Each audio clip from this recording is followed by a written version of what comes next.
All right. Hello, hello, hello. Good morning. I forgot to turn on my thing. Hello and good morning. Hello and good morning, guys. Welcome to today's stream. Today we are participating in the Grand Champion Festival. This is a Pokemon VGC tournament. Oh God, he's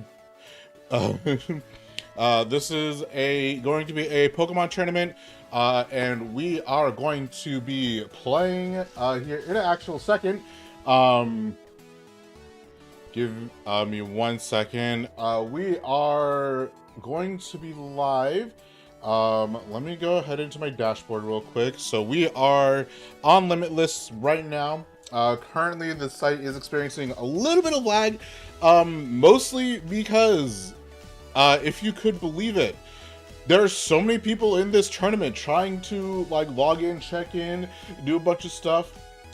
We are making the tournament crash. So I'm trying to get into my dashboard here, and we are waiting. But I have a notebook here. I'm ready to take notes on my opponents, and I'm ready to play. So, yeah, I'm currently just waiting for everything to happen. Limitless is having some problems. I think the main tournament is having some issues as well. Um, but yeah, we're gonna just go ahead and pop right in here.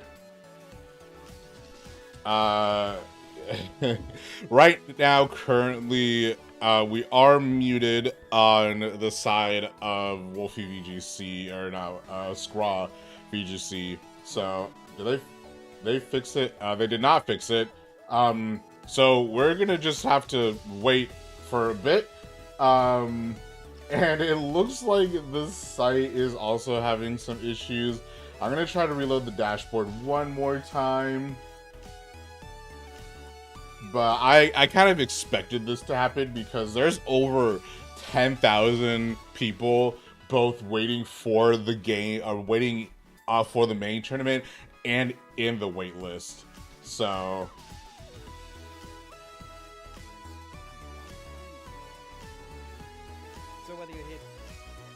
so yeah, this is gonna be fun.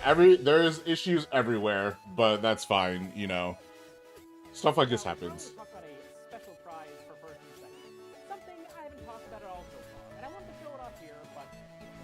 I got some chai tea to wake up. I've been doing some morning stretches, so I'm all good to go. Um, Currently waiting on Limitless to load.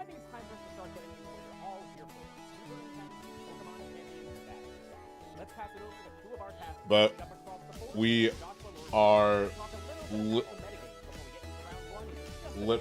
limitlessing. Yeah.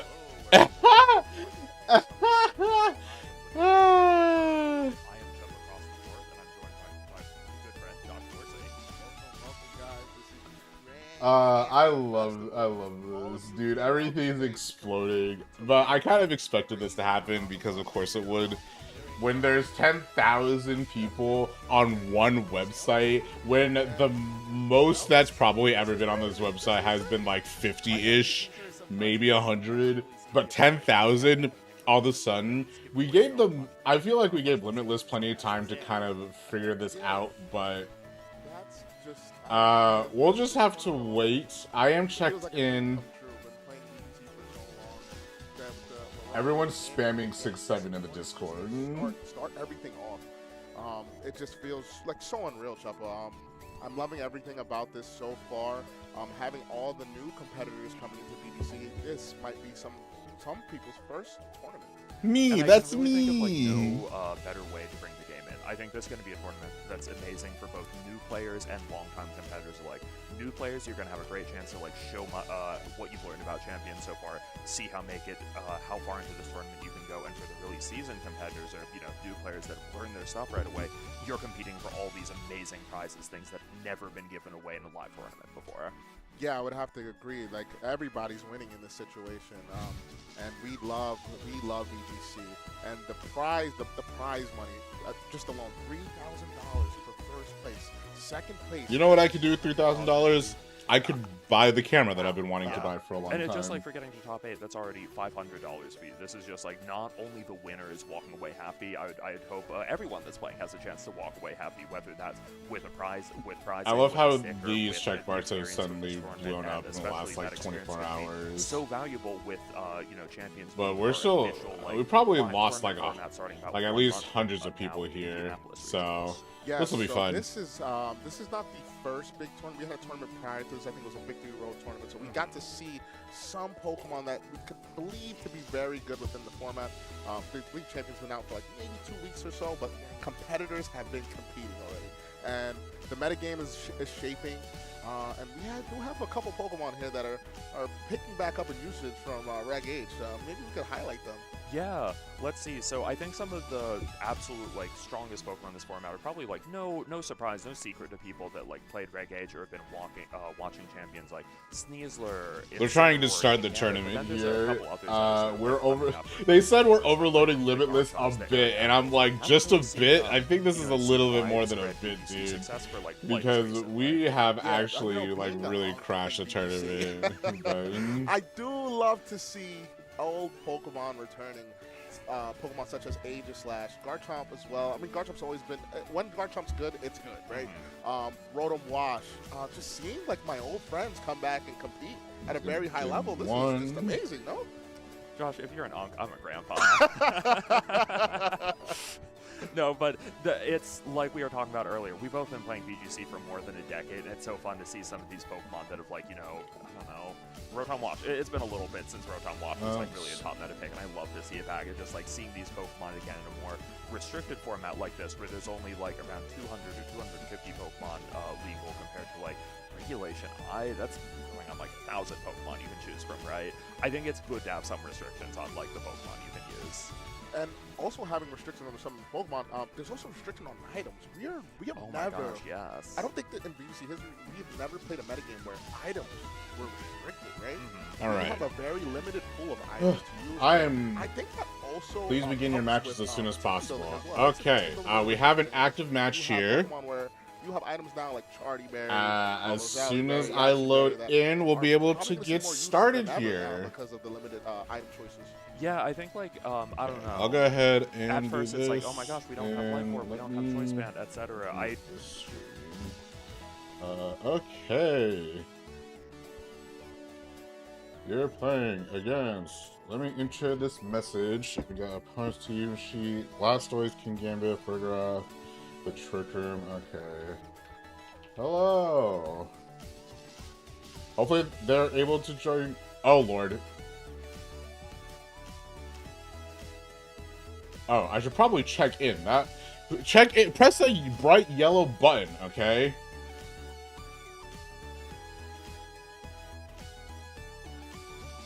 Oh my god, please let me check in.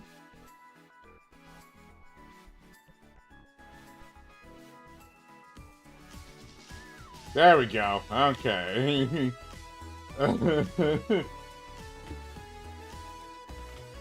Only took me 3 times to check in. Let's see. Alright. Oh my god, the site is lagging so bad. This is actually crazy.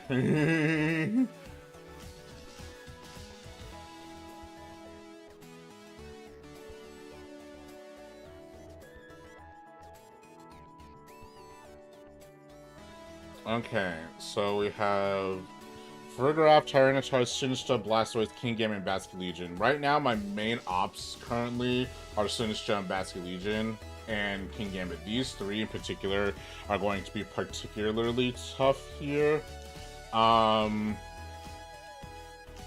Is it sending the message?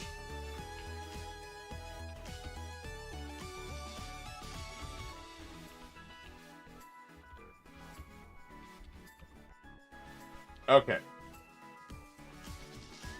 Let me go ahead and I haven't set up a room before, but we're gonna go ahead and battle. We'll go ahead and go into private battles here. And then we'll make a room, I think.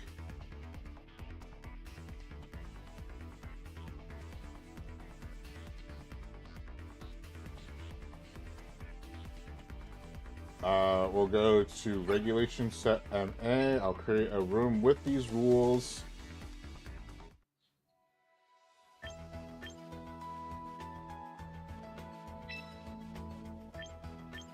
Okay. Room ID, unless this guy already... I was worried I wasn't gonna load in time. Same, LOL. I have a room up. Room ID 159175116.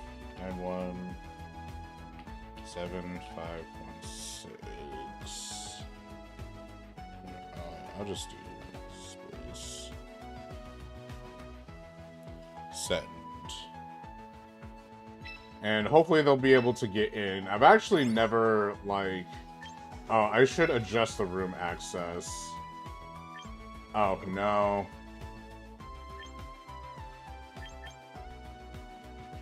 Okay. So I'll do that. There they are! Awesome. Go ahead and battle here. Let me reset my recording as well. Oh, whoops. I also forgot that my thing is do that. And that. Okay.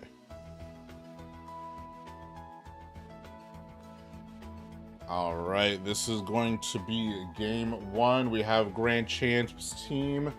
I'm ready to battle. Alright, good luck. Have fun. Okay, so here we go. They have double trick room, so I do have to be careful of that. So Sam is going to be my definite first choice here. They have Choice Scar, Basque Legion with adaptability, so they're not running a rain team here. Which is interesting because they have Blastoise, but that's fine. We'll go ahead. I think we'll start with... They have only two Pokemon that are weak to Brant, so I'm not going to worry about with Brant here. I think I'm going to... I want to start off with Frostlass. I think I'll start off with Egypt. No.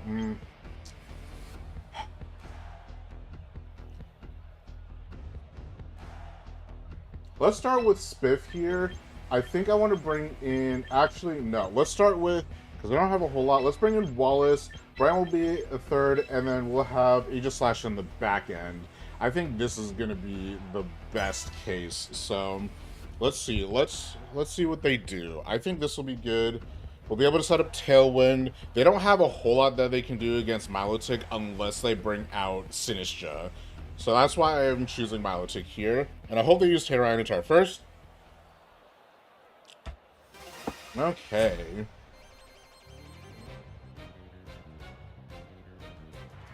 So there you're going to lead out with Shin plus... So yeah, they're gonna go Trick Room here. I'm immediately gonna go set up with a taunt here, and I'm gonna swap Wallace over to Swishy here. I know they have an Ockerberry, so I'm prepared for that. They're probably going to swap out Sinistcha if I were to guess, but we'll see.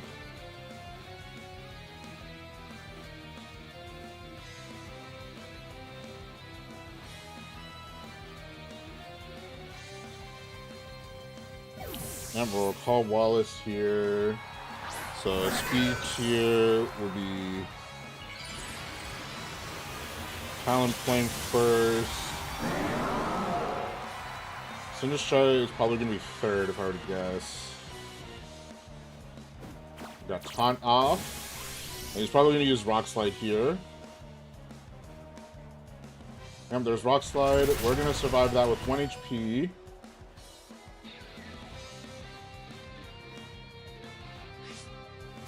And actually, here's what I'll do. Because Sam's going to go down here because of the windstorm, which is fine. I don't need Tailwind to win. That's the thing. I don't need Tailwind to win. We'll go ahead and bring up Brent here.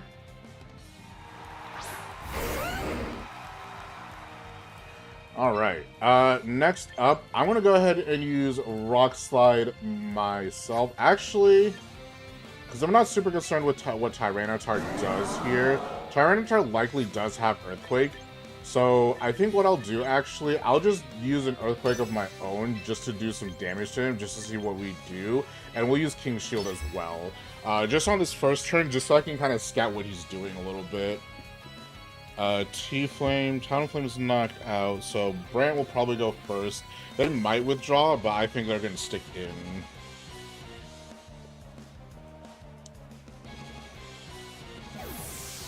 Okay, they withdraw here. I'm going to use Frigoroth. Unfortunately, I don't have a counter for Trick Room anymore. We'll pop King Shield.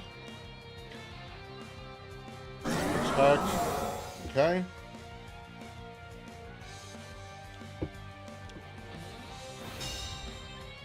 So we'll double protect here.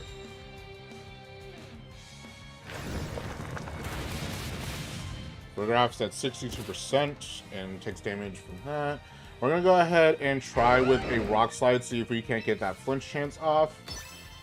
And then we'll go ahead and use Sacred Sword here on Tyranitar, and hopefully we'll be able to get it KO'd here.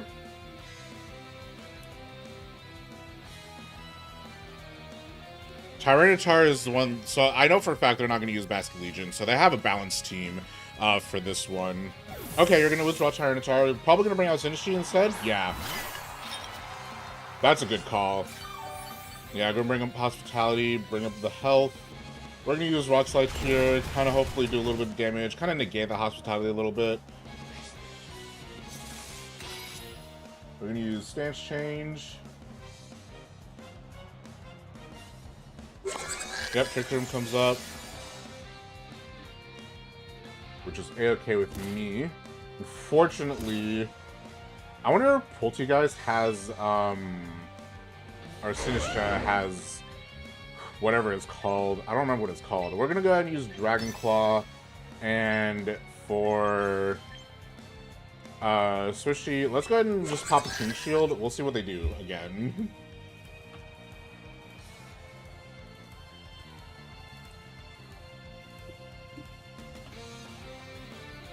Okay.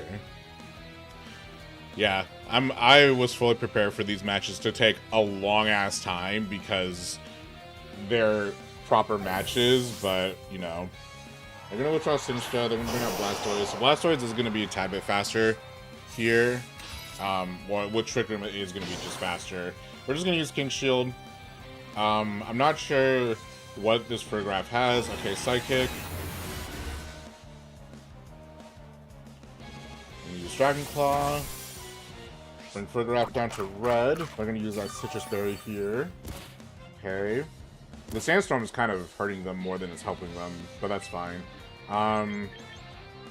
Let's go ahead and use Dragon Claw. Sandstorm only has one more turn, and Trick Room should have 3. Trick Room has 3 turns.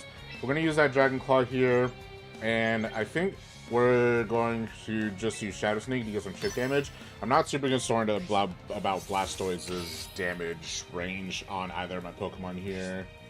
Armor Tail! I forgot about Armor Tail! I'm such a dumbass.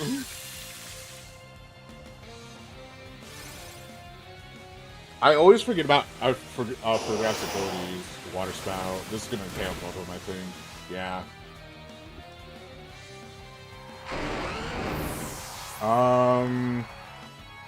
What do I have? I don't have Talonflame in the back either.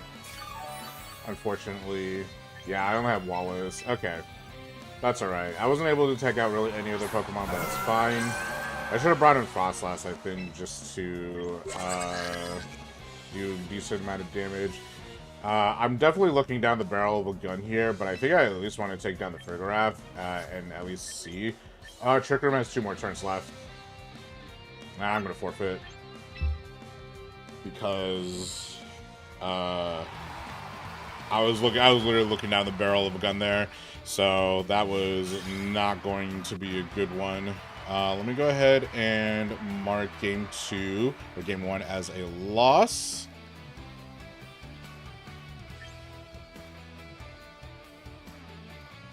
All right, perfect. And let's go ahead and continue battling. So this is going to be best of 3 each game. Ready to battle. All right, cool. So I think with the Trick Room here, we're not going to beat double Trick Room. That's just a given. I don't know if they'll lead the same. I'll lead Sam and...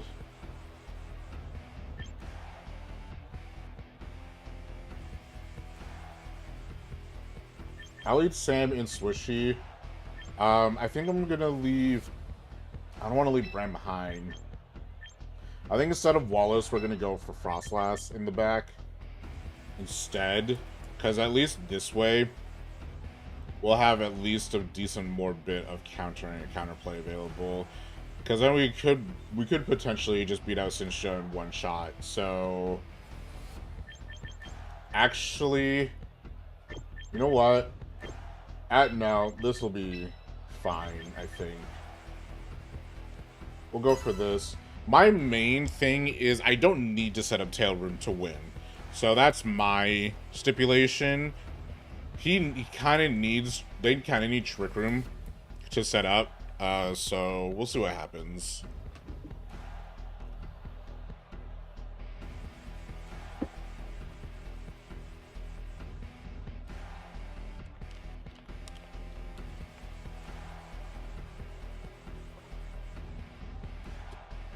Oh, I did not do this correctly. Oh well.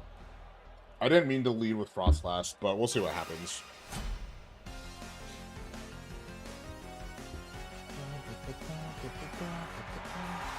Finish my turn this time? Okay.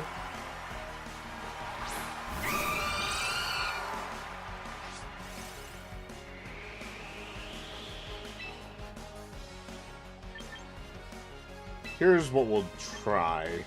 This might not work as expected. Well, actually... Okay, yeah, this might not work as expected.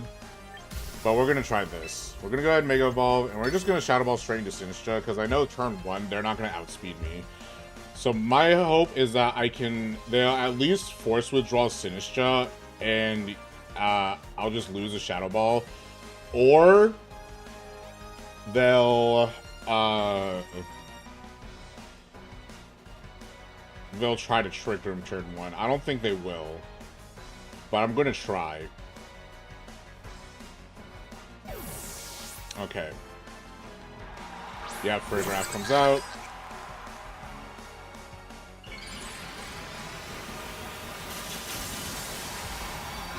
Fortunately, this isn't going to do much. We don't really have to worry about Rock Slide, though, so that's good.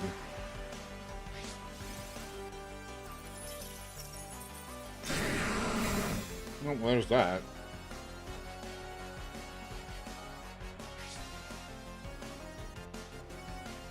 Okay, so nothing happened on this turn, which is fine.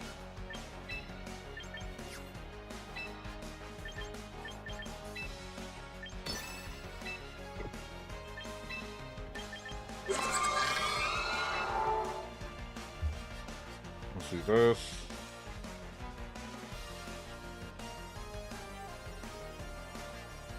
I don't like sacking Talonflame because he's my only source of taunt here. So he's kind of my only source of speed control, but that's fine.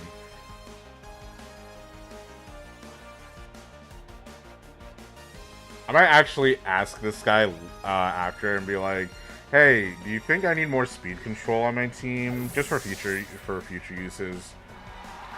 Because I am curious.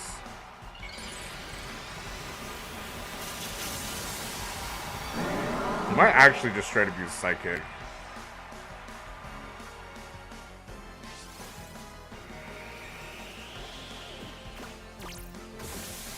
No, okay.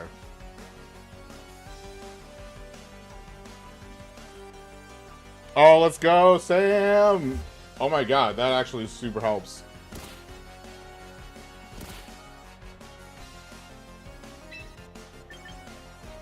Sash is broken. I'm not gonna bother with Tailwind. Tailwind isn't gonna really do a whole lot. I'll go ahead and protect with Sam on this turn. And as for Swishy, do I try?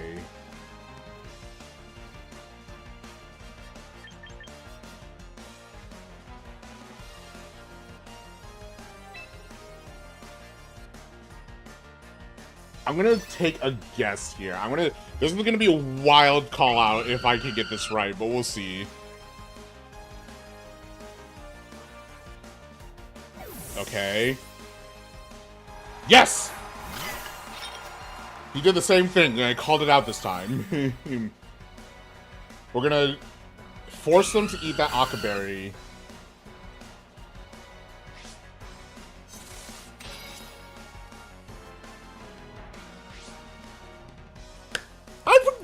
Why do I always forget, bro? Dude, I'm such a dumbass. I need this Fergraph off the field. Holy crap. Is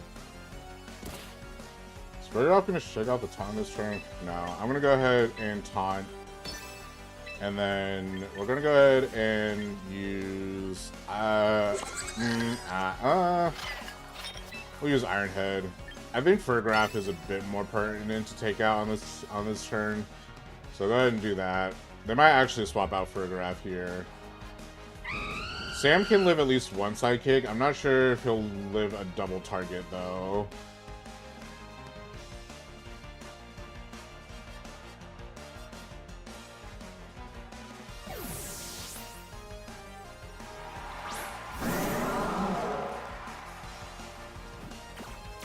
Okay.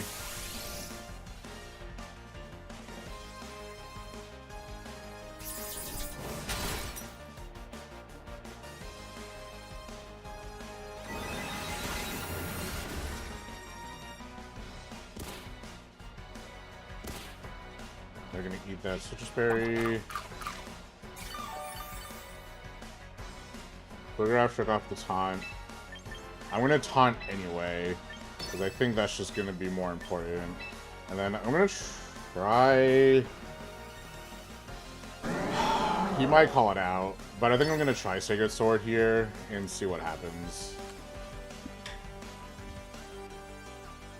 I'm already surviving a lot longer, mostly because that Rock Slide missed, which was super huge for me.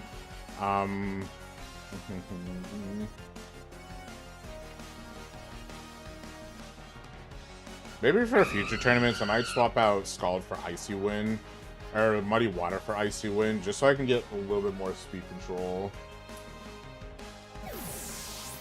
Damn, this guy is reading me like a goddamn book, bro.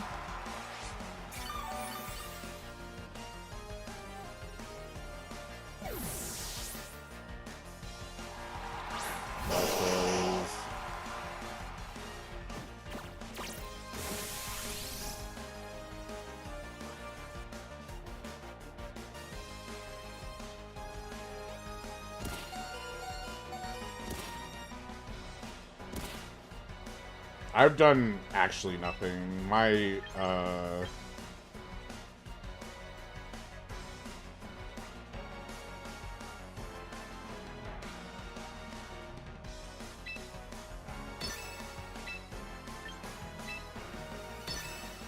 don't know if he's gonna switch out. He probably will. The fact that he's like swapping all the time is throwing me off, actually. You know what I should have actually done? Take out? Okay.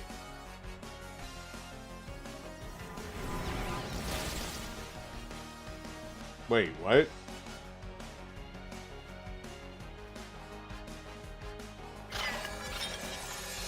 Wait, did his Akaberry get used?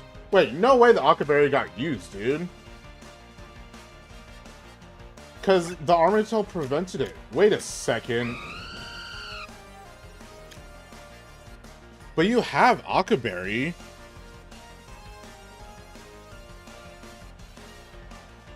And Akaberry prevents Ghost-type moves.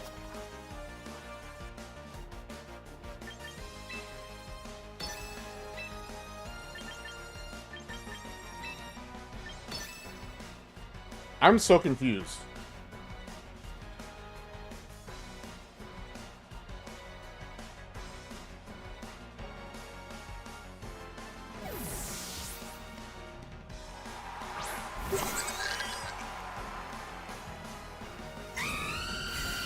Because there's no way.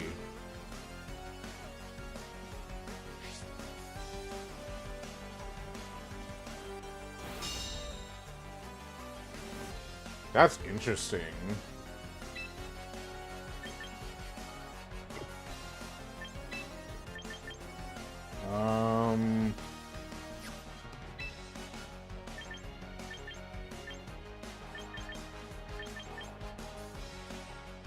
Joker has 3 turns left.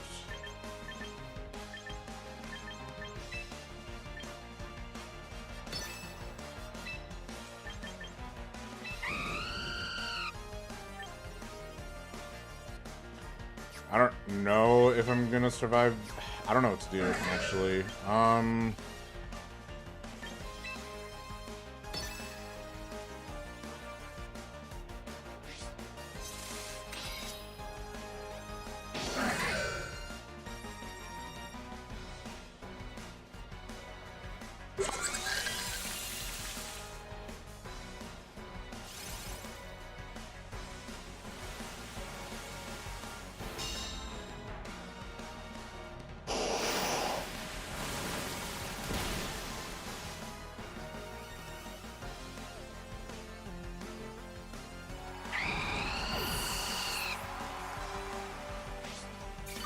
Ranger's active.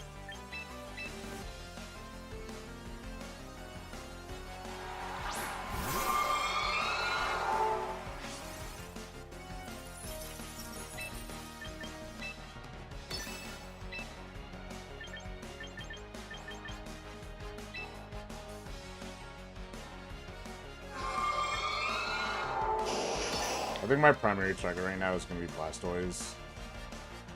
Just because I want to try to prevent damage from Water Spout as much as possible.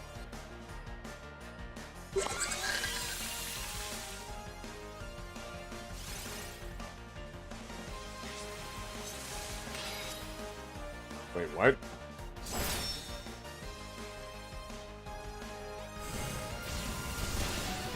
You're faster than I am? What?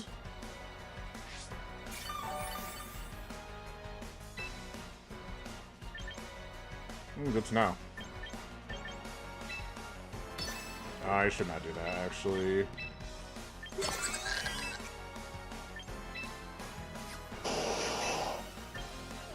Well, since I know that I'm faster, I might as well try to proc the flinch chance. Psychic isn't going to do a whole lot.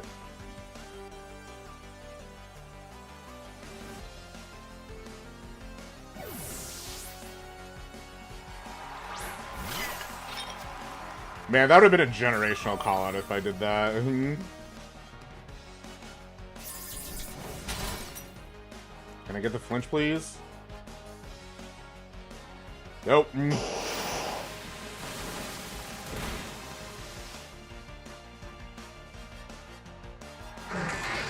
this guy's really good at calling out what I'm about to do here, huh? Double hit on this Blastoise. Do I not get to know their items? I don't. Well, yeah, I do. Oh, he has a Blastoise tonight? Interesting. Interesting.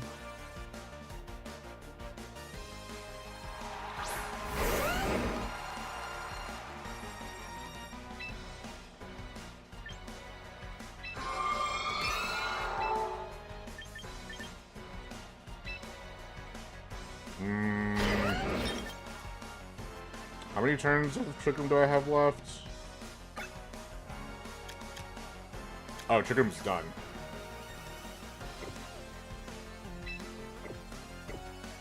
But they're probably going to swap, if I were to guess. I'm going to assume they're going to swap out Sinistcha. I'm going to go ahead and Protect, and then I'm going to use Rock Slide here.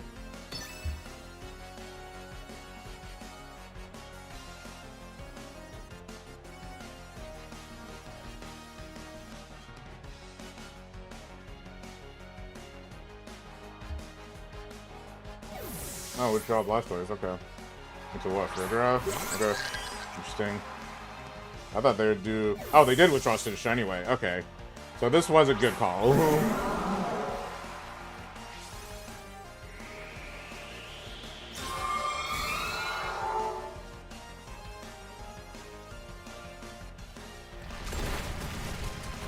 At least a decent call.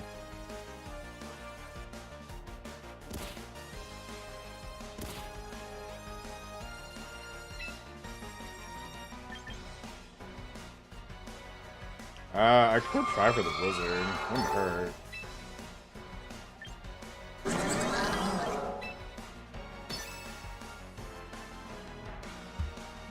We're about to run out of time here. I don't want to stall. That's lame.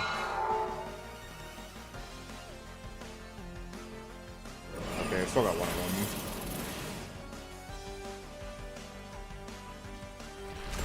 Outside the clock.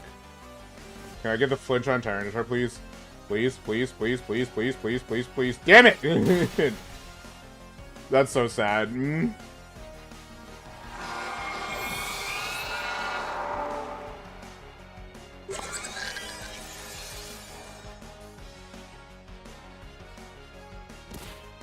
Well, at least Photograph went down. I got one KO. That's good. That's good.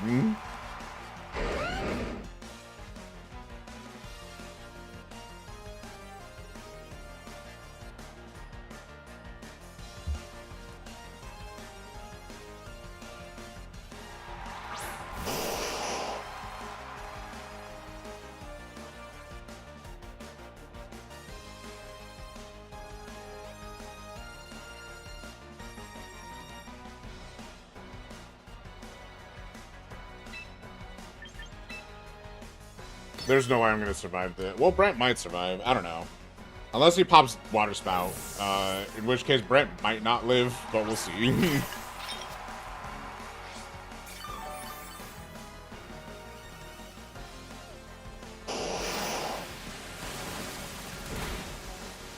I actually didn't do a whole lot of damage. I'm actually kind of surprised at how little damage I did, to be quite frank.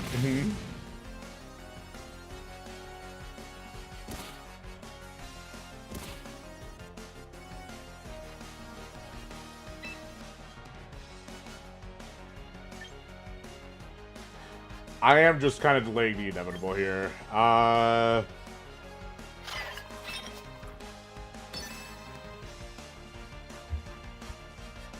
Because there's no way I can just outlive this Trick Room, huh?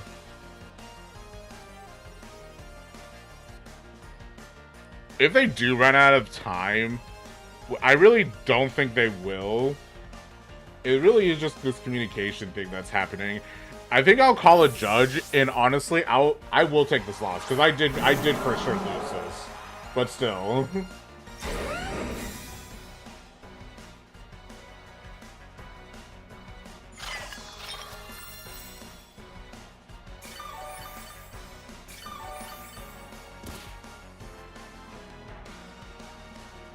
It says they're out of time, but there's no way.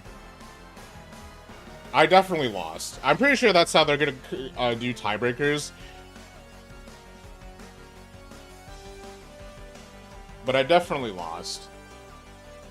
Like, there's no question about it. It'd be so funny if I just did Protect again, but no way. I really think that it's just the game communicating. Oh, it just says that they have 0 time, but they do.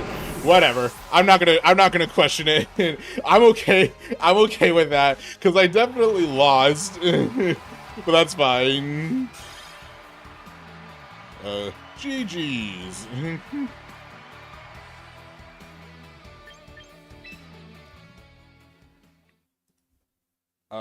Did your Aka berry get eaten after Shadow Sneak Armor?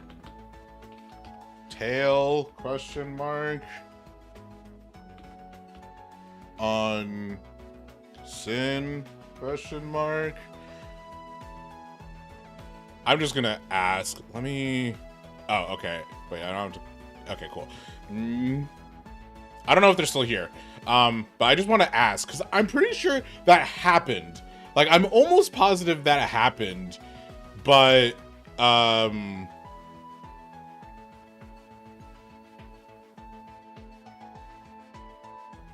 don't know. That was just a weird. Maybe it was just a weird bug. Maybe I wasn't paying attention. Because I did use Shadow Sneak when Armor Tail went through, but then their Akaberry wasn't consumed. No, Akaberry is just... Oh, for fire attacks. Oh, I got them confused. LMAO.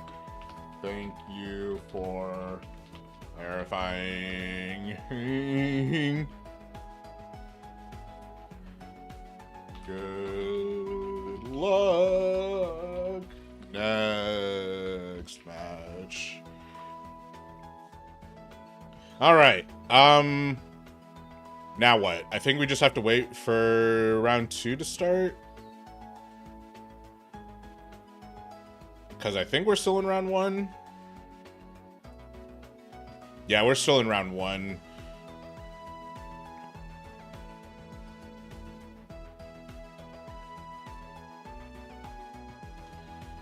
All right, let's go ahead and go back to dashboard.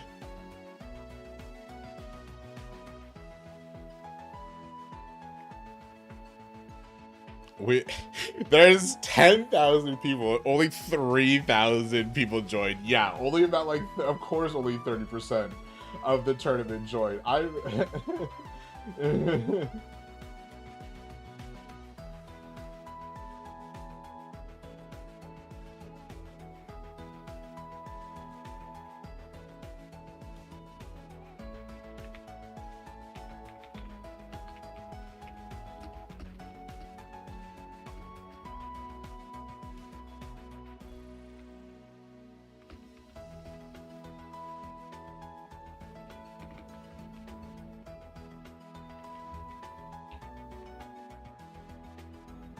More like 35%, but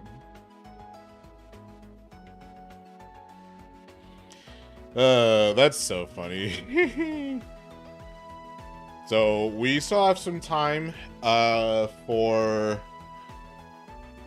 the tournament, or for this to wrap up. So let me go ahead and go here. Beat at this point, which could be really nice for something like Talonflame. Now I think, you know, Talon is a very tempting Pokemon to put back onto the field, and that is exactly what we see on Dante's side.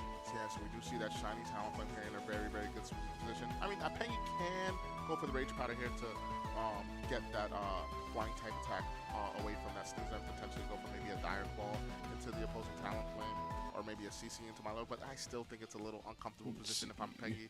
I think something we saw in the first turn of the game that's interesting is, like, the Scoville isn't actually a huge offensive threat here, and it has to kind of go for something like Rage Powder if it wants to support its partners. That's why that Basculegion ended up taking so much from the Dark Pulse, because the Scoville didn't want to go for anything recording like as a Rage well. Powder that turn. I'm recording individual matches because I feel like that'd be way easier than trying to record the whole tournament when we're already at 40. It took 45 minutes for tournament for game 1. Like, geez. Attacked by the Brave Bird, but Brave Bird is going to go straight into the Sneasler here. DT36 picking the right slot to attack. Never the Rage Powdering Mon, and into the attacking Mon, and Sneasler is gone. That is a really, really consequential knockout for Pengy to take, especially because you have to remember, the Scoville is only on around half health. The Basculegion in the back is already on very low HP. Like, it might even go down to something like a Melodic Scald at this point. If you're Pengy, you have to be very careful about how you're trading damage, even if, like, he's probably pretty happy about that Hydreigon knockout. I think that's a, you know, if you have... I did not take a whole lot of notes, by the way. Like, my notes here, literally nothing. I was going to take notes, but I really do better. Maybe in-person tournaments, this would be way better. But right now, it's like, well, hopefully I don't go 0-9 today. I want to beat a couple of people. Let's talk about the good things, right? Yeah. Talonflame, no more Gale Wings. No more Gale. So this isn't going to be a priority Brave Bird. It's going to be regular priority. If I'm Talonflame, I think I'm pretty worried about an Aqua Jet right now. I think, you know, with boosted up by something like Adaptability, that might just be enough to knock out. However, I'm not sure if that's enough for, like, Pengy to be very happy about this position. He's still going to have to do things like potentially redirect a Scald from the Basculegion if he wants to keep it safe and really not just go for an Aqua Jet, but go for last respects in the coming turns. Yes, and with that being said, if on the end of DT36, they decide to go for the Icy Wind just to ignore the Rage Powder. It will bring the Basque Legion down to a little bit less healthier, but we're going to just see Skovalian switch out into the Garchomp. This is very, and we're going to see the Protect on the end of DT36, playing it very safe, trying to see what Pengy decides to go for. Okay. But okay, Pengy not going for the Aqua Jet here, predicting the Talonflame maybe to protect it and switching out their Basque Legion, get some chip damage onto the Milotic, and the Milotic being burned and able to take the Citrus last turn. It Hilarious, ironic. A bit, but we're going to have to see what I need to pay attention to and it's going to be the tournament. Icy Wind going to drop the stats of speed on the opposing Skovalian and the Garchomp. But not too much mattering on the Skovalian, but definitely on the Garchomp. But Garchomp here is going to be able to take some Leech Seed recovery. Yeah, Garchomp activating that Leech Seed and healing from it, not something you see very often, but one of the more supportive aspects of Skovalian, kind of on highlight, being able to activate that Leech Seed, then swap into another Pokemon like Garchomp. However, I don't know, that Talonflame, like, even if Pengy got that last turn right in terms of the, not attacking the protecting Talonflame, we still really have to worry about something like a Brave Bird or a Tailwind coming out from it. And we see that the way that DT36 is approaching this, he's picking his knockouts carefully. He's threatened by Rock Slide this turn, but at the end of the day, Milotic did go for the Icy Wind, so speeds that did drop. A play that I can see that Pengy go for is maybe Protect on the end of Skovalian and maybe a Rock Slide. I think that Garchomp could probably withstand an Icy Wind and That last Icy Wind really did not do very much. Yeah, so we could potentially see, just Protect on Garchomp, actually. Let's see. Is this going to be... Oh, it's Protect Rage Powder. Interesting. I wonder... So Protect Rage Powder isn't a play you see very often. It's something you go for when you want one of your Pokemon to get knocked out and just, like, create opportunities for what you have in the back. Interesting. Let's see. Oh, Ice Beam. So not just Icy Wind, but Ice Beam from this Melodic. Not enough to do anything about Skovalian, but because that was a Protect Rage Powder, Pengy also not really making forward progress on that turn, besides Garchomp being able to heal a little bit. Yeah, Pengy not... Maybe that was our idea, but I would have. I would have done damage to Milotic straight up. Maybe I don't know. Just take an Ice Beam, so the Rage Powder makes definite sense. Could have probably capitalized with that Garchomp and maybe like a Rock Slide that turn. Yeah, especially because this Melodic's health is really being worn down between the Burn and the Leech Seed. Like, Melodic really below the 1/4 mark at this point to have to worry about things like Rock Slide or Dragon Claw at this point. And now Melodic is going to have the speed advantage. Like, if you're Dan T, this feels like a really telegraph something like Brave Bird, the Scopo, and Ice Beam, the Garchomp slot, and just run 2 knockouts at the same time. That is something that Pengy is going to have to respect by going for a Protect on the Skovalian. Yeah, the Protect on the end of Skovalian. Brave Bird's going to go in the end of Scorpion slot and protect itself. Ice Beam goes straight into the Garchomp. Is this going to knock it out? It's going to one hit, knock out this Garchomp. We only have a Skovalian at pretty low health with a Basque Legion with pretty much the same health. So I think that, having this Milotic being a resistance... I hope I'm not on stream, because if I'm on stream, I'm going to, like, panic, dude. I don't think you'd be able to another nice thing for the Melodic getting the knockout that turn, didn't have to damage, but it's fine. There's nothing active on the field for, to benefit from Leech Seed. I think Basque Legion coming in would be able to benefit from the Leech Seed right now. Like, it's going to happen until the Melodic gets swapped out. Don't remember my mechanics exactly there, but yeah, I don't know. Your opponent's side having Tailwind and having both your Pokemon, like, and when it's round 2, when round 1 is done, I love how people are asking, when is round 2 going to start? But it's like, we only have like, we have like a couple hundred matches to go. Like, the fact that the first round took like 40 minutes is like, is still hilarious. Yeah, is this going to be Basque Legion? Okay, so Aqua Jet, I think this is comfortable knockout on the Talonflame at this point. Let's see what Melodic is going for into this Skovalian. Like, I have to imagine this might be something like a Skull, but is it going to be enough to knock out at this point? Let's see, it's a neutral type attack. Not quite! Skovalian lives on 3 hit points, and Basque Legion does get the leftovers recovery here. Oh, so between leftovers and burn. Oh my gosh, this is going to be a 2v2 situation.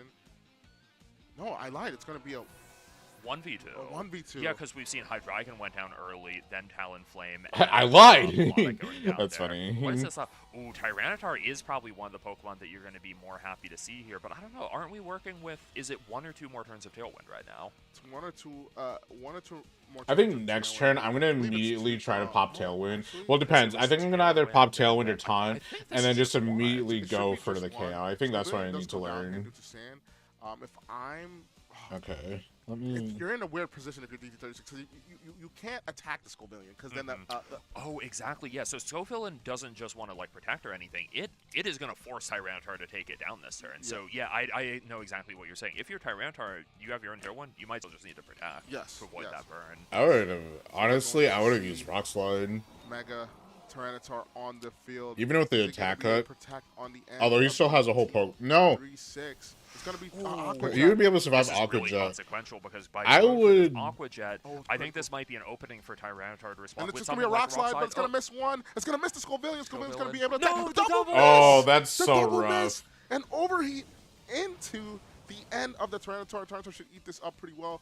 But that Aqua Jet is gonna probably take it out. And with Tailwind ending, Vascular Legion is very often going to be trained to outrun a Tyranitar. Not all the time, but very often. This does not look like a Vascular Legion that's invested in its That's so sad. That double miss I is so agree with you, sad. Jumper here. What an unfortunate double miss here. I believe if it would have landed on the Basque Legion, it would have probably picked up a double knockout. The miss on the Scovillian didn't matter too much. I don't think overheat is Tyranitar's biggest problem here. Let's see how this plays out, though. Like, we still don't actually know the speed interaction between these two. However, so it's another Aqua Jet. It's not enough to that knock might out. be enough to KO. Is this Vascular Legion choice locked, or does it just think Tyranitar is faster? No, it's definitely choice locked. Wow. Well, is it another turn of Tailwind? No, Tailwind had petered. So it did expire. Tailwind had petered. I would have to assume the way that they're playing, they had flip turn, so I want to assume that it's choice card. Oh, you know what? And what might be throwing me off is because we saw Vascular Legion be slower than the Hydreigon. I think they might have both been choice scarf sets. Exactly. Okay. So I believe that's going to be DT36 game here. We do see the 1-1 on the end. Yeah, that is one of the funny features of, like, we're very lucky to be able to watch more games in Champions just by, like, kind of hopping into someone else's game like this. This was not exactly possible back in the last generation of Scarlet and Violet, to be able to show you sets, like, kind of in the middle like this. You don't need a capture card or anything for us to be able to tune into your games, and that's really fun. That's funny. For the viewers' experience, that's amazing because it's more Pokemon for you guys. That's just what we've always wanted, right?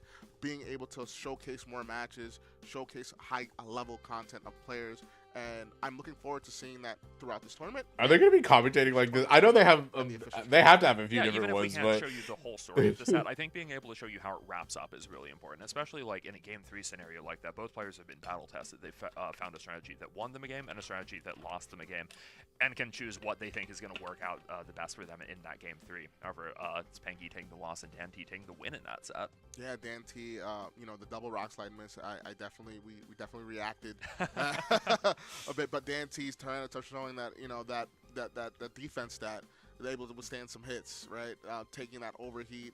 I think it was Aqua Jet crit into overheat. Aqua Jet crit, overheat crit, Aqua Jet again. Mega Tyranitar are a very tanky Pokemon, though. Just getting such like a strong boost in its attack and both of its defense, and then a smaller boost in its speed stat just to be an extremely well-rounded Pokemon. I think like Mega Tyranitar are really not one of the flashiest Megas like Floette, Gengar, Charizard. I really need to stay awake. I've been like super tired. Well, not super tired, but and we're gonna jump in. Oh, another game that might. Oh, replay. Okay, so we see that Mega Evolve. This is gonna be a replay for you guys. That Mega Tyranitar here. I love how scuffed this is. On the end of Basque Legion. No, that's fine. Crit this Tyranitar, bringing Let me stretch here. To half health, which is kind of crazy, but they rock slide. Thank you, D. I appreciate it. I saw this. I see you. I would tremble. But the overheat, I appreciate it. Thank you for the good luck. Eating that up, right, with that special defense stat in the sand, you can't break that down. Because as soon as you see the miss on Vascular Legion and the one on Scoville, and it's like, oh my god, at this point now I have to worry about living another turn. When it's like, okay, if I just hit that on the Vascular Legion the first time, I'm happy. It's suddenly like a game that it's so Dan early. might have thought is like, wake okay, up at this is 6 my in the favorite goddamn way morning to for this 99% of the time. Suddenly, I'm gonna have to survive another Aqua Jet. Tyranitar really showing one of the reasons why someone would use it, though. It just really has such a high physical defense stat that even those really strong hits like and adaptability Aqua Jet, Tyranitar kind of eating it up like it's no problem. I can't believe my first round was a Trick Room team, and all those attacks like, but that's like the one team comp that I very much struggle with is Trick Room, and they did double Trick Room. That's like, damn, talk about unlucky that my first round was something that I struggled with the most. Tyranitar Tyranitar is Oh, also wow. good solely just by itself, not even needing the Mega item. So yeah, what's your thoughts on Mega T-Tar? Really strong. I think like initially, kind of like you said, it's not something that I would have expected to be like top of meta, but then seeing like how it's used on some of these sand teams that don't necessarily need a second Mega, or as a Pokemon that like you can bring it and not Mega and feel fine, like we saw Necro doing. I think it really is actually like probably maybe on the lower end of the top 5 Megas. Round 1 like, is still be hard going to on, think, by the like, way. right We offhand got exactly what those are, but yeah, I think Tyranitar is really almost really 30,000. This is not the last Almost you're all the gonna see matches of are it. done, so Okay. we're almost into Speaking round about top 2. 5 Megas, I'm gonna put you on the spot. I know that you said you couldn't think of it. All right, give me your top 3. Top 3. I think it's Floette and Charizard have to be up there. I think you like. If you don't think those are in your top 3, like, what are you saying? What are you smoking? You know, I've been seeing a lot of discourse about people like talking about the usage, the top 8 stats from the VR from the last event, and I believe there was no Mega Floette in the top 8, and a lot of Floette counters, and I'm like, that's how good Mega Floette is. It enables other players to try to build outside of it to counter it, right? And you don't have to be the top 8 in usage like every week to be a Pokemon that's strong. Like, sure, 100%. maybe like on a week-to-week basis it's gonna look a little bit weaker. I'm sure you're gonna have other tournaments where, like, let's say half of top 8 could be Mega Floette, and I wouldn't be surprised in the slightest, even after that showing. 100%, 100%. But I do like the pacing of the metagame. I think that it's cool to have like Pokemon like Mega Caesar see some usage. We saw that a little bit. Other Mega This is Mega music, Caesar. dude. Music in the background is kind of funny. Sort of like, it's not the flashiest. It but just gets like well-rounded stats all around. It keeps its same ability, but because base Caesar is a pretty strong Pokemon, like you said, one of the absolute strongest things about hunting for that Floette, you do not want to have to take a bullet punch from a Pokemon with priority and this incredible attack stat to be throwing it out. And just to highlight a little bit on Mega Caesar, another like, it has a really great move pull for this this format. Bug Bite is very interesting. We're seeing a lot of Pokemon using berry items, right? Having that Bug Bite, being able to eat up the berries of opposing Pokemon on the other side of the field, I think is really good. Close Combat is also really good move to hit on the Kingambits, the Tyranitars. Just having that as coverage is really good. And then there's the Swords Dance sense, right? Swords Dance, Bullet Punch, and yeah, I think that Scizor has a place in the meta for sure. Yeah, definitely a Pokemon that we'll be seeing some more of. All right, guys, we are going to head to a break in a second. We hope to see you back soon for round 2. Peace. All right. I'm gonna stretch a bit. I'm gonna stretch off camera here. Do a little bit of some push-ups just to stay awake. Oh my goodness. Round 2 won't happen for a bit, so we just go off screen here. Just do some push-ups behind my green screen. Oh.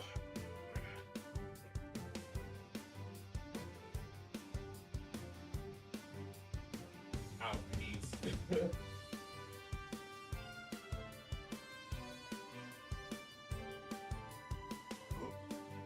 Okay, I'm good. Yeah. Yeah. All right.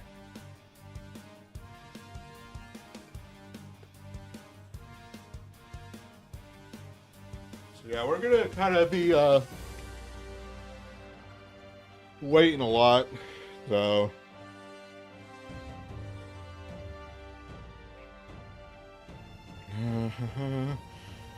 Let's see. There it is. We have 40 matches, roughly 43 matches before round 2 starts. So we're waiting on them.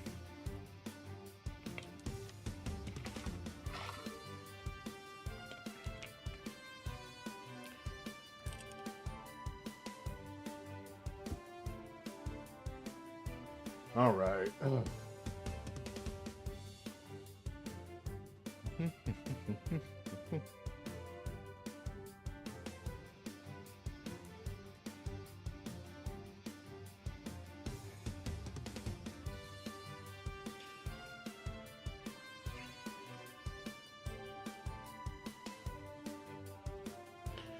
About 40 matches left.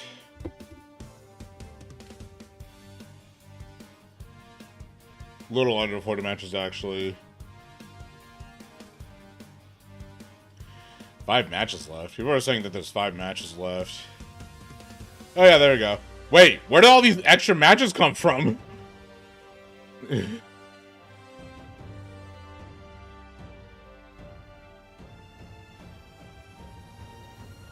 Where did all these extra matches come from, dude? Hello?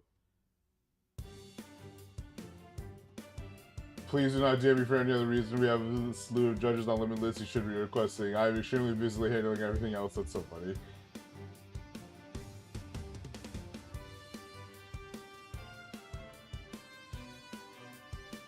Whoever am I around to? That's a funny image.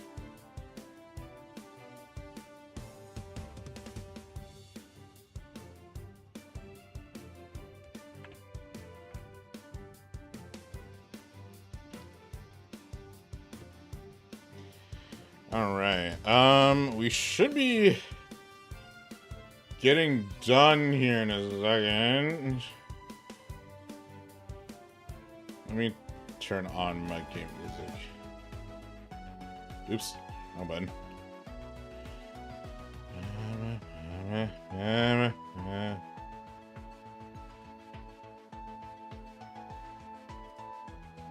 Need that. Alright, they haven't announced round 2 yet, but they're almost done here.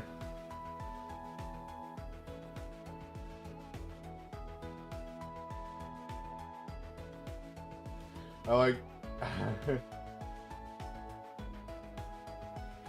My first match was 45 minutes, guys. Chill.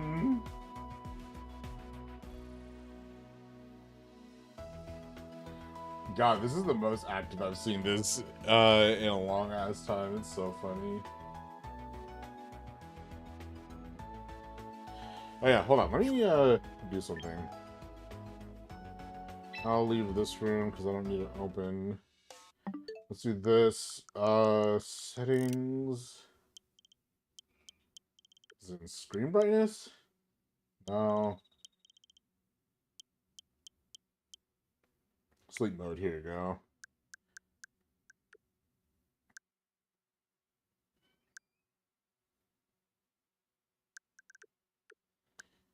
I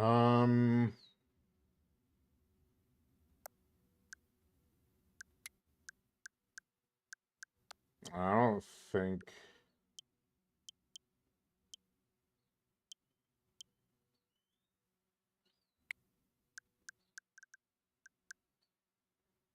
Auto latency mode, HDR, screen size.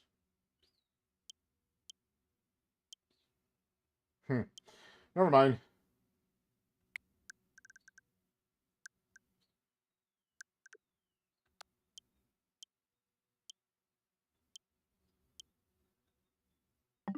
All right. Let's do that.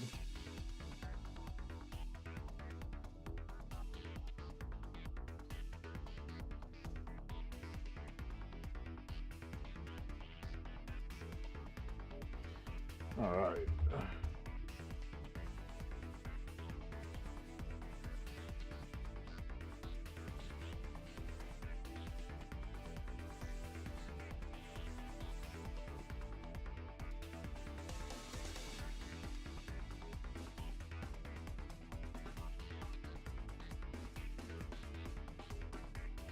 Oh yeah. Doesn't Limitless have a dark mode? How do I turn on dark mode? Here you go. Dark theme on. There you go. Much better. Much better for me to look at.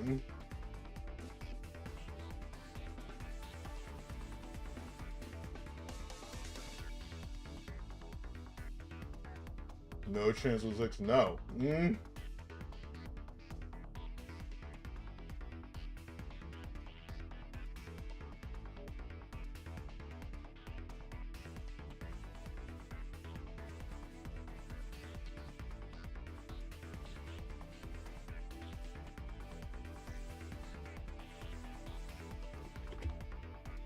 Next round better go faster. It probably won't. I like how everyone's like, oh, these better go faster. And I'm like, dude, my first match was 40 minutes.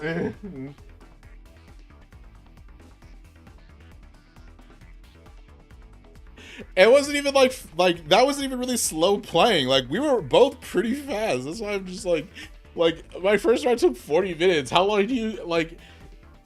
I low-key feel like if you're complaining about time, I low-key feel like that is going to be your fault that you didn't block out the time to do this.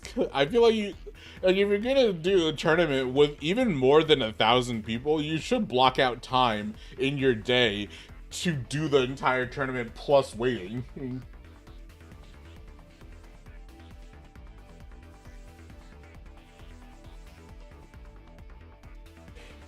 I'm just saying, like... I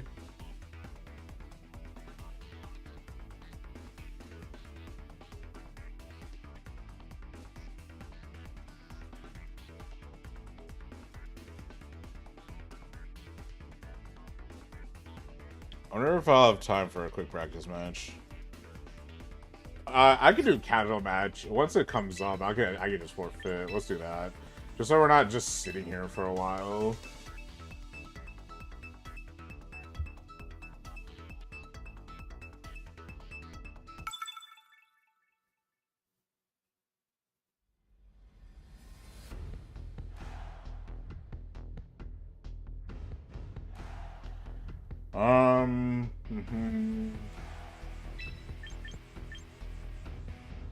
We'll do the quintessential top 4 here, I think.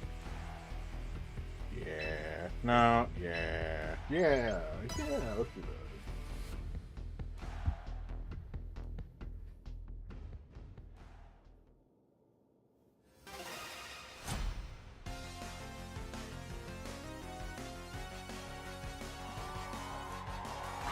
Gyarados and Charizard.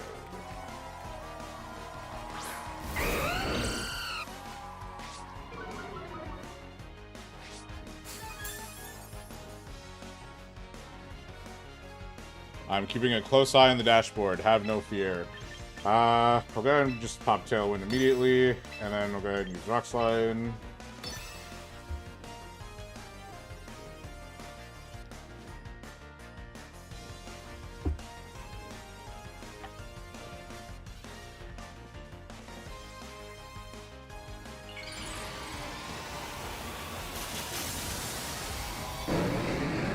Water Dark type.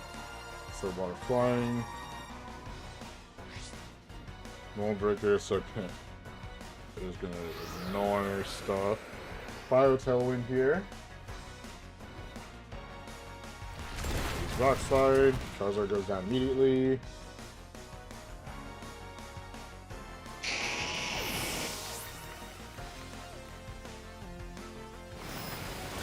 Waterfall and Talon Flame.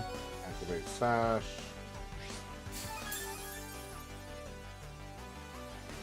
Alright.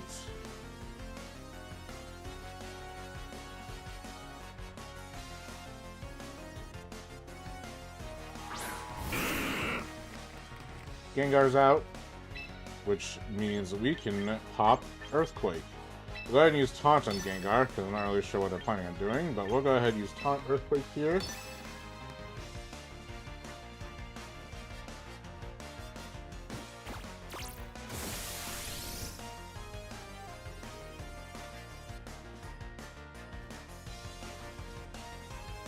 Oh, Gengar, levitate.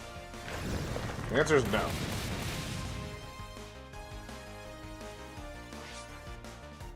Yeah, it's Crush Body though. I think Crush Body is like what, 20% chance I think of working, so.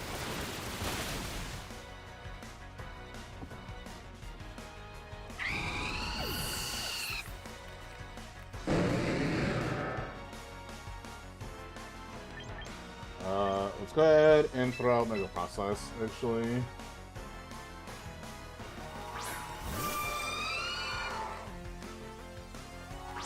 See what comes up. We are gonna go ahead and use Mega Evolve. And actually, I'm in a pretty good space. I'll just use Aura Veil here, and then we'll use Rock Slide. Everyone's freaking out here, dude. It's so funny. If we go to standings on Limitless.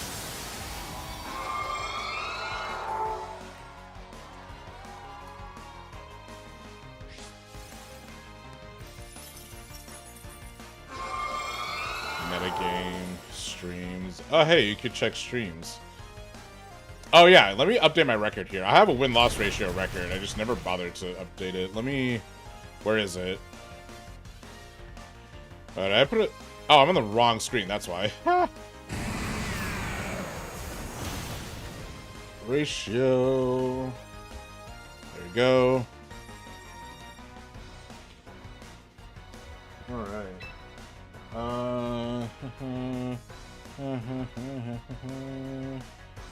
Let's go back to our dashboard here. There's 2 matches left. Let's go ahead and use Blizzard. And then we'll go ahead and use Dragon Claw. And let's just use... actually, let's do Protect. And then we'll do Earthquake. And this should KO both. Earthquake. Right, disabled. Rock Slide. I'm like, hello?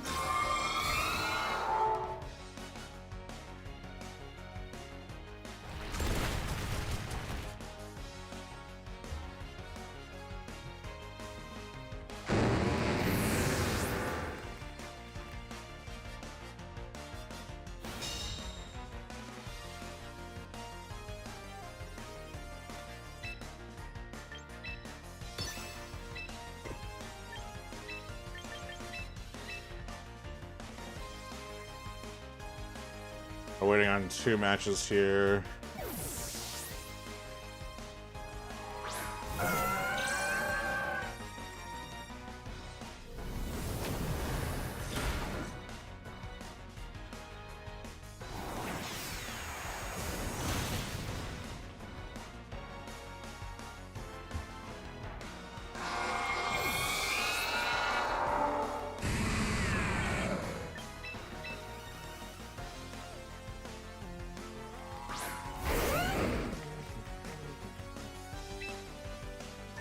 Alright, good. Just pop Dragon Claw, and we managed to win this. Nice. I gotta remind myself that I am playing with people who have, at least a good chunk of people who have played in competitive tournaments, so I am by no means will be upset if I go like 0-9. God forbid I do, but if I do, that's no big deal for me. This is one of those things where it's like, this is my first tournament. I only get better from here, especially if I continue to participate in online tournaments. So, you know, we're just here having a good time and stuff. All right. Well, I got a battle in.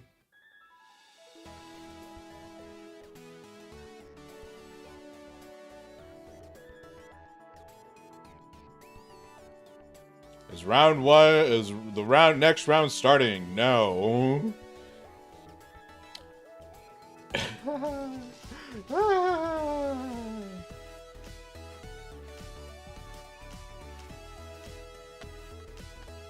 One guy just beat kill.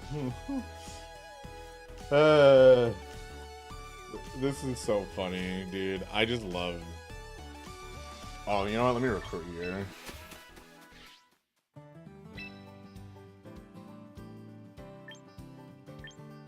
Let's see. Next Saturday, will be a Pokemon. There'll be a Pokemon Grand Challenge. It won't be ranked or anything. It's purely just for like more practice for people. So that's what I'm also going to be participating in that. We're going to be using my Grand Champ team here.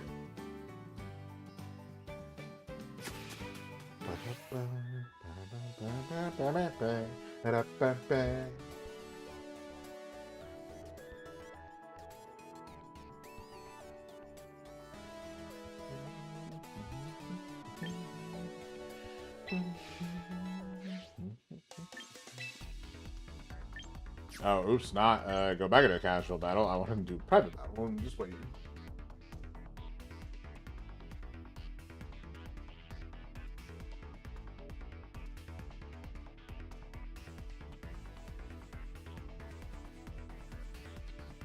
Who's up more than they were? Dude, where are these last 2 matches? Okay, at this point, I'm gonna be like, hello? Because like, look at what's happening here. Hold on, let me show you what's happening. Like, what do you mean we're just waiting on the last two matches? It's been more than 10 minutes, dude. Like, we're just waiting for these last two. Where did the 3090 come from? Oh my god. Oh boy. Alright.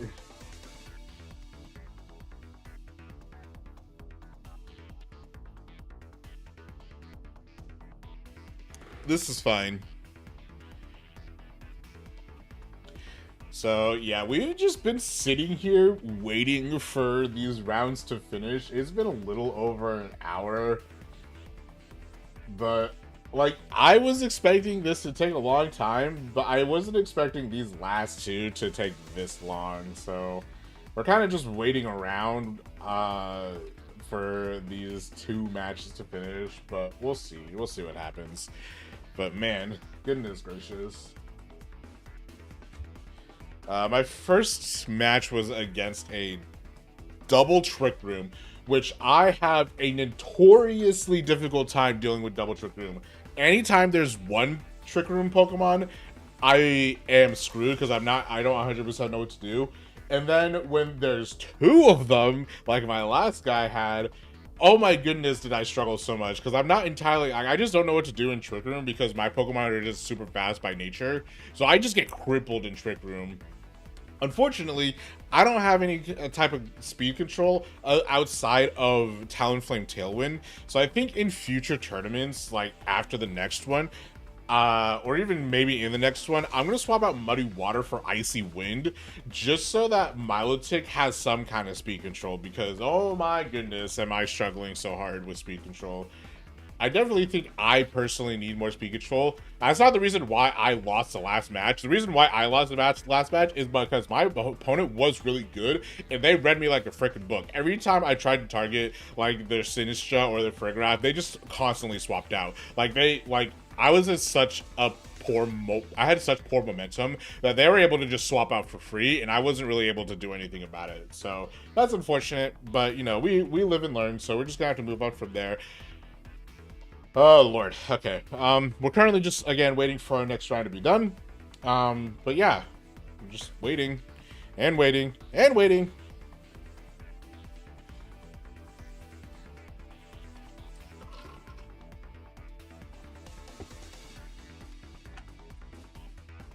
The next round will be 5 minutes. I just saw someone post a piece of me.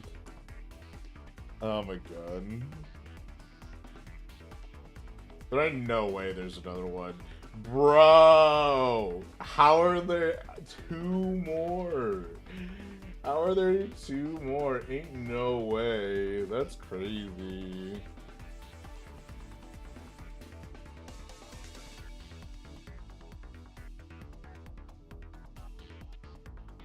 Dude, I'm gonna cry. I'm gonna cry.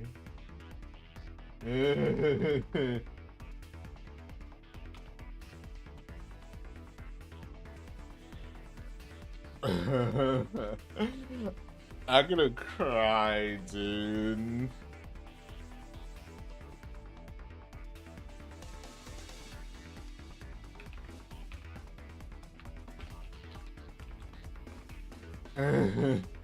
I'm literally just idling because I have nothing to do. Ah!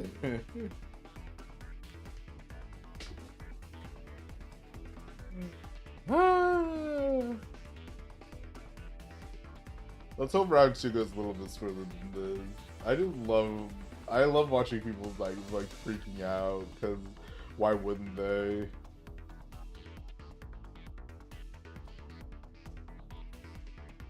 They added 2 more! Why do they keep adding? Why does it keep adding, dude?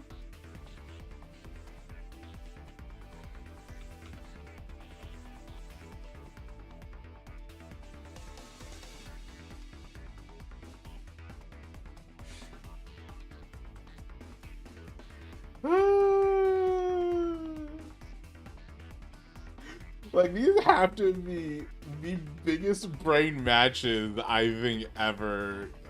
What? Are they on stream yet? No, they're not even. They're doing boot dev, which is probably some random thing.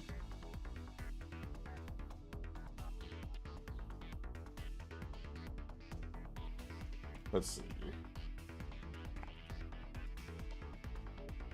One of the biggest Pokemon tournaments of all time, and what Pokemon hopefully you guys can hear the match Number okay. one, what's the strongest Pokemon heading into this tournament? It is that Sneasler. Like Jacob was talking about, Sneasler, there are more than 3,000 of them in this tournament, making up just barely more than half of the players in this tournament are using a Sneasler. And that's like pretty remarkable. I think when a Pokemon hits that 50% share in a metagame, that's a sign that's like really one of the players that you have. This for a second.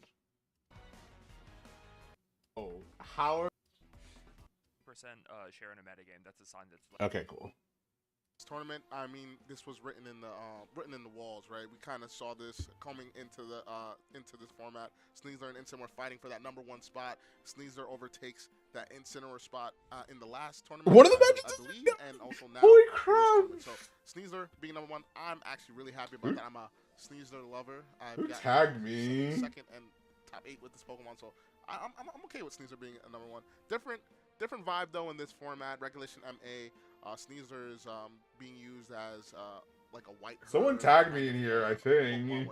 If it gets intimidated, it gets double its speed, and being able to get that speed, it's like basically like a free tailwind for your one Pokemon. So and it's not just off of the Intimidate either. It's like you can activate that with your own close combat, which is like what makes White Herb such a fun item on Sneasler, especially just something that, like, I don't know, usually you're happy when you Intimidate a Sneasler in this format. Someone like, no, you have to tagged remember, me. you have doubled its speed. If you're a Tailwind team, that Sneasler's probably like. I like how there's round 1 losers and round 1 winners. Yeah, I would have to agree, but I should go, hello, fellow losers. Kind of shocking a little bit. I would say just a little bit, right? I would assume that it would have been Incineroar actually, and it actually is Garchomp. Garchomp is #2 highest used mon currently in this tournament. Yeah, Garchomp being up there, like, I don't know, if we look at some of these other Pokemon, spoilers, there's going to be a couple of ground weaks. There's a lot of strong Pokemon out there that are weak to ground. Garchomp just kind of one of the most, like, well-rounded Pokemon of all time with, like, that super high attack stat and just well-rounded stats besides that. And on top of that, things like the ground. Why is it 3098 now? There's not that many Pokemon that are, like, super comfortable fighting a Garchomp. I think that's one of the reasons that it makes its way onto so many teams.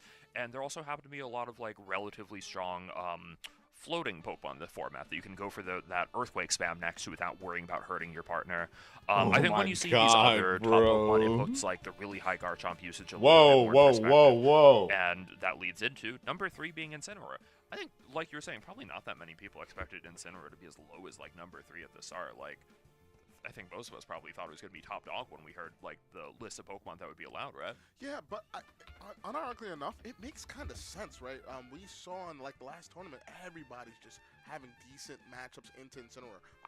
We're throwing my load. I'm here to learn, not to win. White Herb Sneasler's really good into it because if it gets intimidated, it still keeps its stats neutral and able to revenge KO. I'm just having some chat with some. There's some lovely people in this server, by the way, in the Grand Champion Discord. It's a lot easier to deal with Incineroar than most, right? A lot of lovely people. Formats, Incineroar has just been a staple glue on almost every team and does well on almost everything that it's on. But now in this format, we're seeing a lot of top players and teams just opt out of just using Incineroar. Why is that? So maybe another thing that's kind of going on here is maybe when you think about other it formats, keeps like going Regulation up. F Why does the matches complete keep going up, like bro? Calm Mind Bolt, Nasty Plot, Shadow Rider. Incineroar has these, like, amazing partners to enable with, like, fake out support and also, like, the parting shots and the Intimidate. In this format, there's some setup Pokemon, but I don't think there's quite as many of them. I think there's a couple more Pokemon that I would just refer to as, like, damage traders. Like, let's say a Charizard Y or, like, Basculegion probably aren't Pokemon you're trying to set up. Like, they'll enjoy an Incineroar for support, but you don't have any of those, like, not as many build-around support Pokemon like that Calm Mind Raging Bolt would have been. And I have to say, like, round 1 is never gonna end. This is all a farce.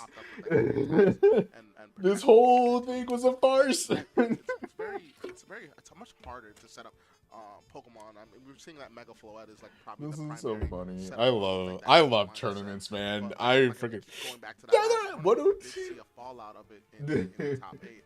A lot of players are just opting up for strong options, then to maybe set up Mons, and that setup Mon being Mega Floette being one of the strongest ones. I see that being an issue for not for setup, but just setup Mega Floette.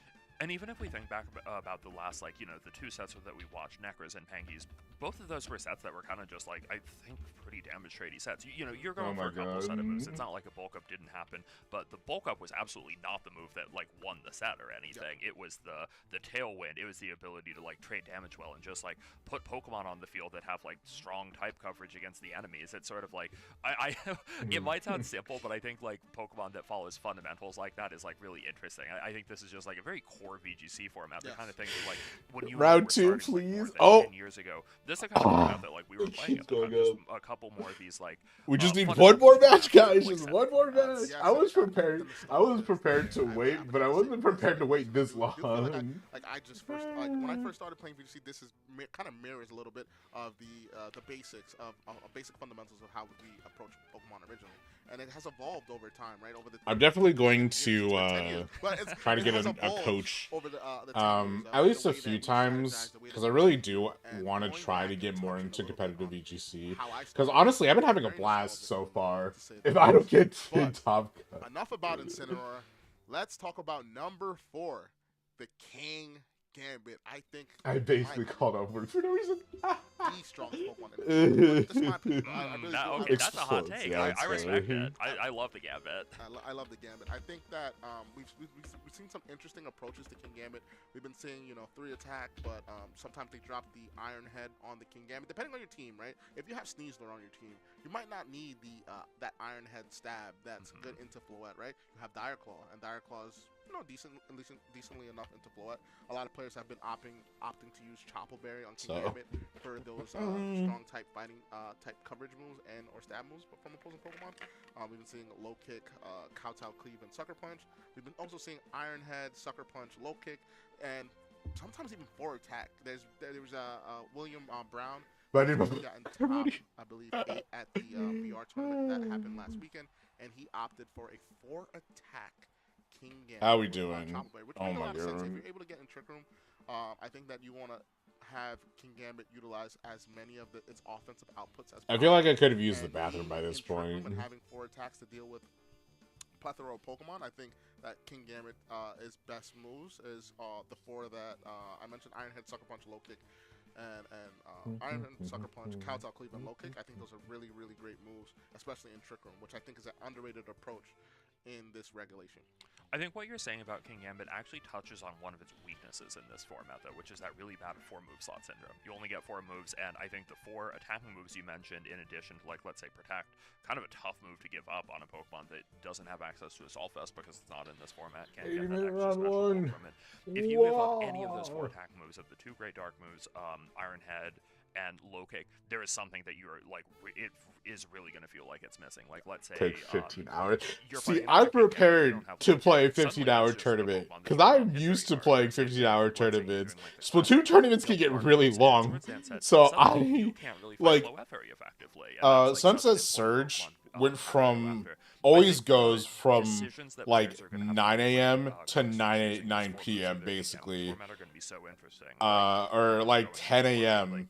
to 10 p.m., one of the two. So, I'm used to going, 12 hours straight for tournaments. Not see King Gambit use very often, but really tapping into, like, how I don't have any food in my house. I might ask. Like it's been a smart choice in this format so far. One of my family members be like, hey! Creative team building, right? A lot of players would be very scared to have a 4 times week. Like, hey, can you guys, like, give me some food?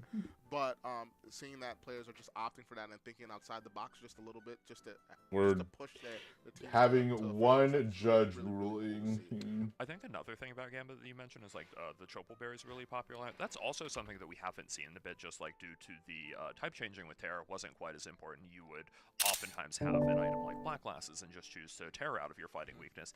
Now, one of the best ways to address that is actually just by using an item like Chople Berry that's going to turn. Did they finish? Are we done? A Oh, we're 4-time done. super effective Okay. move into a 2-time super effective move that you have much better odds of being able to take maybe one of those. I think it's just like another thing that is, I don't know, going to be so important in determining like what Pokemon and what sets you want to use. Really letting one of these Pokemon. Sorry to cut you off. Did you say Black Glasses, Chopper? Oh, God. I don't know if you said Black Glasses, but I do think Black Glasses is a very, very good item on King Gambit as well. I was highlighting Choppleberry, but I brought these glasses to highlight Black Glasses King Gambit. I think it picks up a lot of great knockouts that King Gambit might not be able to pick up, or just that extra damage output, right? We've been seeing players opt in for the setup King Gambit set with Swords Dance, Black Glasses with Sucker Punch. If you're able to get off at least one Swords Dance, that Gambit is a threat to even non-resisted Pokemon as well. So very, very cool to highlight that. Take these Black Glasses off. I don't need it right now.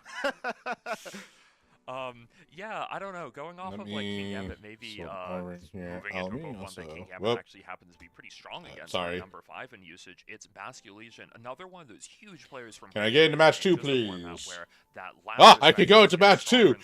As, the Let me in. Highlighting how big that move is. Basculegion also happens. Hey. So only 5th in usage, one of the absolute best win rates of. Let me in.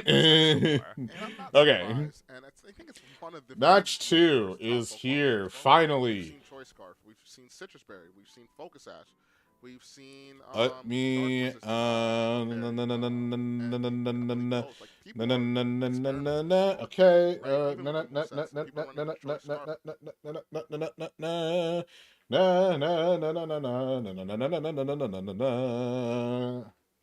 On my way.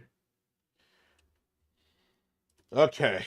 Intro room ID. Let me actually make sure my audio is on. Almost forgot. But no. There you go. There we go. Okay. 1872849. Mr. The Taste? Yes. Alright, so we have a sand team here with Milotic as well. Okay.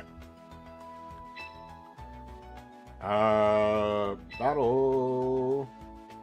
Grand Champs here. I'm ready.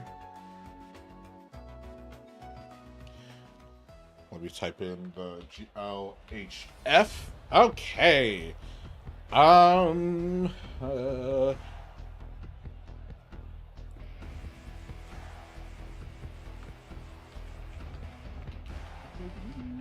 Okay, let's see here. We got Prankster Whimsicott, so you know what I'm going to do? I'm going to bring in Sam, I'm going to bring in Swishy, and this should counter at least 2 of their Pokemon. I'm going to bring in Brant for Rotom Wash here. And then I'm going to bring in... I think Wallace is going to be a good idea. Just because... I don't know. I think this will be a good idea. So let's do this.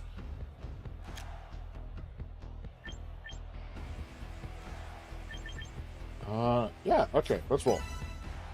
I am ready. Where is my pen? Because this one I'll definitely need to mark if Milotic is faster than mine.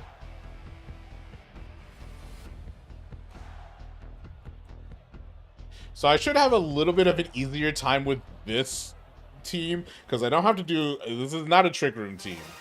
So hopefully I'll be able to do a lot better this time around. Alright, Milotic to start with. This is exactly what I wanted. You know what I'm going to do? I'm actually going to go ahead and protect on Sam's turn first. And then I'm immediately going to go into Iron Head on Whimsicott. And we'll see how. Oh, okay. They're going to use Protect. I'm going to use Protect. Scald, but I Protect. Iron Head, and they protect. Awesome! Turn 1! Nothing has happened! Which is so funny.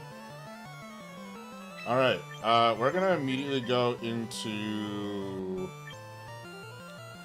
I could forego... Their Tailwind is gonna be at +1. My Dual Wing Beat is also gonna be at +1. Their Tailwind is going to be faster. So I'm gonna do this, and then I'm gonna go ahead and use Iron Head again. Milotic is gonna have competitive, but I'm not concerned about competitive whatsoever. Okay, they'll have Excadrill. We're gonna set off Tailwind. We're gonna use Sash here, and then I'm gonna protect on the next turn. We're gonna use Iron Head. That's not gonna be very effective on this Gurren Lagann here. They don't know that I have Sacred Sword, or they... Well, they actually should know that I have Sacred Sword, but... Yep, there's that one. And a critical hit. That definitely... Imagine if critical hits just bypass Focus Sash. That would be so funny. That would not be funny. That'd be terrible. We're going to go ahead and protect here one more time. And then I'm going to go ahead and use Sacred Sword on Gurren Lagann. Or this Excadrill. We'll see how they respond. Okay, they're going to activate Omni Ring, which I'm not super concerned about because I should be faster than them. I'm not sure how tanky Excadrill is, so I guess we'll see here. It could be possible that I get both my Pokemon knocked out, or at least Swishy here.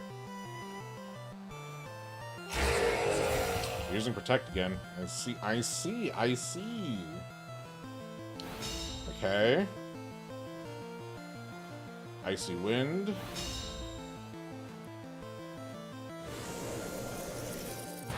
That's going to be their form of speed control here. Here's what we're going to do. We're going to go ahead and swap out Sam here. I think I'll bring out my own Milotic. And then I'm going to use King Shield. Just so I can take less damage on this turn.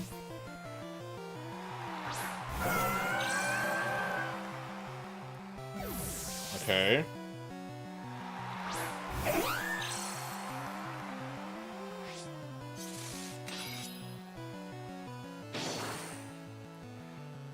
Probably gonna pop AC Wind again if I were to guess. Yep.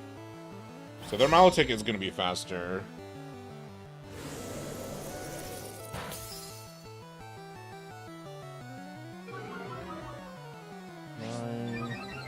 But competitive is active here. And the leftovers is gonna negate it. So I don't have to worry about that. I'm gonna go ahead and pop Coil. And then on this Whimsicott's turn, I'm going to go ahead and use that. I was definitely going to use Tailwind here. So I did a good choice here. You're going to protect on your Milotic, which I'm not concerned about. You might protect on Whimsicott's turn. No, you're going to use Tailwind. That's fine. We're going to go ahead and use Coil for a free setup here. I'm going to go ahead and use Stance Change Iron Head. And I don't know this will KO Whimsicott. Probably not. No, it won't. That's fine. R-Size Tailwind petered out. We're going to go ahead and use Protect on Milotic here. And then I think I'm going to use Shadow Sneak on this Whimsicott. They might switch out. I would not be surprised if they did. Oh, they did not. Okay. So we're going to do that. And then we're immediately going to go into Shadow Sneak. This should KO. Nice. This should KO Whimsicott here. It does. Awesome. So their speed control is done. They're going to use Scald on Aegislash. This is going to do a good amount of damage here. And not proc a burn. So that's good. Excadrill should Toothless. Okay. So we got Aerodactyl here. We are going to go ahead. Their Milotic is faster, but I'm not super concerned about that. I think I'd rather just pop a... Let's pop Muddy Water, get some chip damage in, and then we're going to go ahead and use Protect on Swishy's turn, just to see what they do. I think this Muddy Water should at least do a good amount of damage to their Milotic. They're probably going to pop Icy Wind or Scald. Rock Slide, it's going to protect. If Milotic can avoid it, not quite. That's okay. As long as it doesn't get flipped. Ooh, that did a lot. Oh, critical. Okay, that makes sense. Scald, but we're gonna protect.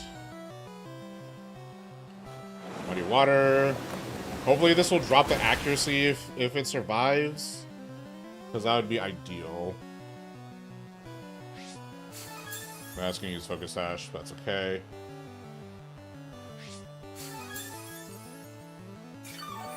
Alright, we're gonna go ahead and recover some health.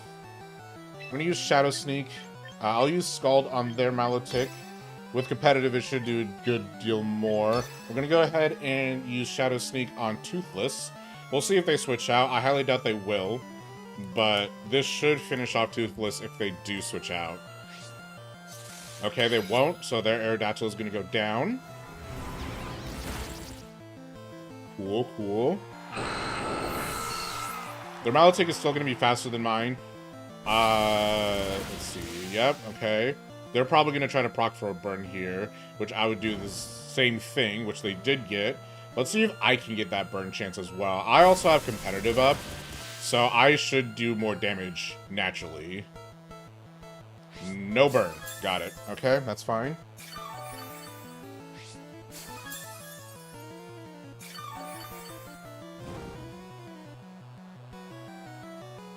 No Tailwind for them. And I took out both their Tailwind setters. Uh-oh. No, my stream!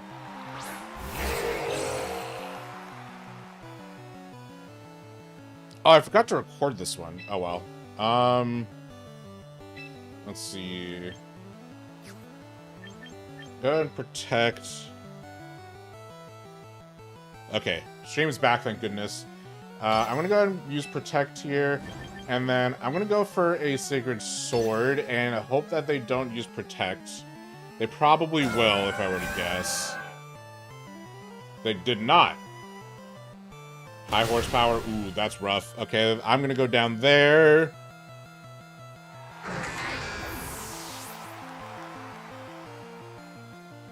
Life do. Makes sense. That's gonna heal a quarter of their health. They could still bring this back, so I do have to be very careful here. They do not have Tailwind anymore. What I could do... do I do that, though?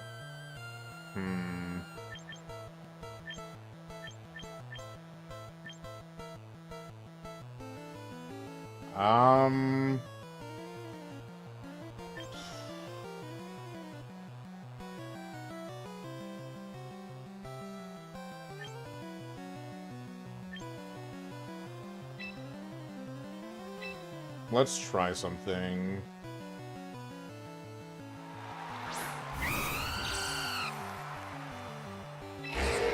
Go ahead and try Muddy Water here, and then I'm going to hope that they target Talonflame with at least one move on this turn.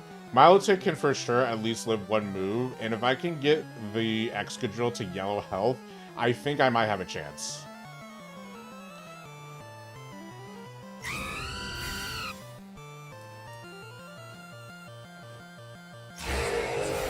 Damn. So I was really hoping that they wouldn't do.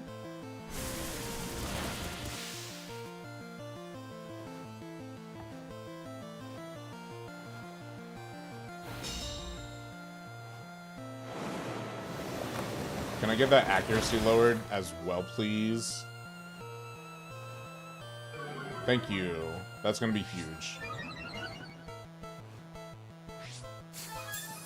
I'm not super concerned with their competitive. I really would like to get a burn chance off on them, but I'm not sure that's going to happen.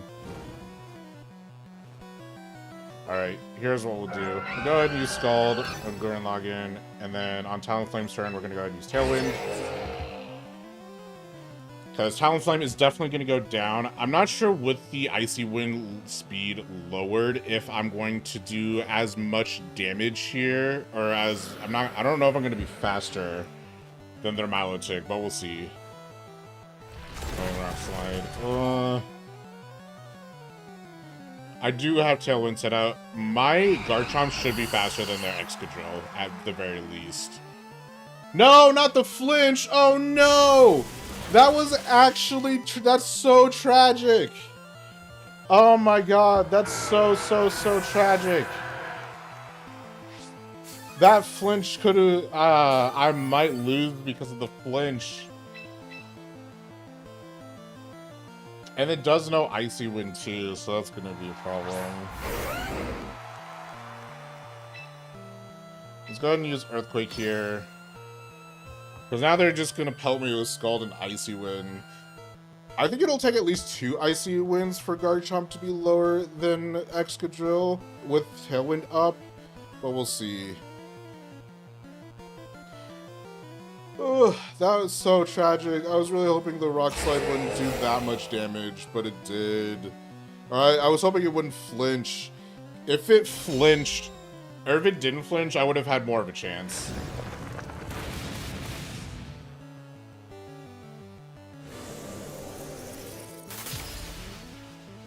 Fuck. No, that's so tragic. My first game lost because of a Rock Slide flinch. Damn it, man.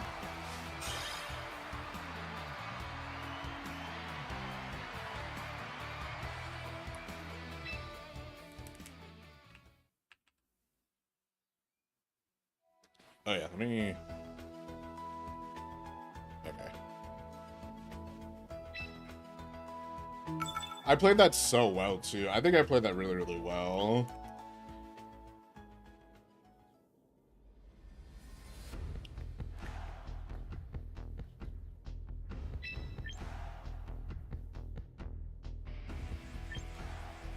Let's try something.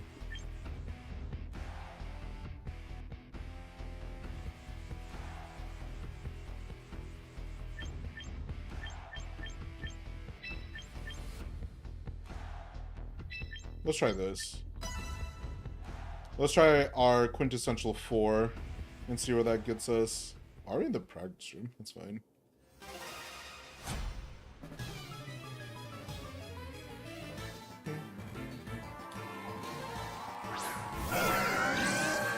Ooh, interesting.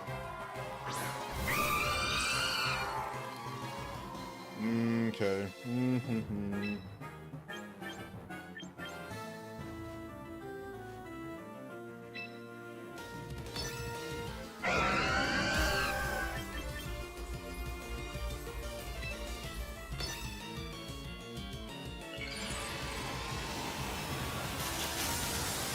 This.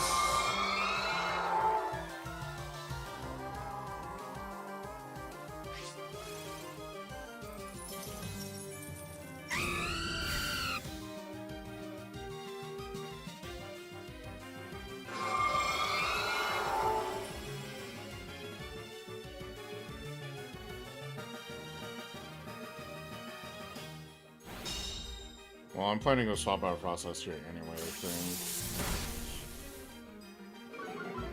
So I'm not super concerned about that. Yeah, I'm gonna swap out Frostlass. Reason why I used Frostlass in the first place anyway was to kind of call out that Icy Wind. Hit. Unfortunately, I don't have a whole lot that I could do against this this Rotom, which is kind of a shame. That's fine. Then we're gonna swap to Wallace, actually.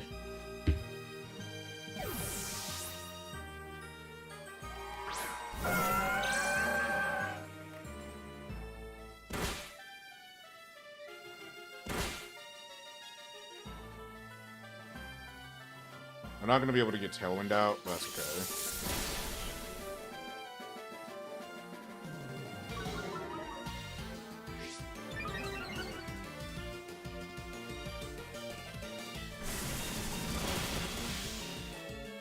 I want to try to get Scald out. Or... Critical hit! Can I stop getting critical hit? Dude, what is this? What is this luck? Holy crap. I honestly think Talonflame could have lived that if it wasn't a critical hit.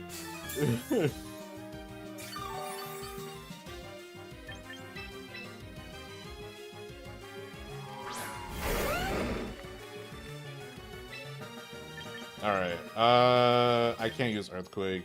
Let's go ahead and use Rock Slide, I think. And we'll go ahead and pop Scald on Milotic. Okay, I'm not really concerned about you. Plus, okay.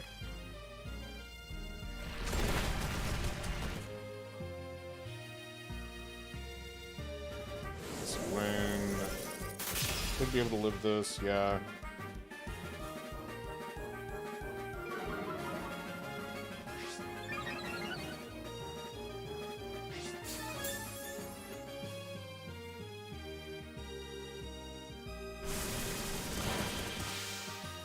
Nice. Yes! And I got the burn this time! Awesome. That's exactly what I want. Because that's going to completely negate leftovers.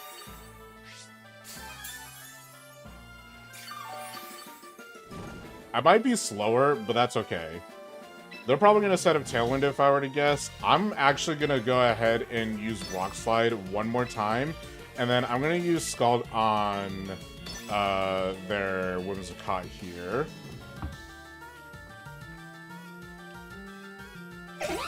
Ooh, Protect. Okay, okay. Which is fine. Will Rock Slide take him out? Take Milotic out? I don't think so. What? But the burn will. Are you gonna use Icy Wind one more time? No, you're gonna use Scald on Garchomp? Yeah. And you get the burn off. What is this guy's luck? His luck is phenomenal, dude.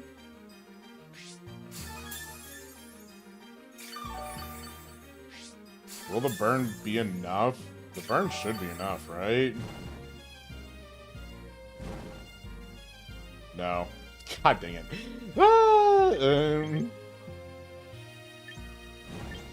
Is Rock Slide... Is Earthquake effective? Not very effective. Okay, we'll go ahead and use Rock Slide again. I'm basically just spamming Rock Slide at this point because I don't really know exactly what else to do with Brant. Brant, that's the one person I need you to hit, dude.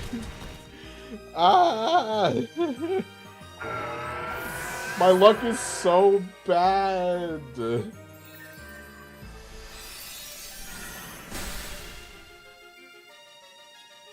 Please, man.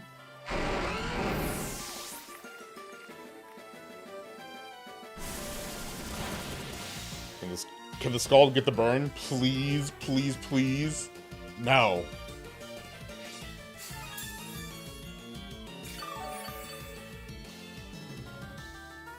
That's okay.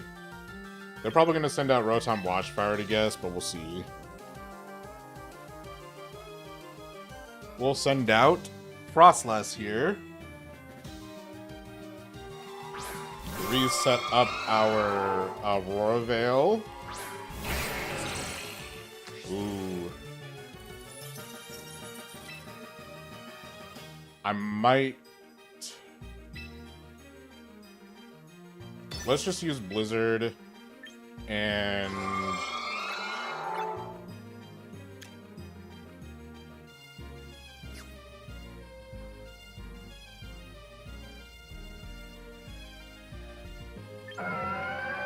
Let's use Protect. I don't know if Excadrill is faster than Frostlass.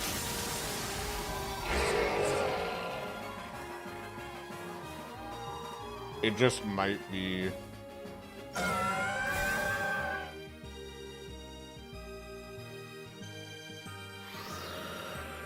Well, now it is. Will I be able to live this Rock Slide? I don't know. I can. Okay. Can I get the freeze off? If I can get the freeze off, that would be huge.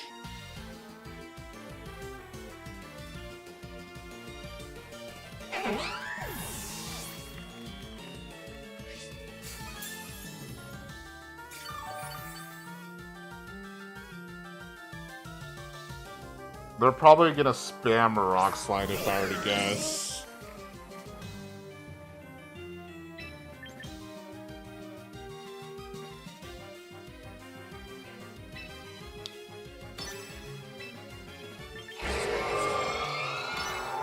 I know Milotic can survive an Electro Web just fine.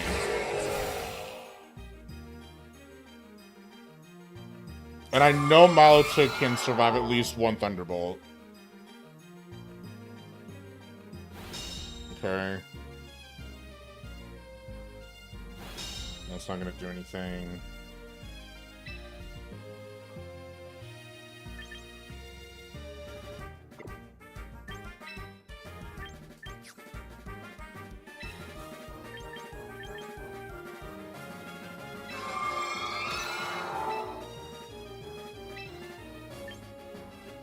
I'm gonna try this.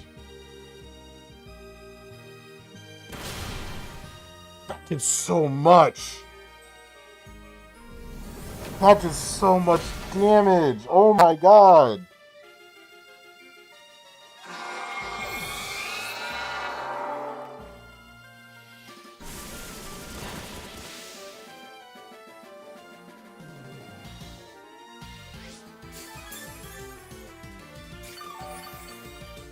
That did so much damage!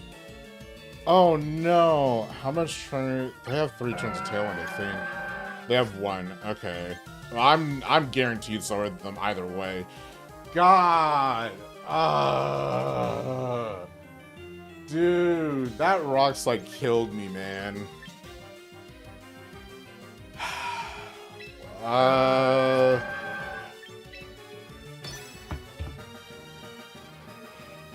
Dude, I had so much momentum. Crap.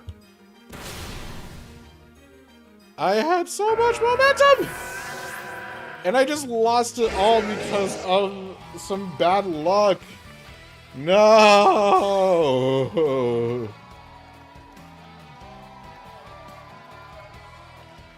Jeez. Dude, my bad luck killed my momentum! Ugh.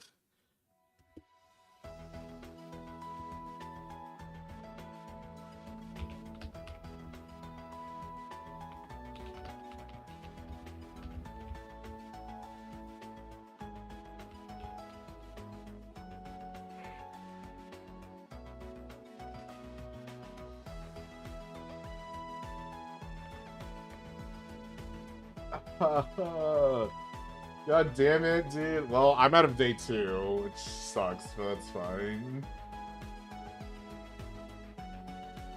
Oh, man.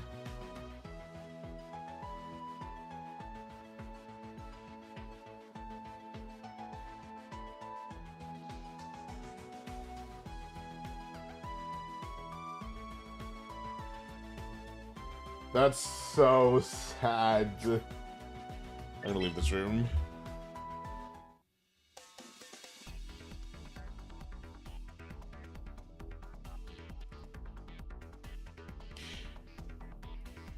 Now we're gonna wait for 2,000 more matches. Gosh, dang it.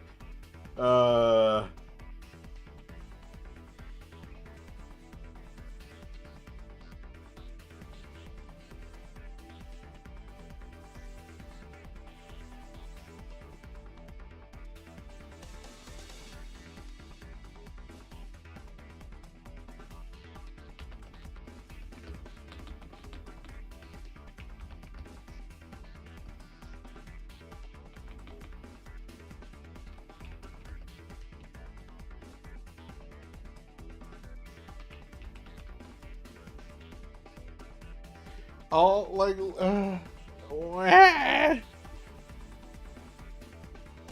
well, I mean, there's nothing that you can do about that, but, man, I had such good momentum in that second game. And then my opponent got like 3 criticals at the very beginning. Like, are you serious?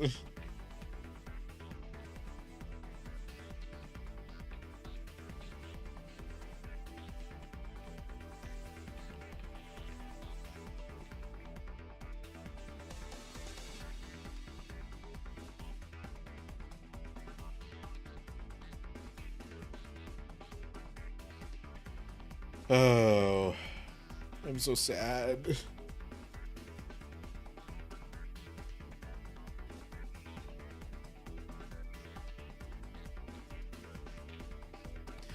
Literally because of a rock slide miss and then 3, like, If I got that rock slide off on the Whimsicott, I think I would have won.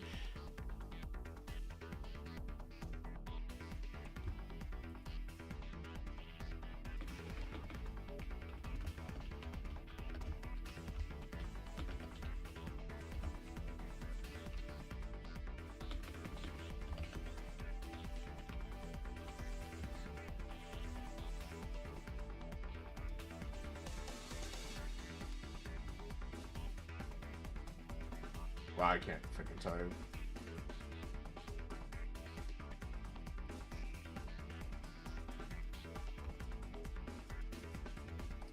Gosh. Okay, that's fine. I'm gonna move on from that.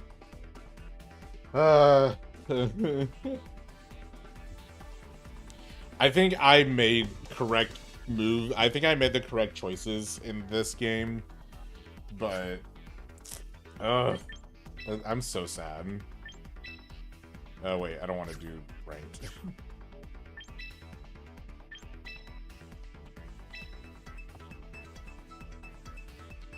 Oh, sorry if the audio was doubled up. I had my desktop audio on.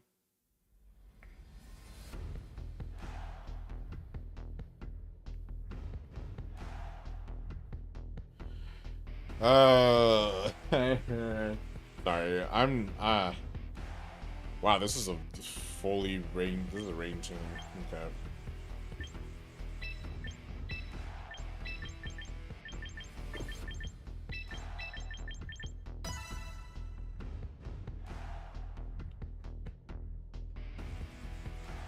Dude, that momentum actually killed me.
Nice. Gonna get the burn. Woo!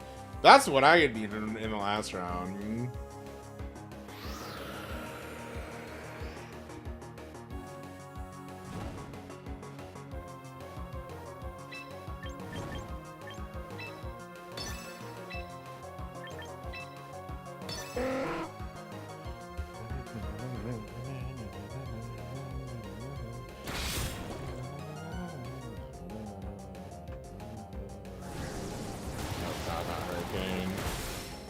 This freaking bird!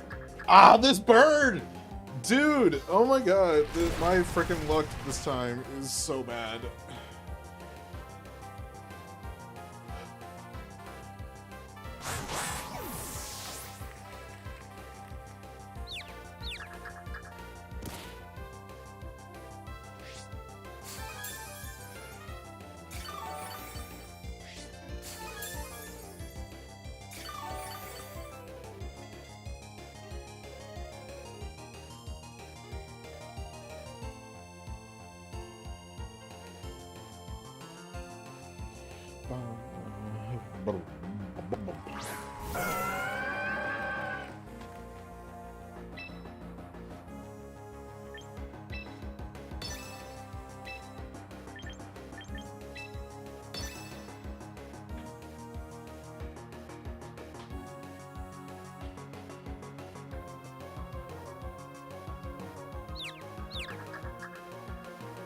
Thank you, Buzz, for doing that.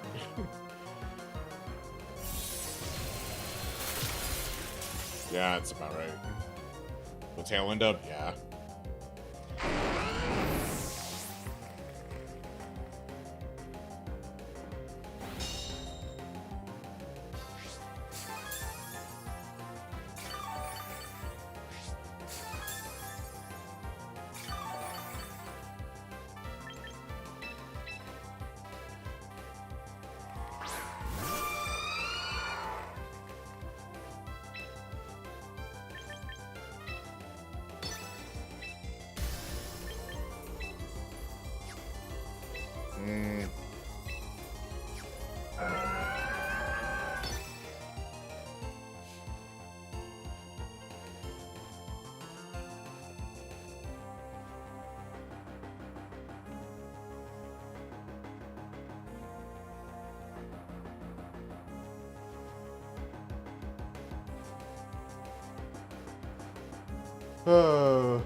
There's an O2 gang this channel.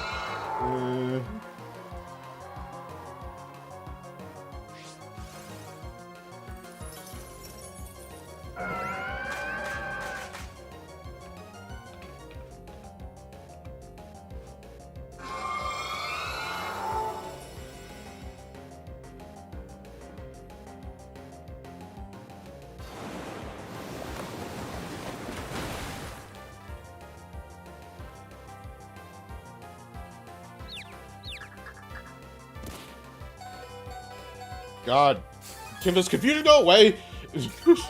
Like, genuinely.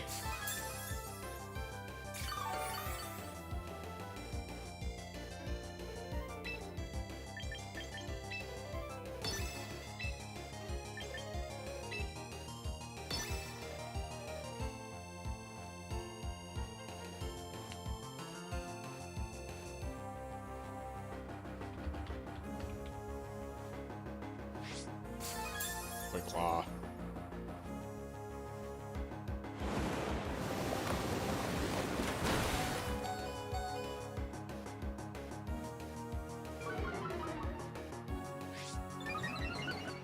Okay.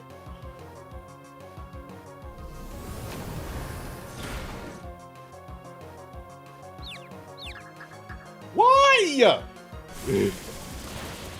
Get out of here. Stupid burn.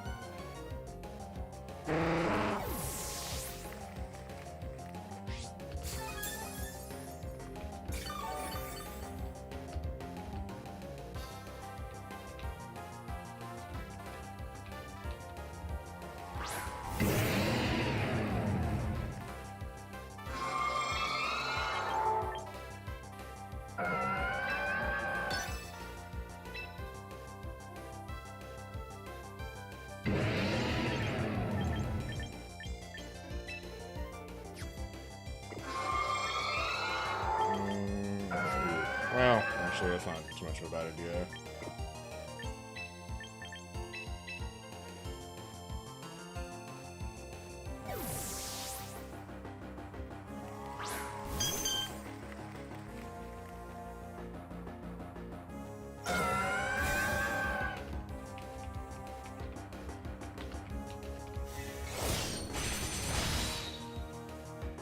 Ceaseless Ediage.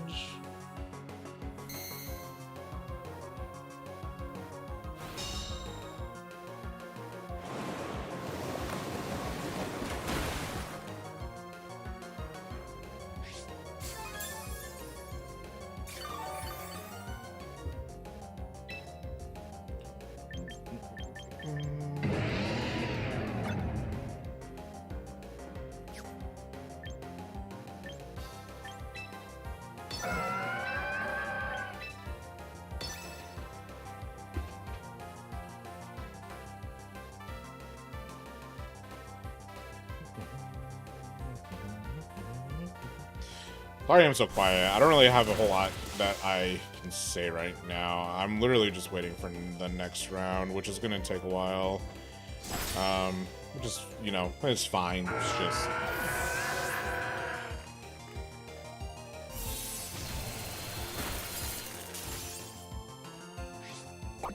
How many Pokemon do I have on my team?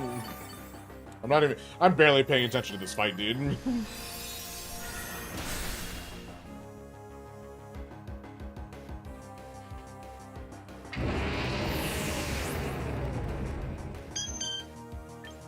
Right, Frostlass, which unfortunately my Stone's gonna go away next turn, so I can't set up Aurora Bell, that's fine.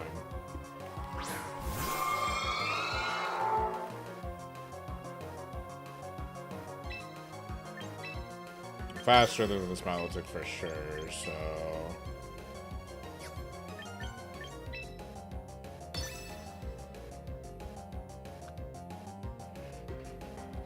Oh, I need to update my win-loss ratio. I really hope I don't go 0-9, to be honest. That's like just the one hope that I have, is that I don't go 0-9, but we'll see.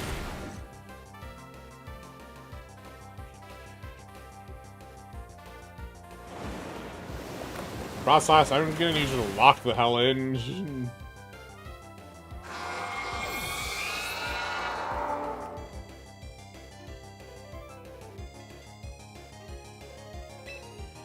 Alright.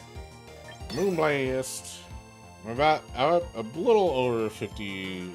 I think I'm at like 56% or 58%, something like that.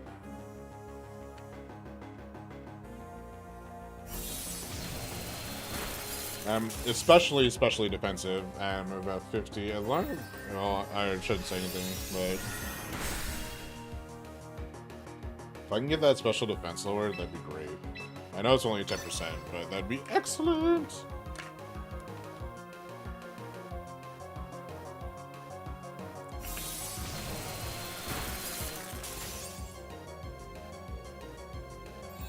You're doing about 50 damage to me every single time.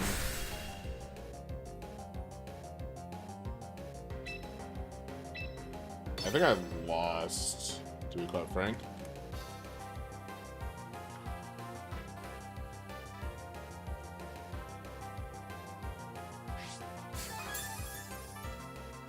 Activated Quick Claw, even though you're faster than me.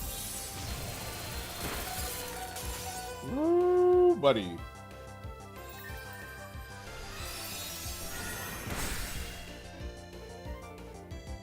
Yeah, that was real close there. Thank goodness they, that...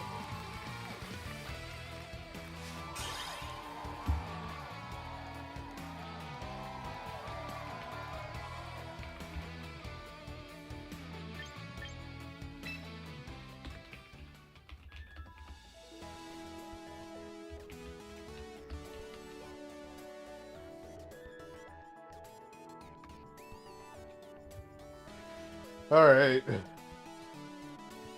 Still waiting on the next one. Let me see where we're at in terms of it. We're at 2837 out of 2962, 2972, so we just gotta wait more.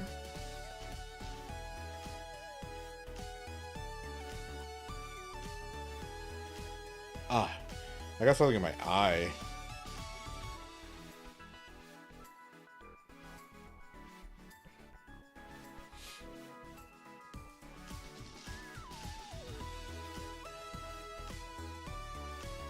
I'm gonna be making O3 gang soon.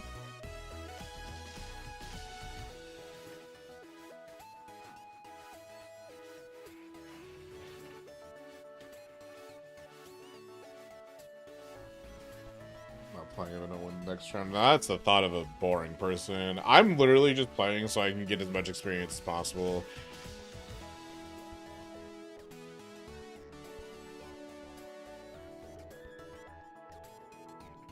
We're going until 09 if need be. So true. I like how there's this one person that's like, I ain't gonna play if I'm gonna go 03. So whatever.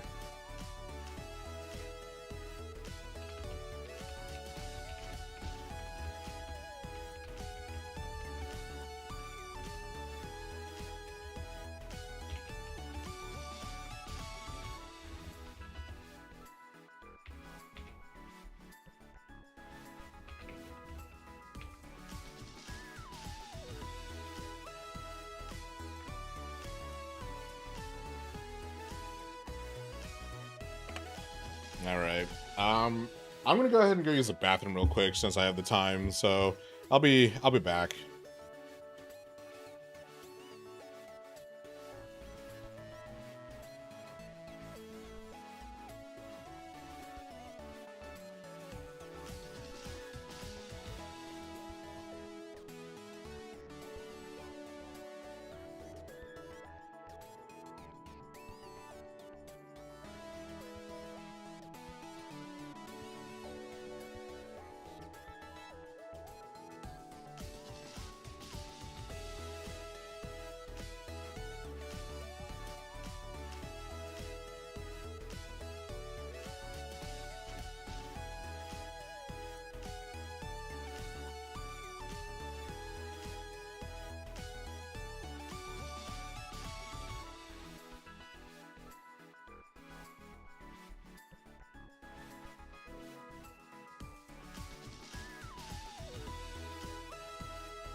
I am back.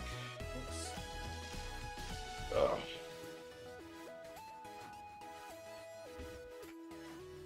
Let's do this. Let's see. I don't have the thing up. Let me check stream real quick. So over. Oh, they're in BRB mode. Oh, alright. Hopefully the next one I go 1-2, but we'll see. Looks like a lot of people dropped, or at least a good amount of people dropped round 1, but I'll keep a lookout.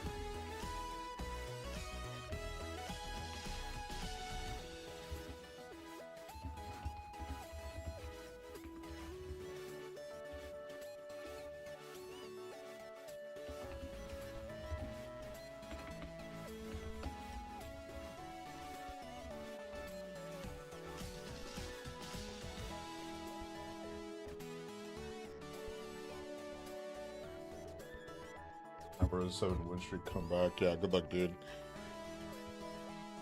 Alright. But there's not really much else that we can do in the meantime here.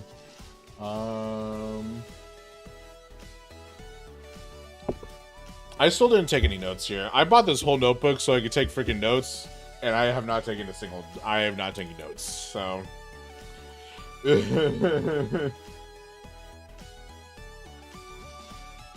But that's okay. I'm literally just here chilling. There's no reason for me to do anything. But man, maybe I should ask the family members so if they could give me some lunch, because there is no I'll probably wait until like noon-ish to eat. We're definitely not going to be done by noon with how slow these tournaments are going, so we'll see.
So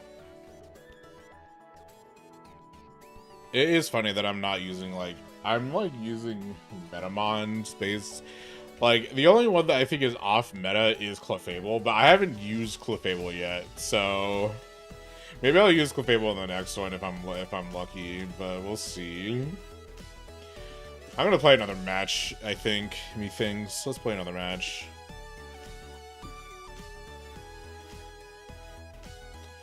I have a browser source. I should really just use the browser source. Hold on. There you go. Because that way, if I go to here, I don't even have the browser source added. Hold on. Browser, existing.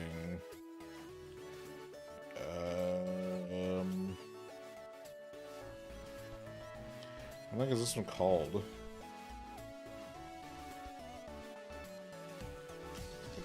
Okay. No, not window capture. Oh, it might be an alerts now that I look at it. Okay.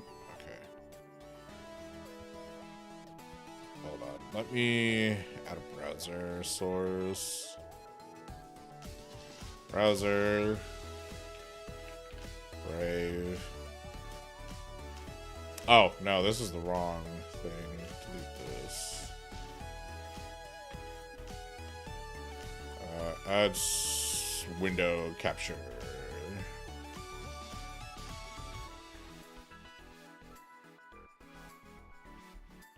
I think this is the right one.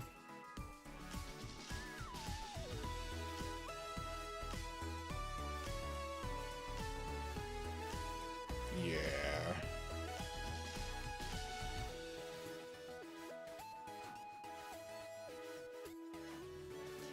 Let me hide viewing monitor here. Oh. Oh, cool. Awesome. Window capture.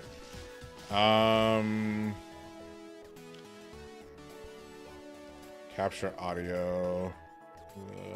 Properties.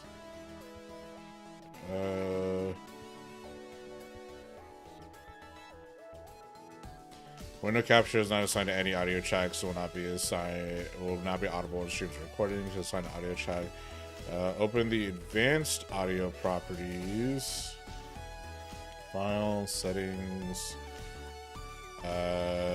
Audio.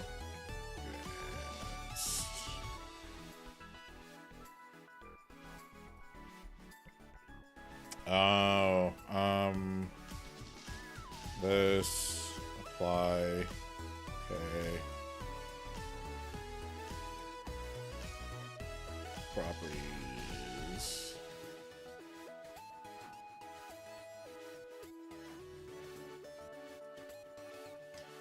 Not sure that's it. Hold on. Via the edit menu or the cog of the mixer dock toolbar. Oh, down here. And then window capture. We'll just assign it to tracks 1 and 2, I think. Okay, there you go. So now if I mute this real quick.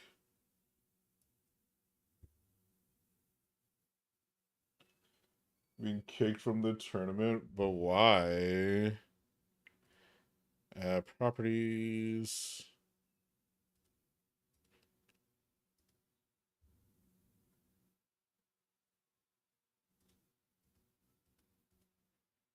Sorry, I'm messing around with this. I'm not sure. Oh, you know what? Let's just do.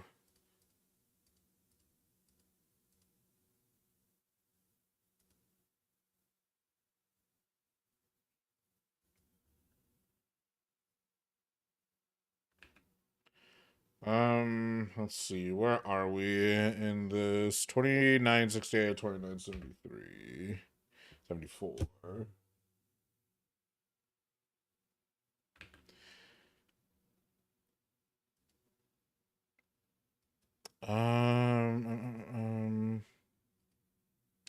Sorry, I'm trying to figure this out, this window capture. It's not capturing the audio, it doesn't look like.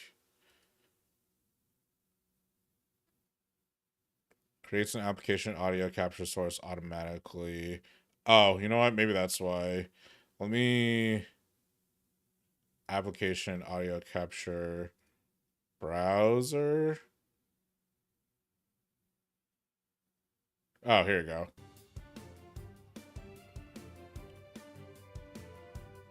So I don't need this window capture audio, I don't think.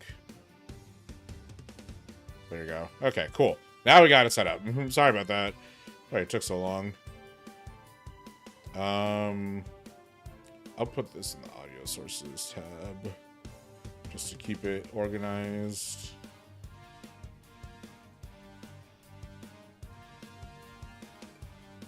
Let me also delete this.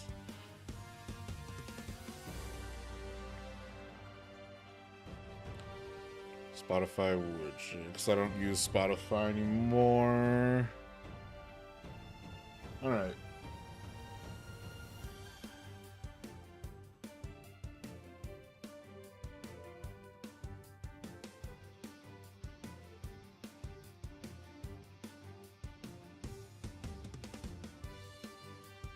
This guy got kicked out of the tournament for calling... I called them toxic for using Sneasler. I said Metaslop Sneasler. But that's, like, not offensive. That's just what he is. There's no way. You had to say something worse than that.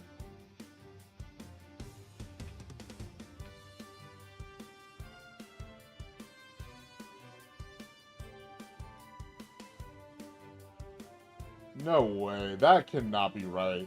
That cannot be right. What? That's crazy.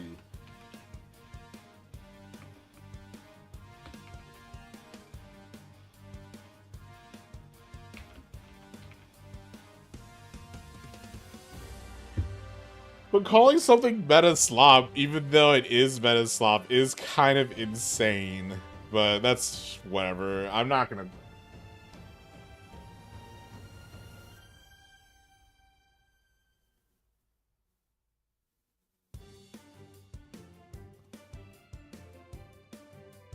Like, someone got kicked from the tournament because he said Metaslop Sneasler.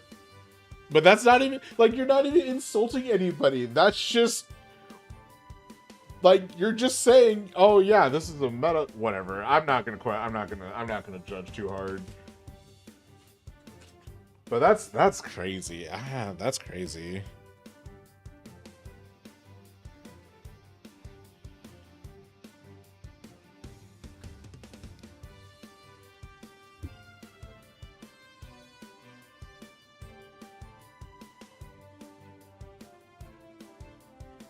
You're not even calling the other person Metaslop. Oh, I just realized I'm behind my thing. Guys, help! I'm behind my window capture. Where's my razor? There it is. There you go.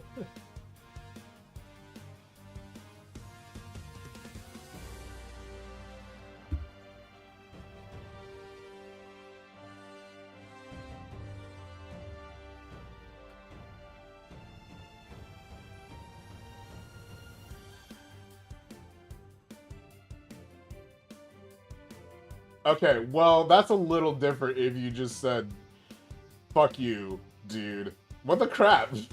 Well, you can't say that. Like, if you just said Metaslop Caesar, then yeah, that would have been fine. But you can't just say fuck you to other competitors, bro. Whatever. I'm not gonna...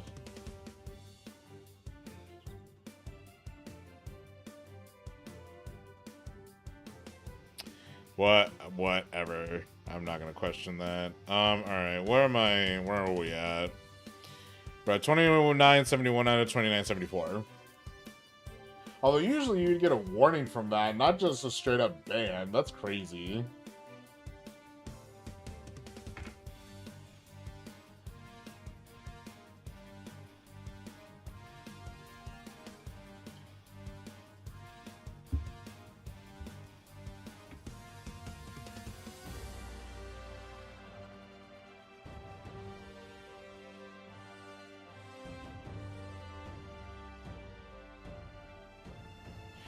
Whatever. I'm moving on.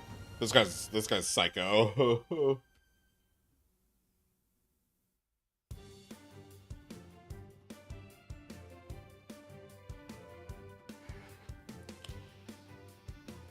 Still waiting for our next match. Hopefully we don't go 0-3 next match, or else I'm just gonna be seeing. But even if we go 0-9, that's okay.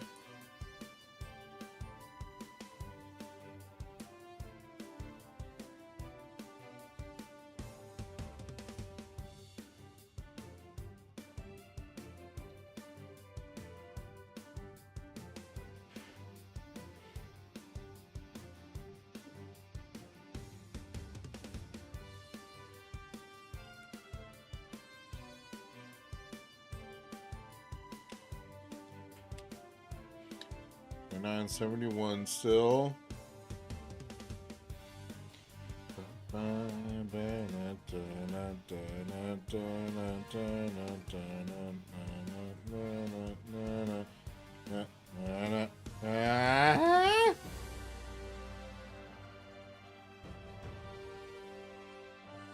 This is too long with nothing on screen. I mean, we're waiting for round 3 to start, man, so there's not really that much you can do in this situation. Hopefully I'll be able to outplay my next opponent.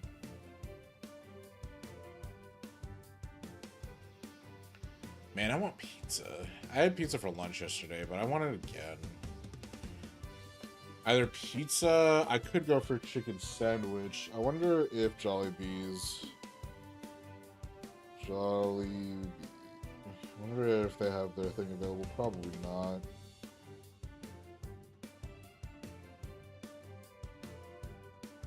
No. So I've been trying to get the Final Fantasy collab meal from Jollibee.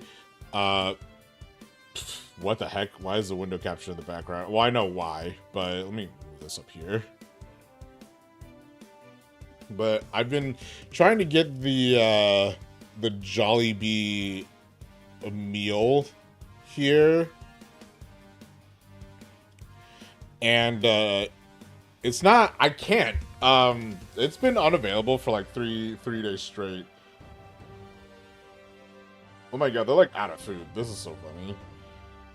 But yeah, I mean, my location is closed, but I've been trying to get the Final Fantasy XIV Jollibee meal for like the last 2 days, and I haven't been able to get it just because people have gotten it before me. I want the chicken emo, but it might not even. It's probably not even worth it, dude. Is every round gonna be like 75 freaking minutes here? That's crazy.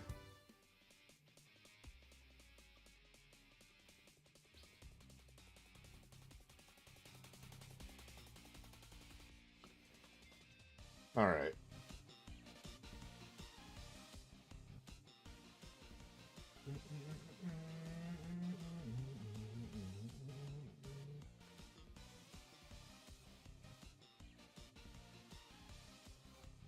Where is it? There it is. The Grand Champion scored.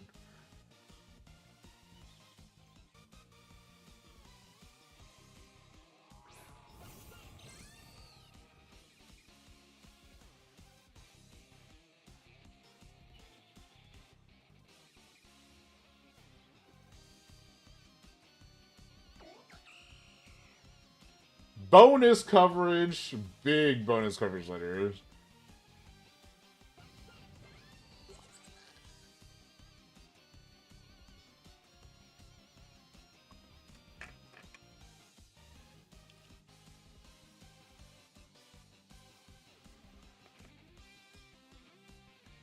Petition to send all Milotic users to the distortion room. That's so funny.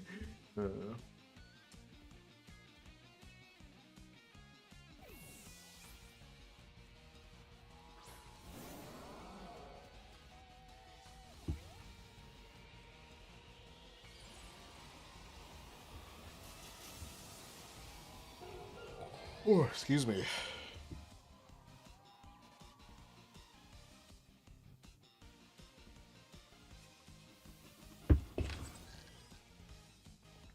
Is that agility? Oh no, it's the ally swap.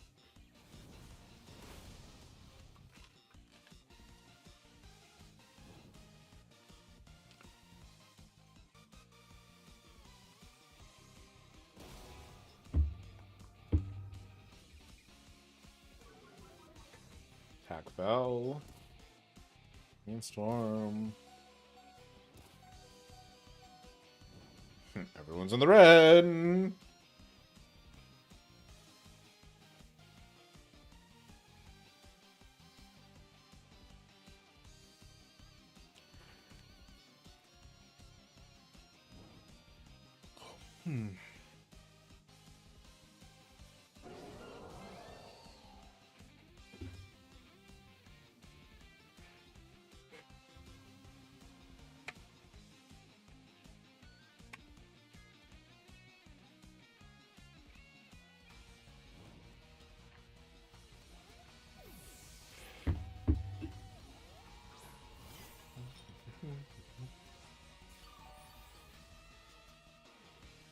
I want to see RE teams when we intro 03.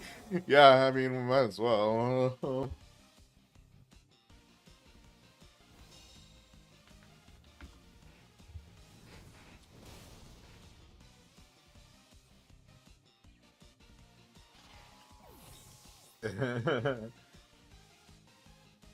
Going for #1 worst Chandler player right now. And open.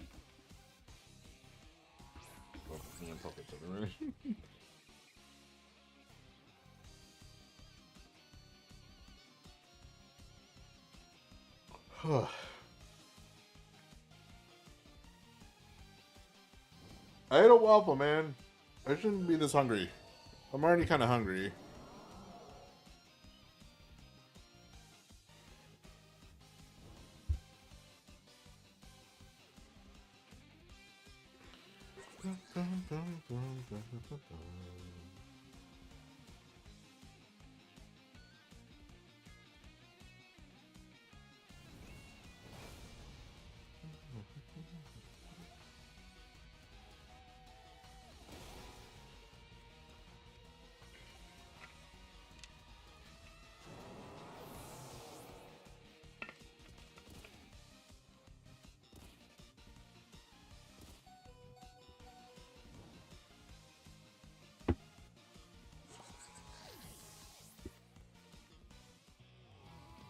I think that was the last stream too, so.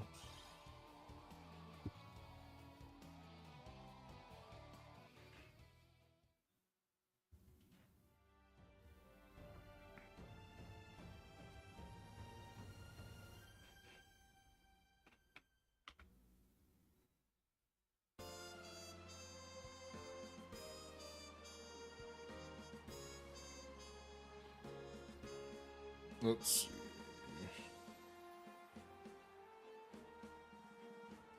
Yay, next round's up.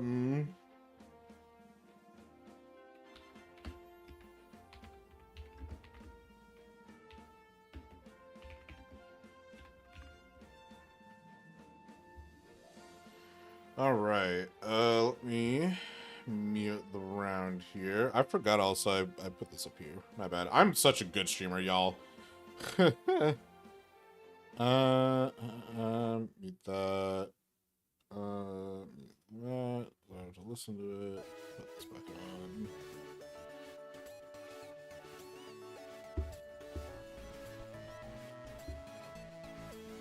on. Okay.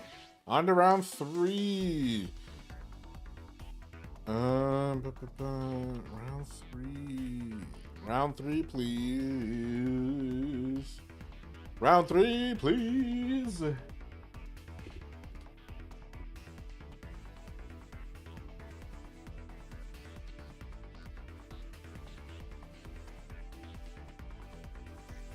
They're probably setting up.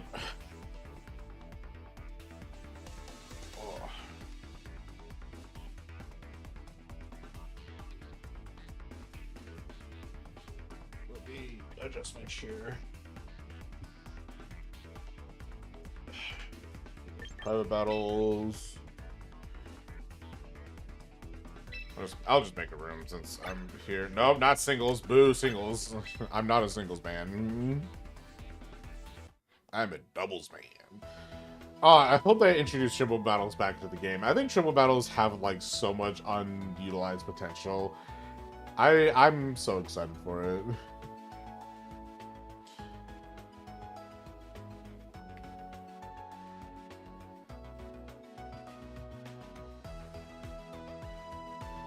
Never give up. Never surrender. Remember, never give up.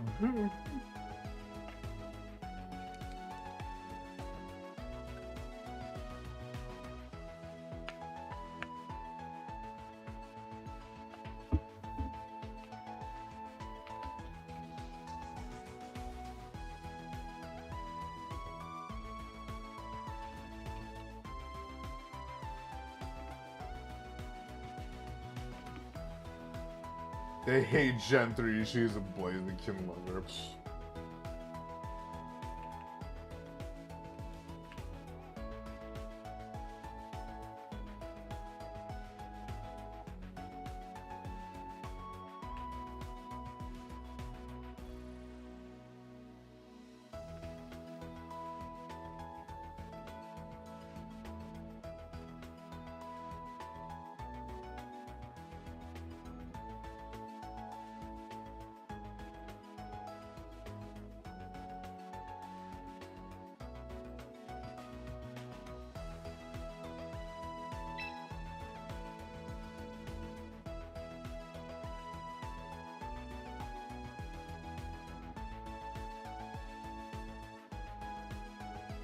waiting for.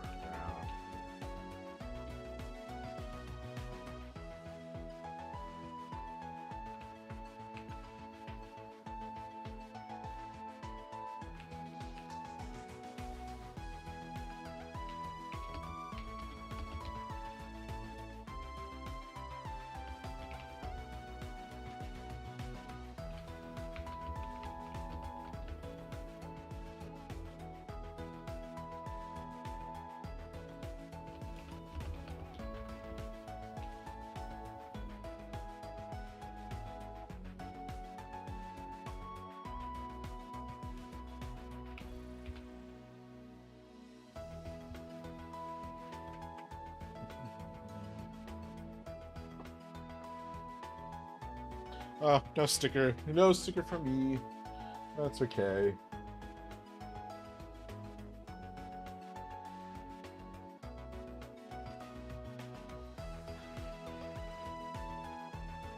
Somehow longer than round one. Yeah, yeah. Imagine if there was 10,000 people.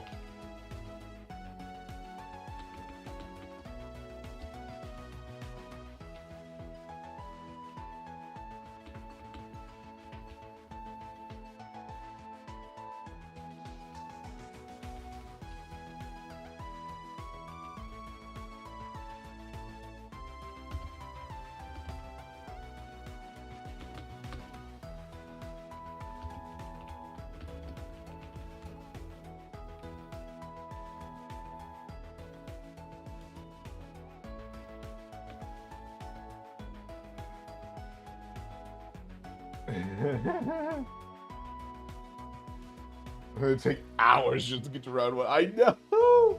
Ah, that's so funny.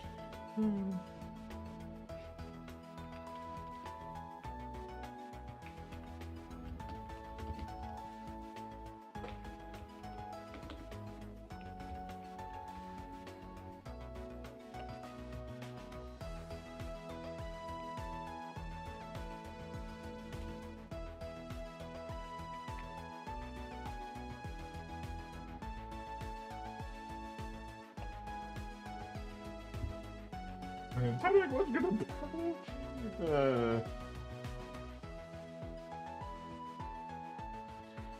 I'll start before it gets here. I was starting.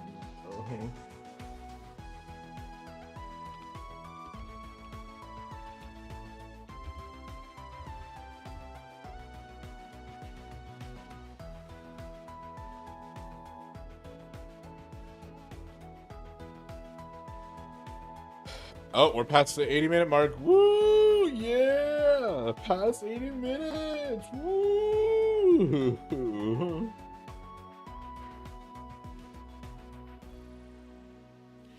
I want to take a screenshot when it gets into a minute.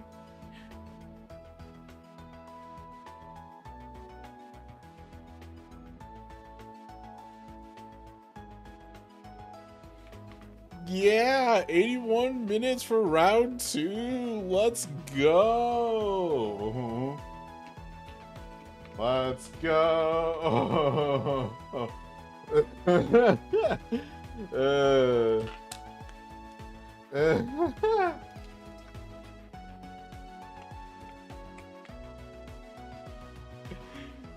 Maybe they should have capped this at like 5.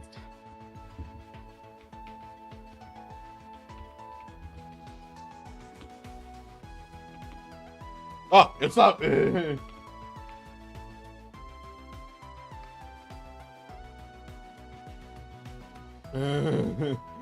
Okay.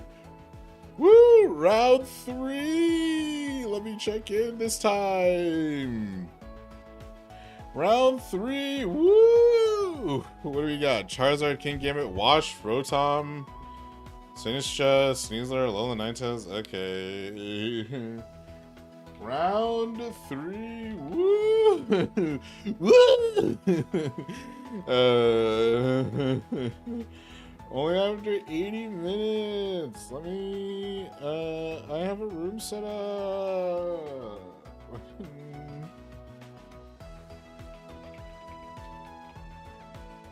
Yeah, 03. Yeah. Room code is 40906128. That's so funny. Literally just, yeah, woo. Let me minimize that, and let me turn the view monitor real quick. Like, yeah, time to go 03. Time to go 03. Oh, how long was that? I don't even remember how long that was. All right, let's get started here. Round 3. Battle.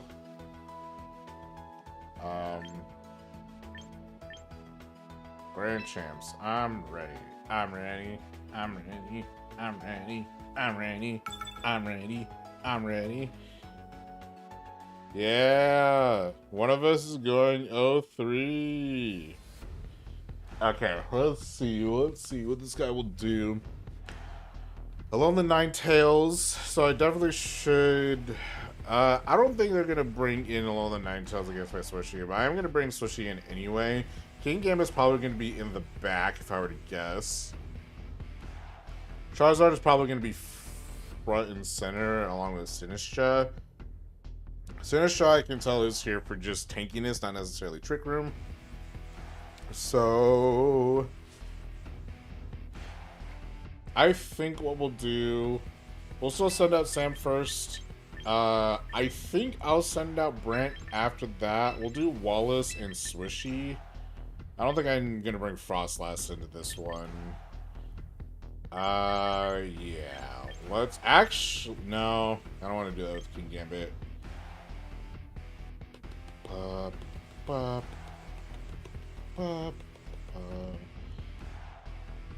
Yeah, I think we'll do this. If they send out Sleezler first, I have Dual Wing be active. If they send out Rotom Wash first, I could send out maybe that's a little bit of a problem. Rotom Wash is my actual nemesis this entire thing. I thought it was Sneasler, but once I added Talonflame, once I got Dual Wing onto Talonflame, no Sneasler problems for me. So that's good. But man, Rotom Wash has been my nemesis this whole time.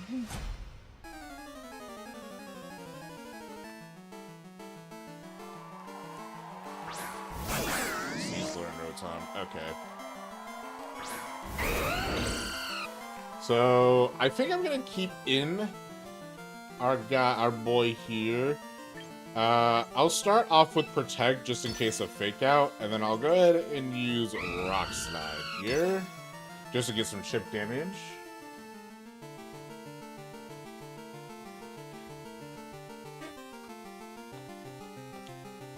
Because, oh, Rotom might be choice. That could be the way I could look. I'm so stupid.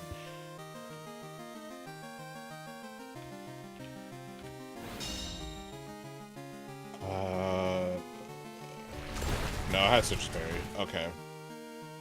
Okay, got it. Citrus Berry, Rotom Wash. Good to know. Hydro Pump, we're going to Protect with Talonflame. Alright, we're gonna go ahead and pop a Dual Wing Beat on Sneasler, and I think I'm actually just gonna Dragon Claw Rotom here. Just to get some damage in. Sneasler goes down.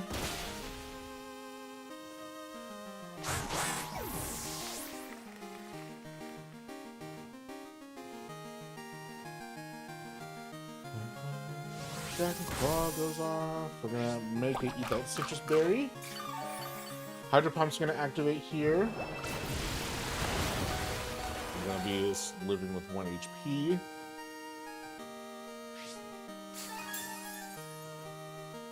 So we'll go ahead and set up Tailwind on this next turn here. Sinistcha, as long as Sinistcha is in the next Pokemon out. Okay, we got Ninetales here. Ninetales Snow Warning.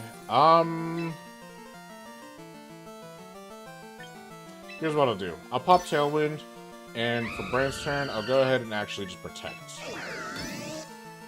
Because Okay, you're gonna withdraw. Charizard comes out, which is fine.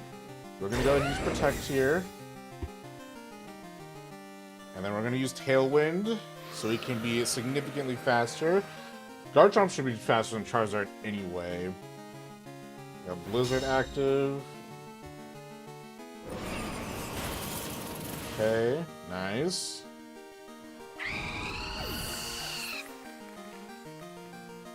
And then we're gonna bring out Swishy.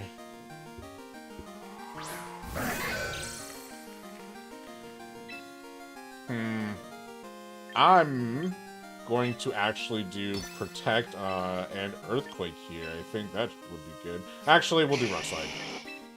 Because it should be super effective on both of them. And Alolan Ninetales might live this, but we'll see.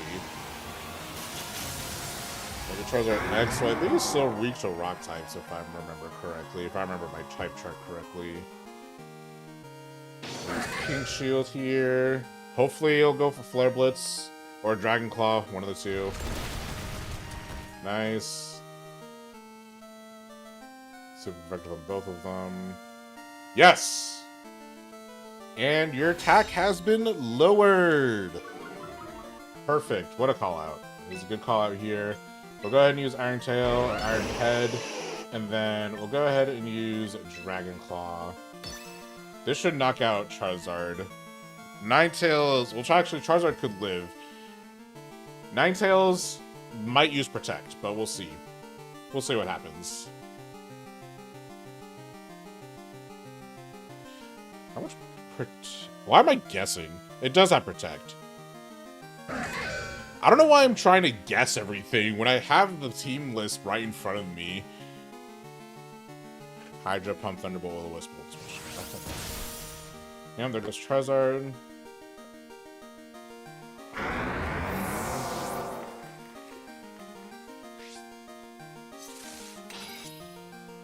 Iron Head. Nice.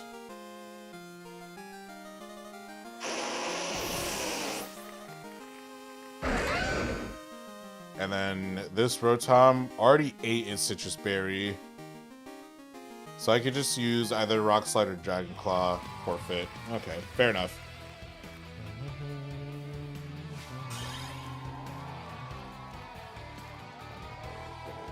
Okay. I think I have this guy on the back burner. He might bring in King Gambit next.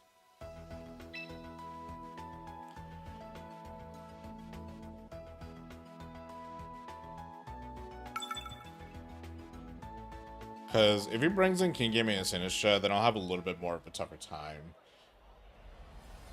We'll go ahead and bring out Sam out first anyway.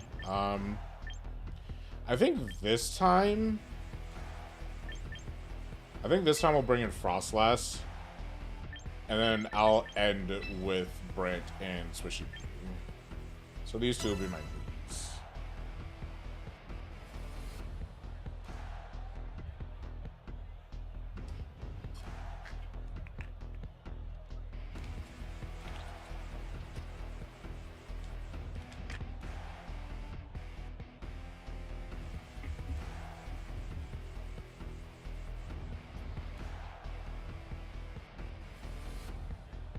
Dude, I really actually am craving a sandwich. Like, I really, really want a sandwich from somewhere.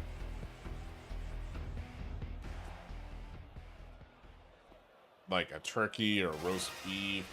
French dip is my, like, #1 favorite sandwich. So, I might just ask my family to bring me one. Maybe.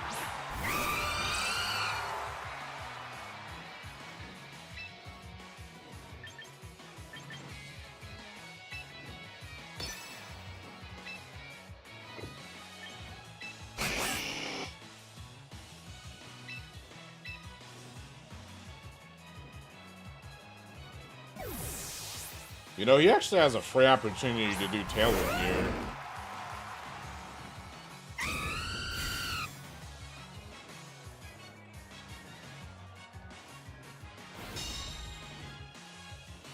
Second verse, same as the first. Flare Blitz. Nice.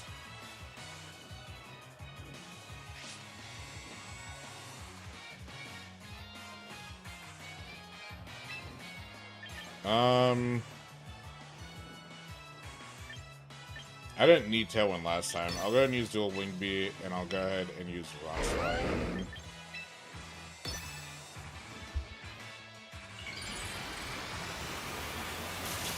Almost tit for tat the second. Almost tit for tat, the same as the first round. Please do a Wing Beat. Ah, the 90% man. Plus combat, Guard Chomp. So Guard Chomp might go down here, actually. You have Rough Skin. You don't have the White Herb. Oh, you do. Okay. Bruh! That's a Rock Slide I needed you to hit, man. That's rough. Okay. Try one more time. Can I use Earthquake now? I can't.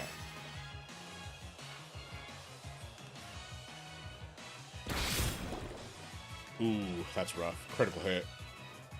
Rip. Ripperoni. Earthquake. Ooh, damn.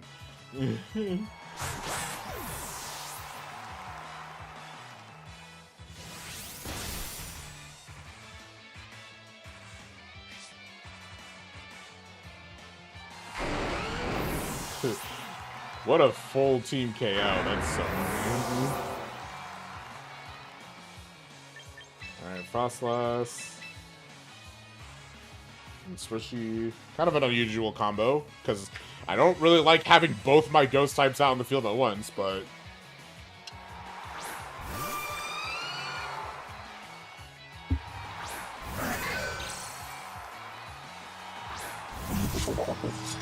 Okay, I have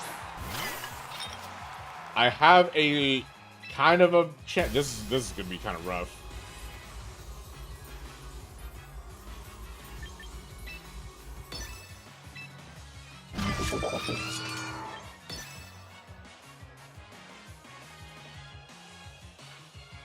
I'm gonna pray that he thinks I'm gonna use like Blizzard or something or Shadow Ball.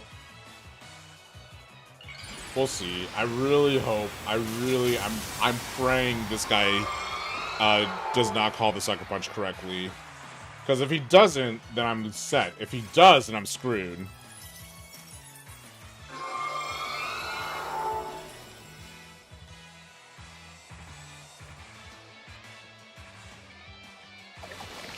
Gotcha. That's gonna do like no damage. But he can burn. I think that's what he's hoping for. I think that's what they're hoping for. Okay. This will do half damage, I think. A little over half.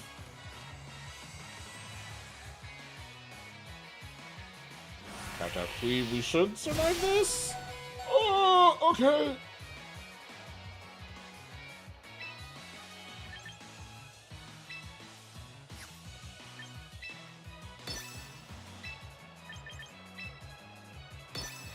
I'm gonna go full out and hope and pray.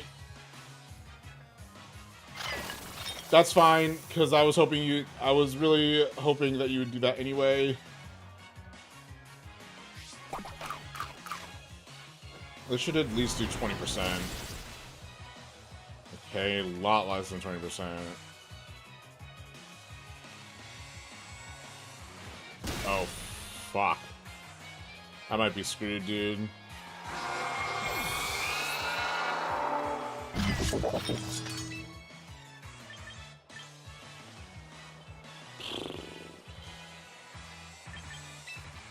Okay, I have an idea.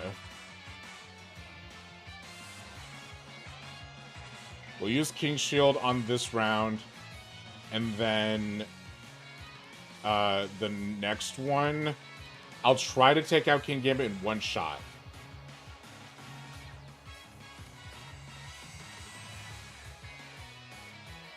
Let's see. I really have to kind of think about this, but I'm pretty sure, like, if he tries to use Kowtow Cleave, then I should be okay. And then I can use Sacred Sword on the next turn, and hopefully just completely take it out. Okay. It can also know, what is it? Oh god, Life Dew. Oh no. Because I'm not going to be able to one-shot, I don't think.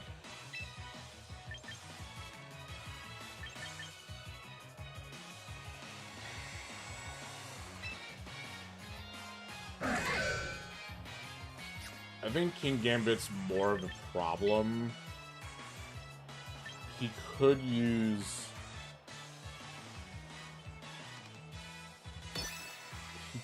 Sucker Punch here. But... Okay. Okay. Shinisha actually doesn't have... Oh my god, Shinisha doesn't have a Ghost type move. Oh my god. Oh my god, I might have this. Shinisha is purely bulky. So it's not going to do a whole lot with Machagacha. And it's not going to do a whole lot with Life Dew. I literally just have to spam Shadow Sneak, and I might have this. I think I win.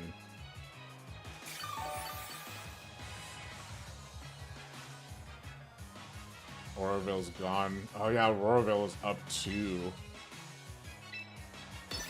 I guess I just have to keep spamming Shadow Sneak and hope that I can deal with this. Man, it had the one moment where I wish I had Shadow Claw, but that's okay.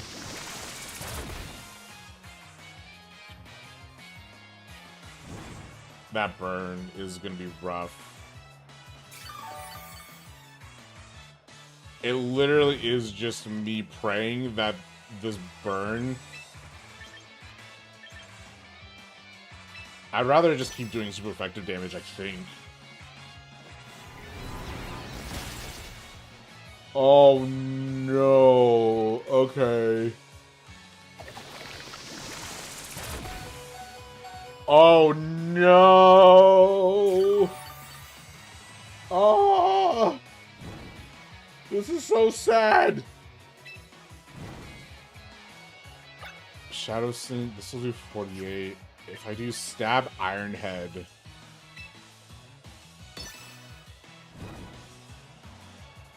It's gonna be effective, but I think Stab Iron Head will just do more. No! Oh.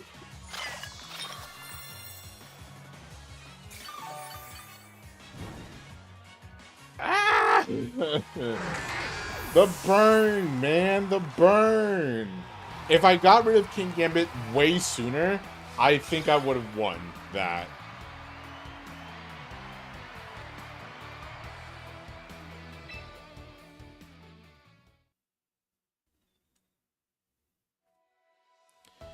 Ah.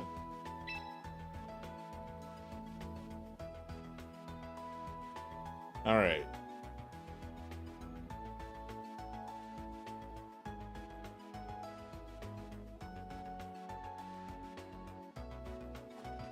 Okay.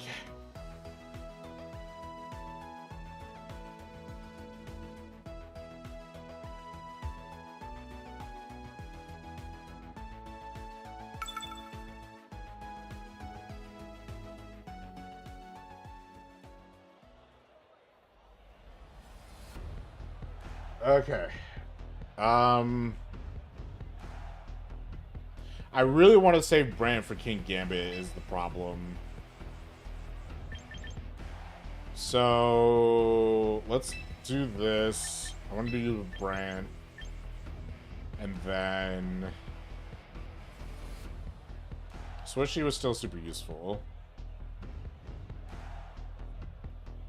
So let's go ahead and do Swishy instead. I think this will be good.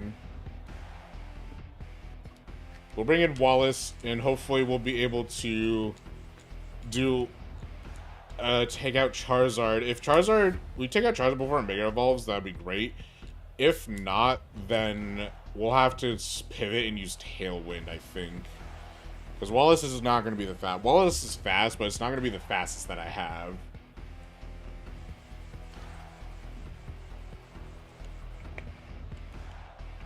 Unless he sends out Rotom Wash first. If Rotom Wash is in his rotation, then I might be, unfortunately, well, not screwed. But I'm going to have to do the same thing again while I have to switch in Garchomp, and that's not going to be a good time.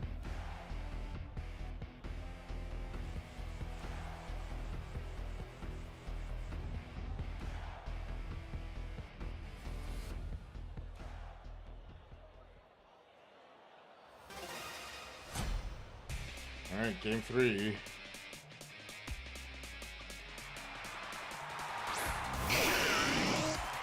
Crap, okay. Well, actually, what does he have? Thunderbolt, Volt Switch.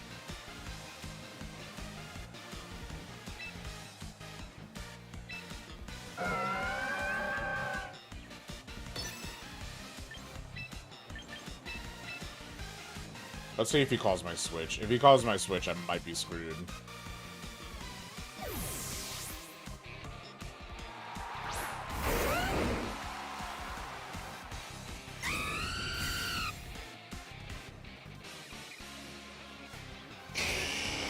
Okay, he didn't call my switch.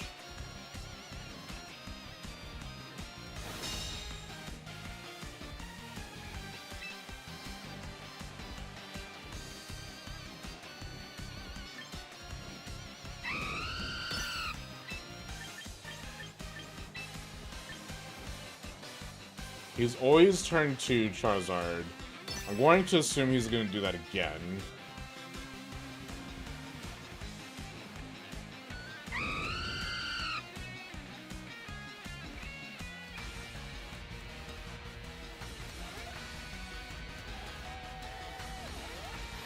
He doesn't.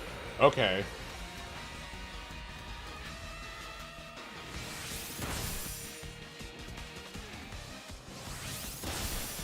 Yeah, that's not going to do a whole lot. Rough Skin activates. Thunderbolt.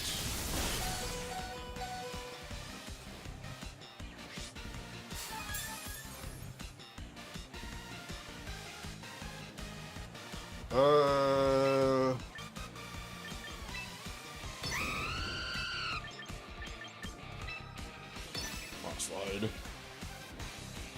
He might Volt. Let's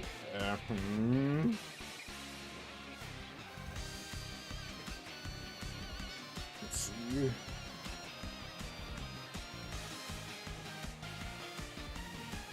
Because if I use Rock Slide, no matter what happens, if he swaps, if he Megas, okay, he's gonna swap.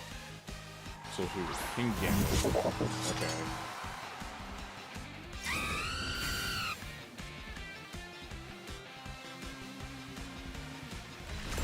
Rock Slide.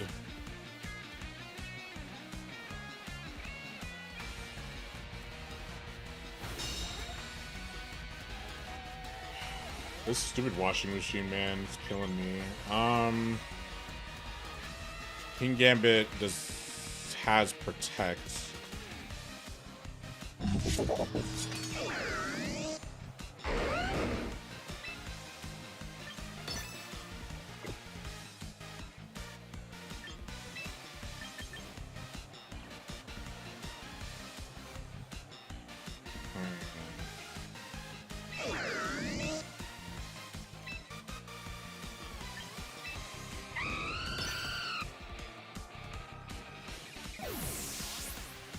Save the Tailwind here.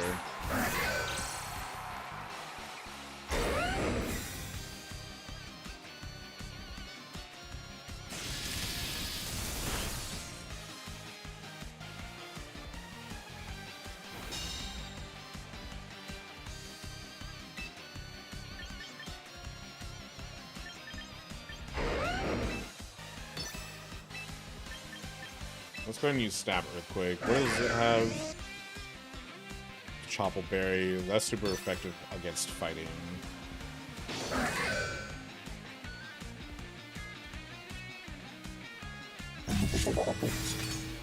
Damn.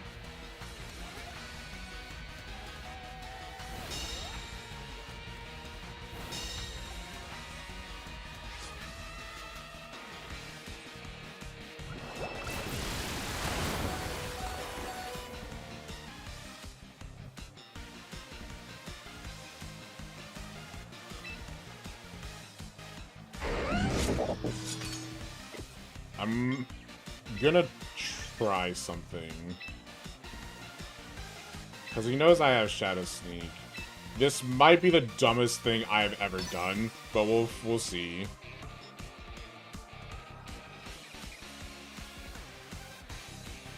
Because if he calls this right, then I'm screwed. But if he doesn't, then I might be okay.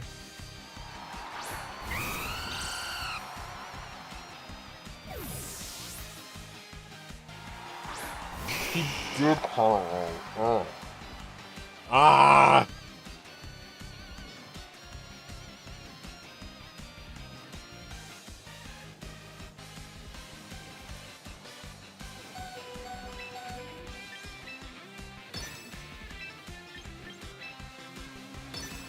Talonflame is the fastest on the field, so I should be able to get this Tailwind out. Jetstream, Sam's, both of them are going to go down here. But I'll have Tailwind out, and I might be able to take out Charizard in the process. Oh my god, I'm so not used to having team cheats, dude. I should have protected on both their turns, realistically. Unless I can get this flinch off. Come on, man! Come on, man! I've never missed with Rock Slide so many times.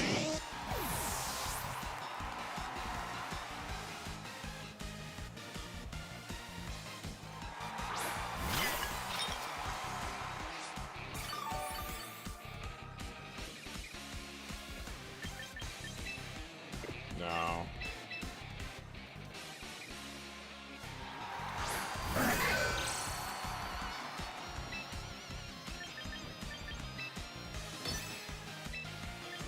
Actually, I am using Rock Slide, so...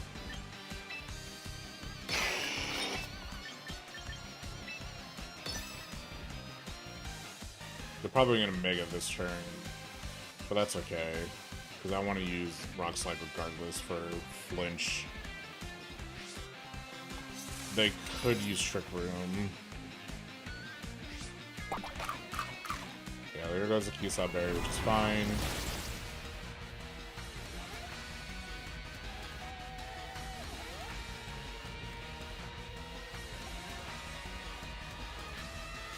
Come on!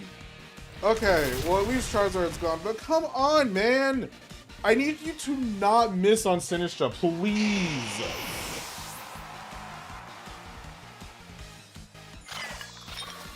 How is my luck this bad, dude? That is so annoying.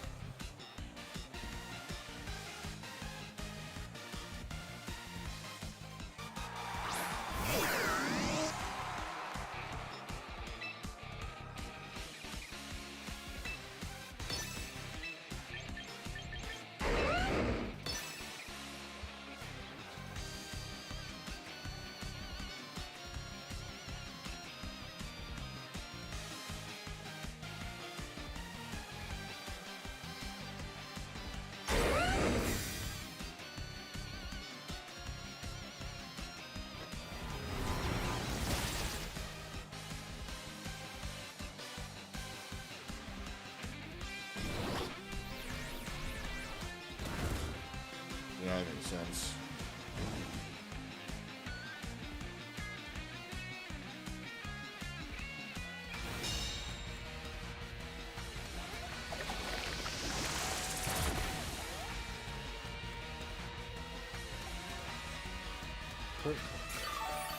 Again with the criticals, dude.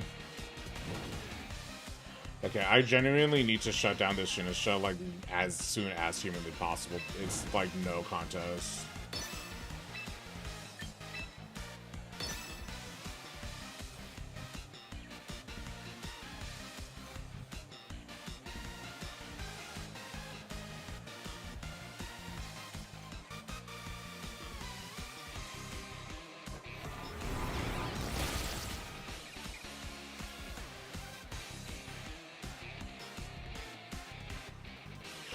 Bruh! Why? Are you kidding me? That's 3 times in a row. Come on, Brand. I needed you for that. You gotta be kidding me. You gotta be kidding me, man. Like you missed 3 times in a row. Come on.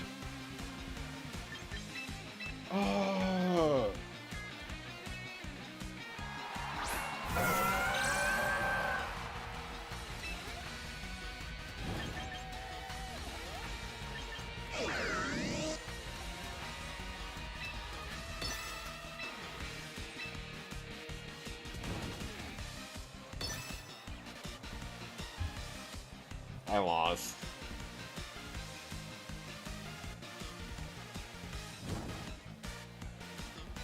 I really just lost this whole thing. Those 3 misses literally ruined all of my momentum. Ugh.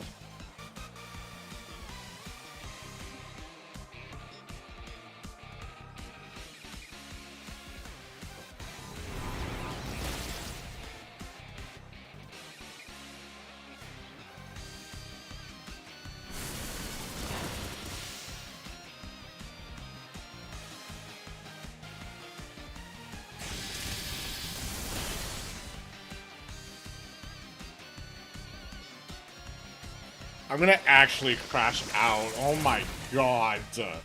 I lost all of my momentum from 3 misses.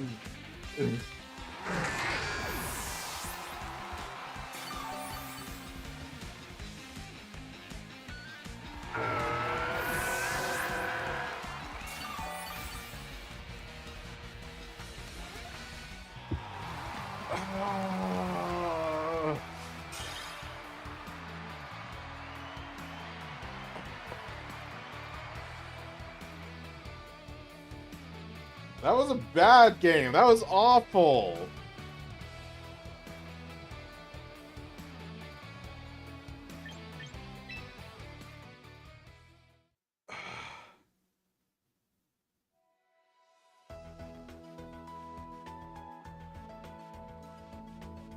That's actually so depressing.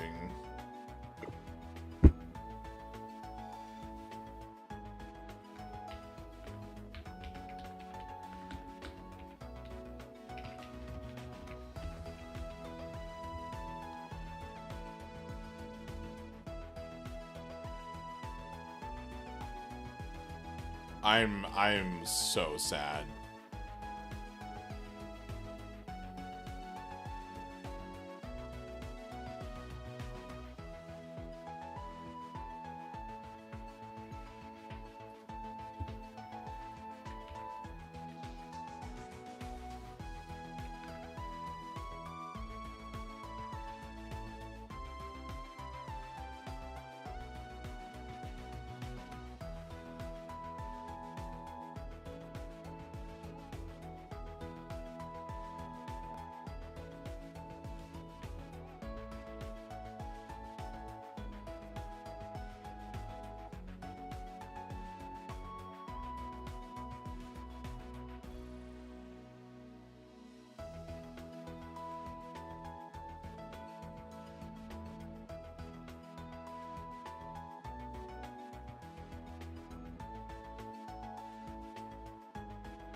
Dude, I'm actually really sad about that. I cannot believe I missed 3 rock slides in a row. That's a 90% chance to hit, and I missed 3 of them. What is even the math on that?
That's a 70% chance. Like, roughly 72% chance. Or no.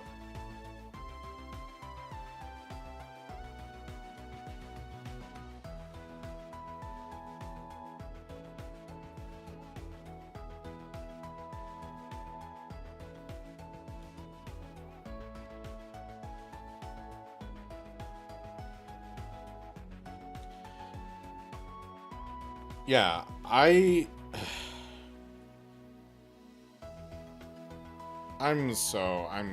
actually dejected because of that.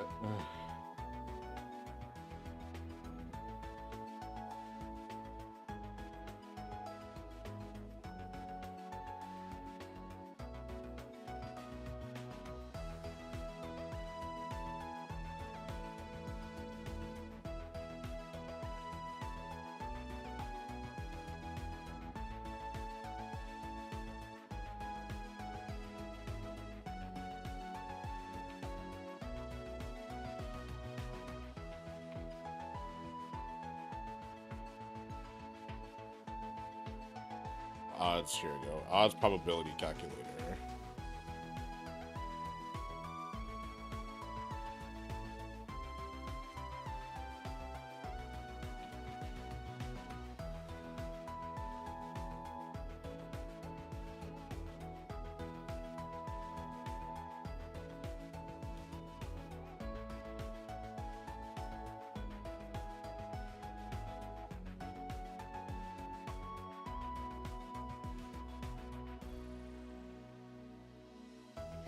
Hold on.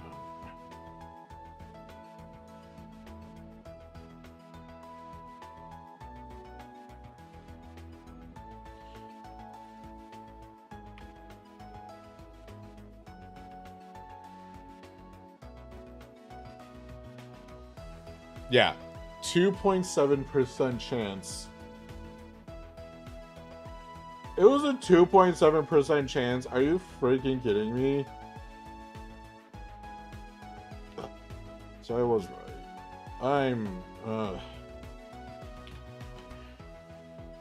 I'm so sad.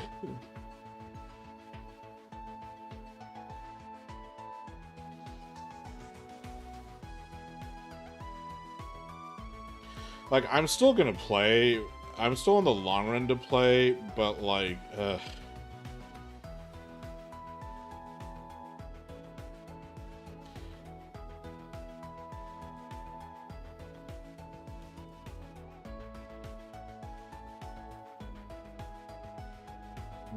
that hurts me inside, man. That I really needed, not even to flinch, just to hit.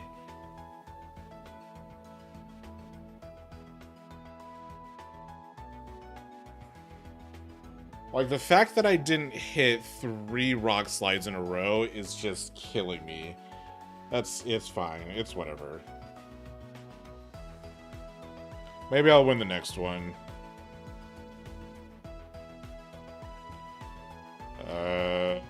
Okay. Then let's go back to this.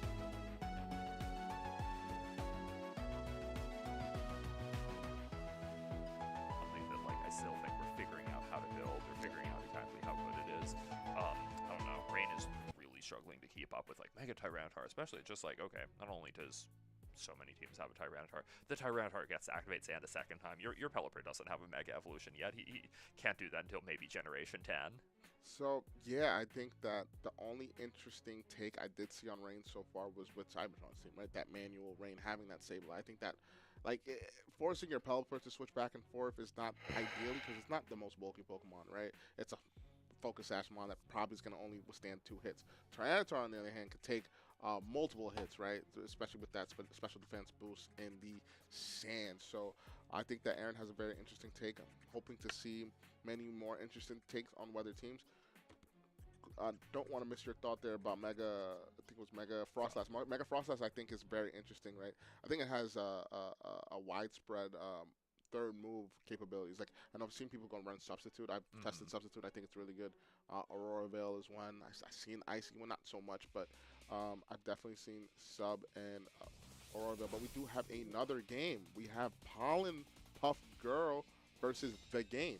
Yeah, getting to, oh, it actually looks like this is a Mega Kangaskhan mirror, which is kind of fun. Mega Kangaskhan, another one of those Megas that's like, you know, probably in that second tier of viability behind some of the mainstays like Charizard and Floette, but really a VGC classic known for that combination of Fake Out and the ability Parental Bond just to make sure all those attacks hit a second time. Yeah, we've been seeing a little uptake on the Mega Kangaskhan build. I think Marco Fierro is one that highlighted in his run in VR. Very similar team to what Pollen Puff Girl is using. We're going to see that Skull go into that Garchomp. Garchomp's going to activate that Citrus Berry. Citrus Berry is going to bring it back up to a good amount of health. Skull to retaliate back at the Milotic. Does he get a burn here? Do we see a burn? We do see a burn. Okay, so... Better a Melodic get burnt than a Garchomp, though. But I love these two teams because they're very similar, Chuckle, right? Very similar takes, right? You have the dual Mega. Oh, wait, is this just not a 6-mon mirror? It is. Oh, it is. wow, jeez. So it's going to be a full 6-mon I wonder mirror. if these players kind of just came to the same idea, if this is like a popular team that they're both taking inspiration, or is this what Marco had used, like these same 6? Yeah, I Okay. believe Marco has used the same 6 dual Mega. Someone had a Farigiraf. Somebody that's been testing this team as well. I think that it really one of the best Someone had a ways to Farigiraf play on their Mega team, Kangaskhan, in my and opinion, because they you have that option with that Charizard. One thing I did have use a problem Kudchu with instead of is Armor when Tail, Clover so Knight now they just have to do and Kudchu. what What does Weavile is Kudchu adding even that Charizard to that do? double mech option. So I think that it's really, really awesome. But I guess what's annoying is probably dealing with the Milotic carries here, because you don't really have a way to hit Milotic for super effective damage besides the So it's a Charizard. secret text And you for don't really want to us. bring Charizard in the Aerodactyl, so it's really rough to kind of deal with the Milotics, as you can see. Yeah, I think for what's going on in this game, like I know we missed like maybe the first turn or Kudchu two. I feel like if you're Pollen Puff Girl, to you're pretty reuse an sad already that the first consumed one ability was edited your next Mega turn. Wave. Well, I It mean, doesn't Kudchu isn't like, completely useless. The game has actually had to swap out of either of their leads of Garchomp and Melodic here yet, so that means very likely it's like full health Kangaskhan or Charizard in the back waiting to kind of turn the tides of this game. Like you said, the Melodic just looks like a really tanky Pokemon on both sides here. It's going to be tricky. Actually, wait, what out. Pokemon did we Yeah, have? pretty What? let's- Yeah, okay, here's the Citrus Berry. At least Kudchu is Another completely really useless. rough turn for Pollen Puff Girl. Is this going to be maybe a Dragon Claw trade from the Garchomps? Oh, or if the Melodic is going for Protect, I think Pollen Puff Girl might be trying to set up for a Protect Earthquake. So we're going to see the opposing Looks Garchomp like it. go for the Earthquake here. Going to pick up the Garchomp and bring the Milotic down to a reasonable amount of health here. Milotic on both ends do have Recover, so this damage might not be as meaningful if it's able to recover it all. Yeah, I think for the game though, it's just a really clever turn saying Yeah, like, hey, it's I'm just not yeah, really, it's not like I don't- completely I don't worthless. threaten the enemy Melodic with that much damage. Let me go for the Garchomp anyway, and then the Garchomp just choosing to go for that Earthquake Protect play just makes it even more rewarding. Like even though the game lost their Garchomp there, I don't think that has to be such a big deal at this point in the game because whatever your Mega is, it's something that's going to be strong against this enemy Melodic. However, Charizard almost feels like it's coming out a little bit early here because we haven't done anything to address the fact that that Garchomp is looking at us with a Rock Slide right now. Yes, and we didn't reduce its speed because we didn't go for Icy Wind. Yes, you don't want to hit that enemy Melodic with an Icy Wind, activate that competitive, and give it a huge edge in the Melodic mirror. So this is going to be a very curious turn. This is The where way they the say attacks- Milotic is does the bugging Charizard the crap out of protect here and go for me. Damage, or does this Charizard actually live Rock Slide? We do know that some Charizards have the capability of living Rock Slide. So let's see what this Charizard decides to do. Is it a bulky Charizard? Is it able to withstand a Rock Slide? Let's see. Or does he protect here and go for Ice? Let me look at No, the we're gonna base just see the stats. I have a Dragon Claw friend, rocks. or I have Rocks, someone so here Dragon Claw that's straight into asking Milotic. if Charizard, it's going to unleash that Solar Beam. I think with the hit, this might be just enough to get this Milotic. Let's see. Melodic's pretty tanky. Oh, no, not no, quite. no. It lives pretty comfortably there. But the reasonable amount of damage is going to be scalded into that Charizard. If I did mention I that mean, yeah, I can see Charizard it can live a work, Rock Slide, but I don't think he could live a Rock Slide. look where it took Here's an Icy me. Wind saying like, okay, Yeah, I it's think a bit this something is rough. gonna be doing enough to Melodic that I can give it the boost and just not worry about it later. However, if this had been something like, I don't know, a Rock Slide flinch maybe onto the Charizard, or just something else to deal with it, and the Charizard wasn't in shape to deal with this Melodic, it could have been a very different turn. I think the game is just playing. It's not even like a fast figuring out ways sweeper to sort of, type. like, It really you is just a know, good, pretty take decent and mitigate all-rounder. risks at the same time. Yeah, so I 43 think they matches played it left. Pretty perfectly, and the battle has ended. Pollen Puff Girl admits defeat and tries to strategize and for game plan for game 2. So what do you think? It's a 6-mon mirror. The teams are exactly the same. Items, maybe not spreads, but items for sure. From what I'm seeing, everything looks the same. How do you approach this game 2 in a 6-mon mirror here? Wow, there's actually a lot more people running Fable than I thought. Maybe, I don't know. Like I said, we didn't get to see the start of that game, but I think Paul and Puff Girl losing that Kangaskhan at the start is something that's pretty consequential. I wonder if Kangaskhan is the right for the mirror. I have to say, I have a feeling it's at least viable for the mirror. Like, you know, we saw both players choose to bring the different megas, but I think bring Kangaskhan is definitely something you can do. You might just have to, like, figure out, I don't know, better matchups for it than Garchomp and Melodic. Both of those are just like kind of okay matchups for Kangaskhan, not incredible or anything. Yeah, I think that one thing so this is game 3 actually, guys. So I believe Paul and Puff Girl had probably won game 1 into the game-winning game 2. Game 1 was actually a draw. My apologies, guys. Game 1 was a draw, so we're moving on to a game. I believe it's a game 3, but you know that's advantage for the game. Yeah. Game 3. So, yeah. Oh, and I guess if Paul and Puff Girl was to win this, I think that might mean sudden death is what would come next. I would believe so. Yeah. That's how we would do it in an official tournament. So, yeah. Going back to the brings, right? I think that if I'm Paul and Puff Girl, seeing that how well the game utilized Charizard, that kind of makes me inclined like, hey, you could do it. I could do it too. I know sometimes that's what happens. Like when you're playing like a mirror, really similar matchup. It's like maybe you lose a game, or you see your opponent doing something similar. It's like that meme with the guy like looking at the gem on the other guy's phone. Sometimes you got to take their ideas. Yeah, and see who was able to move the pieces in a better position. Could use a sidekick as a counter, though. Oh, you don't have a sidekick. Wow. I'm pretty excited to see Mega Kangaskhan back as 2 fellow unks in BGC. 2015, Kangaskhan. Kang and AG, no less. Yeah, Kang and AG. Like this is it for me. I'm popcorn. Where's the popcorn? I need the popcorn now. This is amazing for me. Let's go into this game 3 though. Like we said, let's see what. Someone's running frickin' Watchhog, and I feel very offended by that because I'm losing to this Watchhog. Oh yeah, what are we seeing here? Is this like leads and we?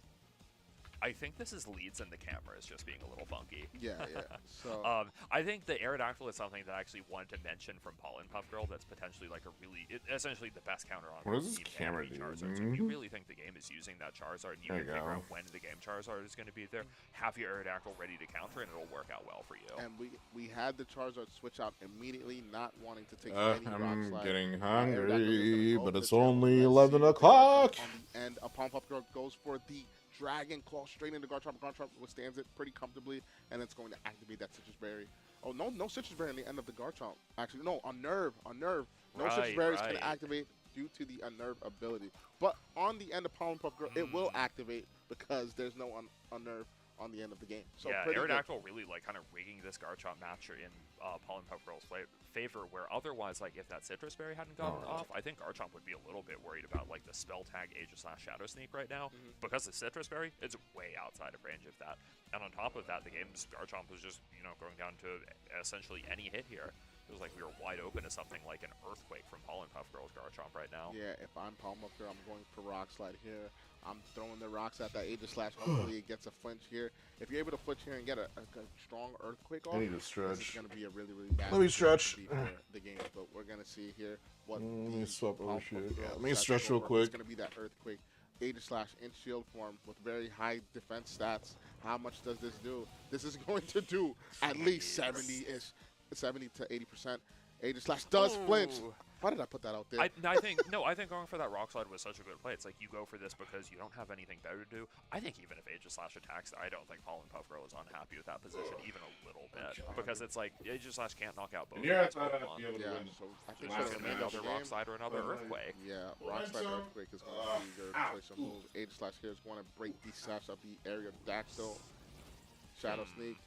I do like that, but critical hit doing like more. Rock Slide is going to go into that Charizard and knock out both here, and a very strong commanding position for Paul and Puff Girl in the last 2 turns. Literally, almost perfect. Yeah, I think the fact that the game felt like inclined to swap Charizard into Aerodactyl was a sign of how bad that game was going. Just saying like, hey, I'm behind. I might need to count on some of those Rock Slides going away my Charizard. So what makes this mirror? I'll probably so stream unique is tomorrow, that just calling- 'cause- I think calling the leads was really I strong. might play from Splatoon Palm tomorrow. Girls Or and probably mine is Steve. knowing that One of the my two. opponent won with Charizard, I'm highly likely We'll to see. assume that they're going to bring Charizard again. And calling that on leads and being able to just tailwind and get max amount of offense off was really good on the end of Palm Puff Girl. And Milotic being at full and Garchomp being at 3 HP, this is not a position I want to be in if I am the game. Something that's interesting here is, like, I do think that this does look like a strong position for Melodic. Is it going to be enough to beat 2 full health Pokemon in the back? I doubt it. I wonder if Melodic could have shown up earlier, but I think something kind of making that harder is just, like, the Rock Slide and Earthquake spam that Pollen Puff Girl has had online essentially the entire game. So we're going to see that double protect and maybe scout out for any protects on the opposing end of the game. The game calling that not going for... no, going for protect on the Garchomp, I apologize, and getting that Earthquake off on the Milotic is really strong. And we're going to see Scald into Aerodactyl. Pollen Puff Girl playing perfectly, Jumbo, like calling leads, getting the Rock Slides when needing, getting the flinch, Earthquake into Aegislash. I think this is just a very strong showing of what this team is capable of doing, even in the mirror. Yeah, Aerodactyl being able to protect there is clever because, like you said, Scouts out for protect also means Aerodactyl can do whatever it wants now. It could be a Rock Slide to try and finish off this Garchomp. It could be a Tailwind just to ensure whatever you have in the back has the most speed control. I think just something like a Tailwind Earthquake is probably the most... How many Aerodactyls are in play? Hold on, here. I'm going to check. And here, even if the the game gets a knockout here, you're able to bring in potential Charizard in the back and or Kangaskhan and just get off immense amount of damage. We're going to see the Icy Wind should pick up. Doesn't even pick up the knockout. We've seen these Melodics do some pretty sad damage to Garchomp. Like, that's just a matchup where, like, in my head, I'm Aerodactyl's been like, top 10 Pokemon Pokemon here, here, you see, like, which is kind of Earthquake's doing crazy. a lot, and Icy Wind's not doing a lot. And we're going to see that forfeit here. Milotic doing a pathetic amount of damage. Yeah. I'm telling you guys, the competitive ability is carrying this Pokemon. You know, I wonder if we could have seen Melodic go for, like, I'll something take top like 10. Scald Let's go. into the Aerodactyl. Like, I think fishing for the double knockout with Icy Wind is reasonable. Like, sometimes you'll get it and learn both of Pollen Puff Girl's back. But now, the game doesn't even get to know what Mega Pollen Puff Girl brought to that matchup. It could be Kang, could be Garchomp, and the way that the game needs to respond for that next game could have been very different. Now, they don't get to have that info. Yeah, I agree. I think that mirrors are tricky. Like, it's never set in stone, right? So I think that both players played really well, especially when the game won their last game in the set. But nonetheless, Pollen Puff Girl showing that I'm here to play. My Aerodactyl's here to play too with that flinch. So I think that flinch was pretty. I wonder if my sister is. But they already were in a good position even before that. I think, like, knowing how to use Rock Slide like that, where it's sort of like you're controlling odds in your favor without, like, banking on them is really good. Because when some people talk about Rock Slide, it sounds like they're saying, like, oh, this I is pizza for your- lunch yesterday. yeah, for luck by going for it. It can feel like that, but I think smart Pokemon players know how to make the odds work for them with plays like that. Where it's like, You are 0-3. regardless of what happens, Yeah, there's maybe lot I'll of be people that are looking up for unhealthy. Pollen It's Puff Girl, fine. whether or not the flinch happens. And also, we have to give Palm Pro credit. They put themselves in position to be able to capitalize on flinching. The off leads alone, they were Yes, just in a strong later. position. Right? Charizard was led on the opposing end from the game. Which is a Would gamble. you They be gamble at it. willing They don't lead to Aerodactyl, then bring maybe me you have some wiggle room. But when they do lead two lunch? Pokemon, like a Click Rock Slide into you're either forced to protect and or switch. So Pollen Puff Girl, knowing that, capitalize that as much as possible, going for that Tailwind immediately, getting off damage on any the opposing Pokemon on the other side of the game. I think it's really fun when a mirror matchup feels kind of rock paper scissors like this. Like, I like it when both sides have a way to call out what their opponent is doing. It's not very fun when a mirror matchup is like, okay, we're both going to lead our fake out and our setup Pokemon or something. In this matchup, like you were saying, Pollen Puff Girl said, like, hey, I think there might be a Charizard here. I'm not sure if that's exactly like what they're trying to call out, but that's what they found, and had like so much momentum based off. Where I it. want It my was, like, sandwich you know, from? I think, like you said, playing very well, just making like Get conservative. a backyard taco for stops at potato the start ball. of the game, and it just Ooh, wasn't burrito would enough also be because of how good. commanding Pollen Puff Girl's lead was. And it's not like it's something that the game doesn't have access to an Aerodactyl Garchomp lead, just not what they chose to go for. Yeah, I think regardless of what showcase Wait, of both hold on. players, What's backyard taco but have? question for you: dual megas, an abundance being shown on these streams. Ooh. Is that the standard for regulation MA? I think it really might be one of the standards. I think one thing that's I could interesting go about some for of these megas Burrito, is actually. more of them have, like, you know, pretty hard counters. Like, let's say Garchomp is a Pokemon that, like, Charizard has to fight, like, Garchomp and Aerodactyl on a lot of enemy teams. If you think your opponent's going to bring both of those and you have a Kangaskhan on the team, probably be happier just using your Kangaskhan. You're not locked into just using that one Mega all the time. I think the weaker item choices than we've seen in the past is another factor here. Like, if you don't have, like, 6 Pokemon with their favorite items on your team, I could go you're for more Burrito. likely That's to say, basically like, a hey, instead of sandwich. having, like, I don't know, kind of random 6 Pokemon, what if I had, like, a Tech Mega to fix some specific problem matchups for me? Yeah, so we're going to see, I believe, a replay here of Polypuff Girl versus the game. Or this is...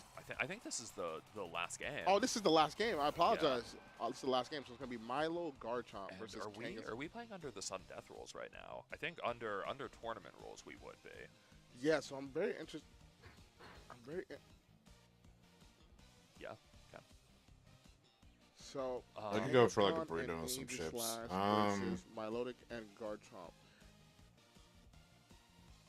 I'm assuming we're playing under the rules. I kind of want to do... Yeah. And that makes sense. Like, both of these are leads where it's actually pretty hard for these Pokemon to get knocked out right away. Yeah. I think starting with some of your bulky Pokemon when you're playing Sudden Death can make more sense. It's going to give you a little more agency over, like, what's happening. And it's not exactly like any of these Pokemon are slouches. I could go for a Beauty Besides Melodic not doing quite as We're much. kind of, they have really good Carnios out of there. Beautiful animation. I've missed you so much, Kangaskhan. That Mega Kangaskhan is so I beautiful. think I'll do Carnios burrito. Let's see what the Milo decides to Those are having it. No protect on the Milo. I don't even know what their burrito has, man. I think it's Beans Net. Scald into the Kangaskhan. It's going to do... Oh, the instant burn. This is, even back in 2015, this was, like, really the problem with the Kang versus Melodic matchup. It's like, sure, if the burns don't happen, Kang's very happy, but Melodic just gets the fish for those burns every time. That failed double up into Garchomp is just so consequential here. That is a really, really punishing turn for Pollenpuff Girl. And on top of, like, you know, going for the double up, hitting protect, Kang is burned, your Aegis Slash is in sword form, and if it doesn't try to protect here, it's liable to go down to 1 Garchomp Earthquake. Yeah, and if you're the game, you're feeling really good, because Kangaskhan can't protect you, so Dragon Claw plus Scald might be able to just pick Oh, you're right. I think the game just, yep, you are completely right that they are liable to keep up the pressure on that slot. Yeah, and Polypuff Girl knowing that, do you think that the Aegis Slash protects here? We're going to just see a switch, though. We're going to see that switch into that Milotic, which is a pretty decent switch, but Milotic not known. I was going to say, it might not even need to be like a protect from the Melodic. You could even just choose to go on the offense with, like, Earthquake yourself and Scald that slot. $600. Probably yeah, I can buy my sister dinner. That didn't happen. Whatever she wants. So we're going to just see it protect on both ends of the Milotic and the Aegis Slash, and we're going to see an Earthquake go into the Milotic slot. Let's see how much damage this done. Let's see how heavily invested this Milo is into defense stat. I think that's some pretty good size That's damage. A chunky Earthquake. Yeah, Melodic, one of those Pokemon, a little bit like Flowout, where it's like physical bulk is one of its lower stats. It's usually going to be trained to kind of correct for that. Yeah, we see even this Melodic still taking a lot from Earthquake. I wonder, so if you're Pollenpuff Girl, how are you thinking about getting back into this game right now? I think Melodic is probably part of the key for you. Like, maybe, I don't know, but it's still way too early to go for Icy Wind. You cannot give the game's Melodic a competitive boost here. You might just have to focus on Scalds for the Garchomp or Recovers or something. I don't think you can make a more aggressive push than that. We're going to see Aegis Slash switch out here, and the Kangaskhan come back. This burned Kangaskhan.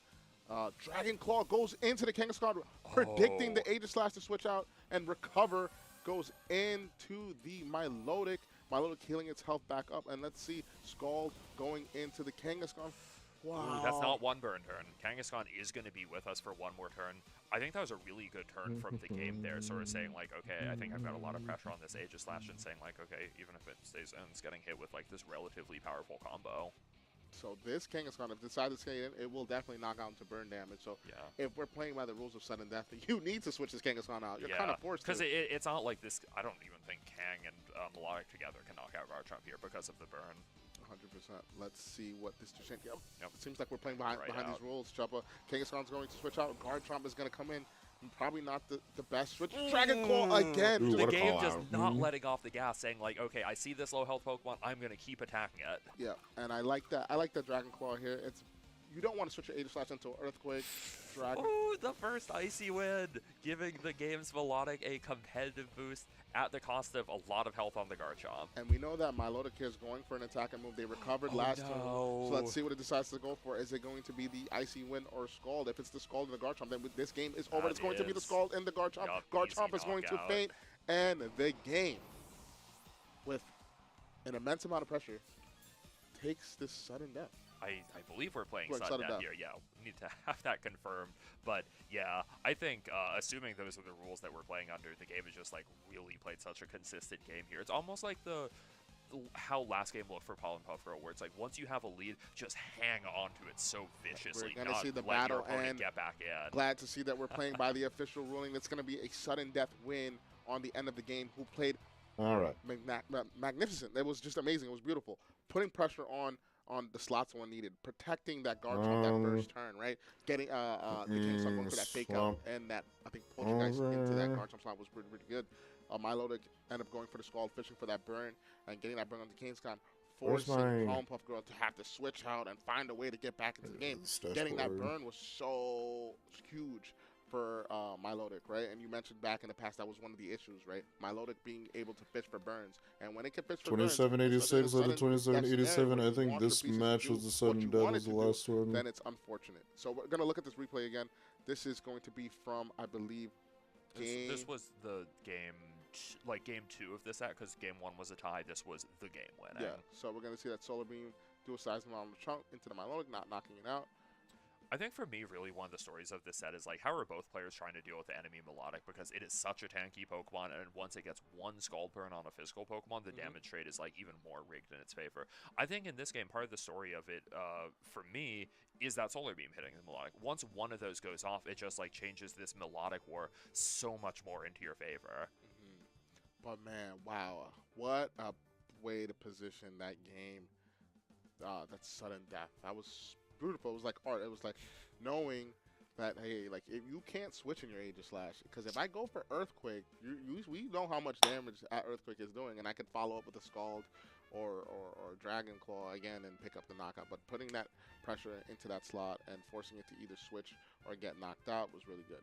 Knowing that the Kingscon, if it stayed in, you win the game was also really good. Knowing that information allows you to go for plays like that. So this is really important to see and prioritize getting those wins in those sudden death games.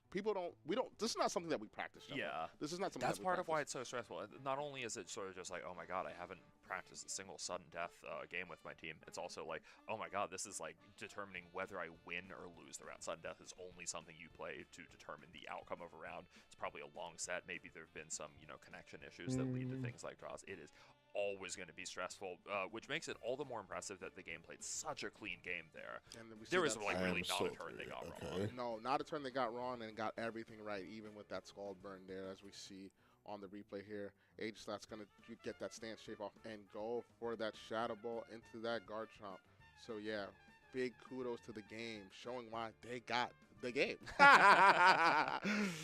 Why they are our player at 3-0 right now, and I think 3-0 is like a comfortable record to be at. I think I guess as a reminder of the tour structure here, the first phase of the tournament, the first day is going to be 9 rounds. You need a record of 7-2 to even advance to the next day. Then on the next day, you need to maintain that record of X-2 or better after, I want to say, 6 rounds. 6 more rounds. Staying at that X-2 or better record is so important. You really cannot afford to lose games this early. If you do, you have to lock in afterwards.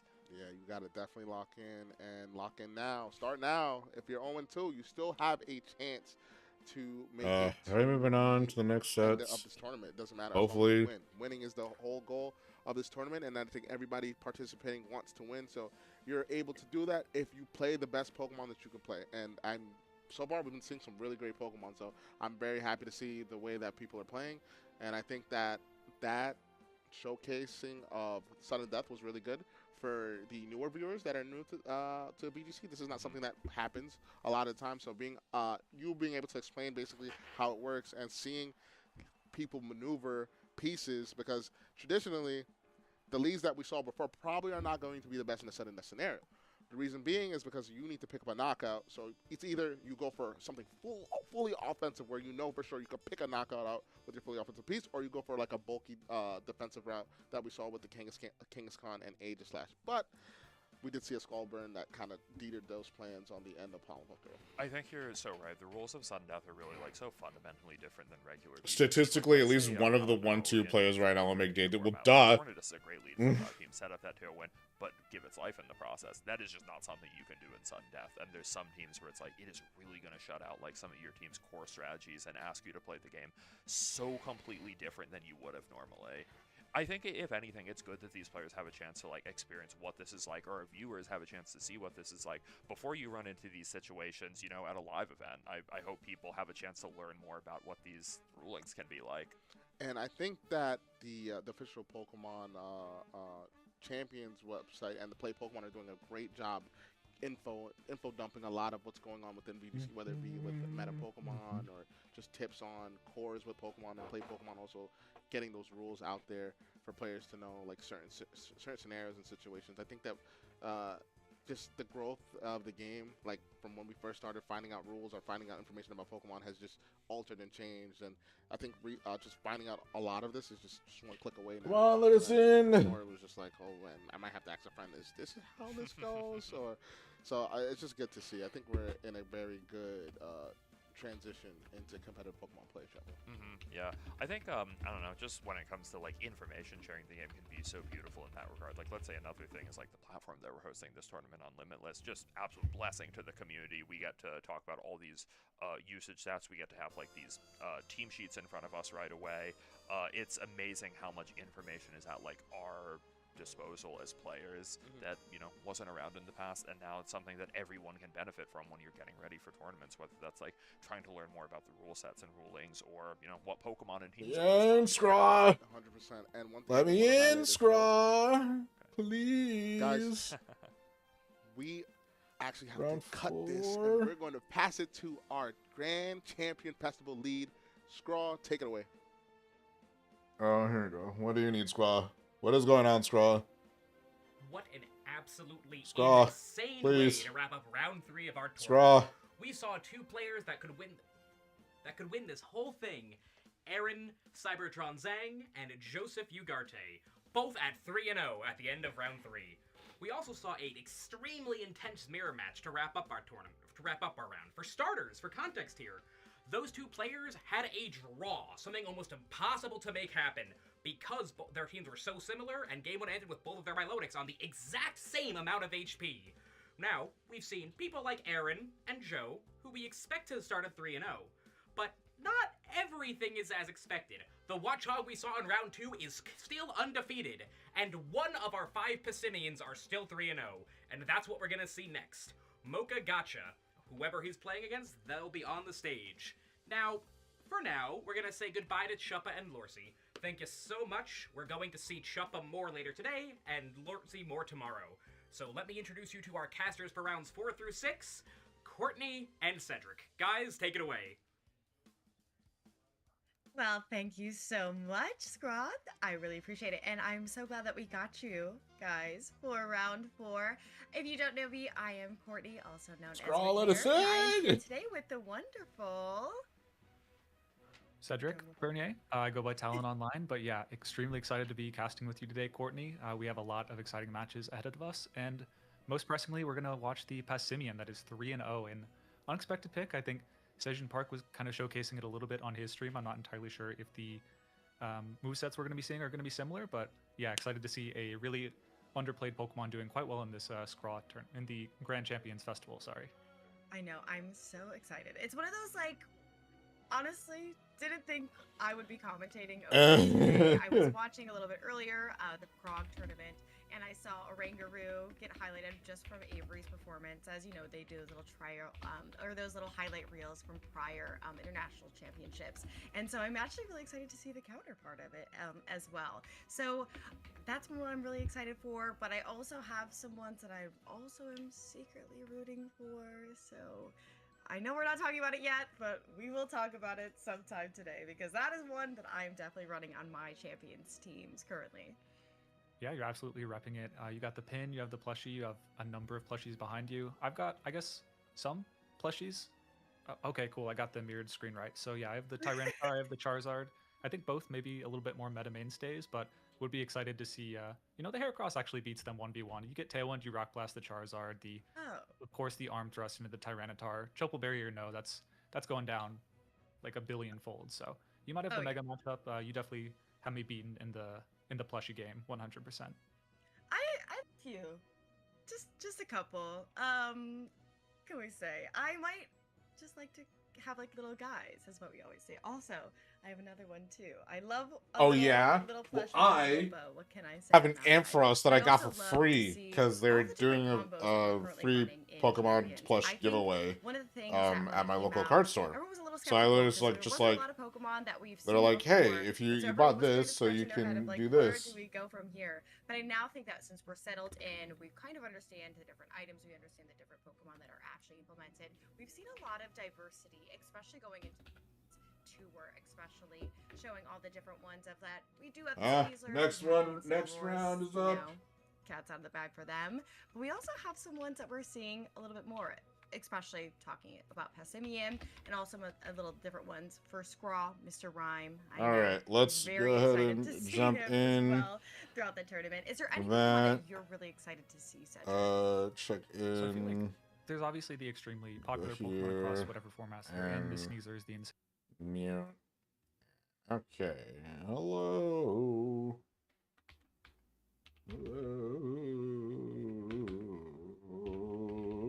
Hello. Let me. Sorry, guys. Hold on. Let me bring up my OBS so I can mute this. Okay. Next round.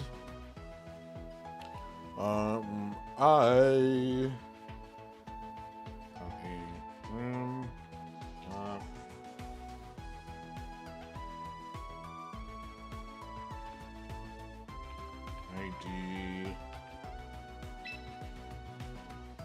4096 4090 6128.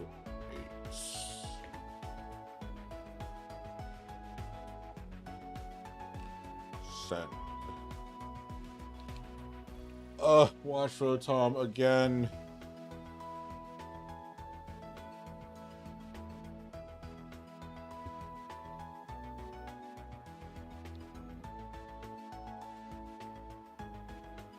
Let's hope this guy shows up here. They did check in, so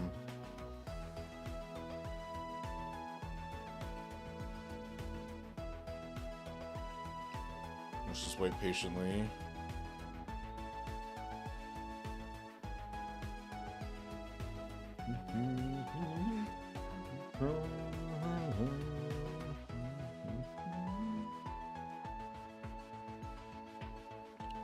There he is.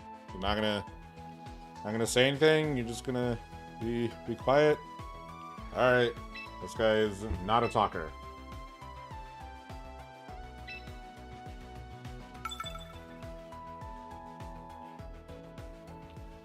Unlock. Have fun. Okay, I've beaten this exact team multiple times in ladder, but that doesn't really mean jack. So we'll start with Sam. Brent is probably not going to be as useful here, so we'll let out Swishy. I think I'll do Wallace and Frostlass for this first round. We'll see how that goes. Yeah, this should be okay. So I have 2 Pokemon. Yeah, this should be good.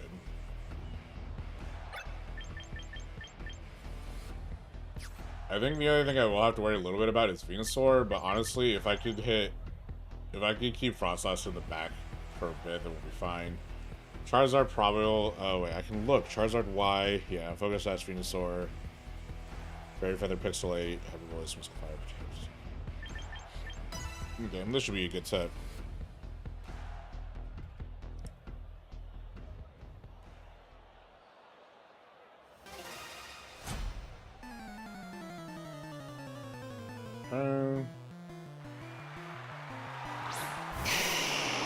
Charizard Venusaur lead.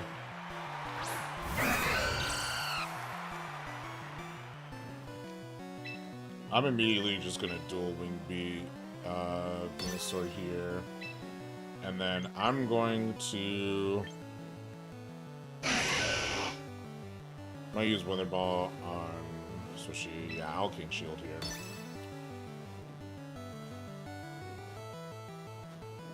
You know what? I should have taunted first. But that's okay. We'll see what happens.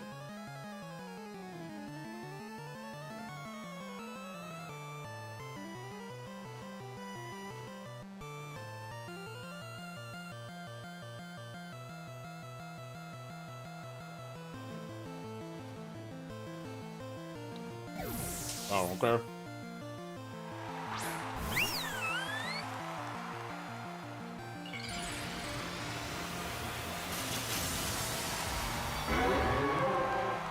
Interesting swap here.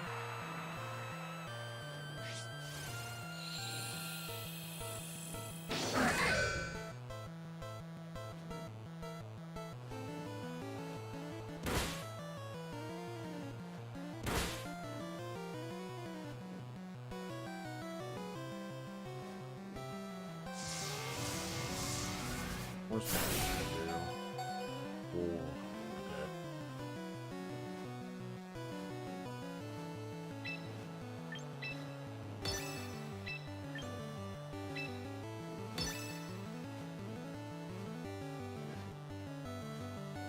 Let's see.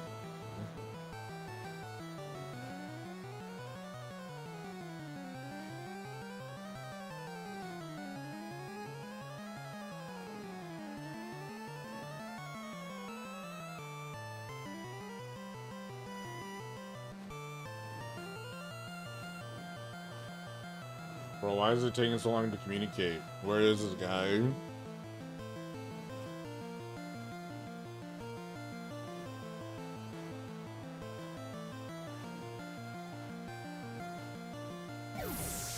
Oh, okay.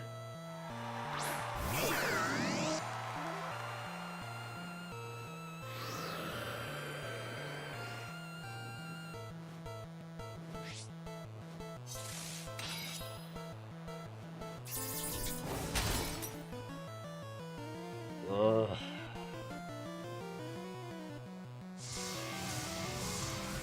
Goodbye, H-Slash, I guess.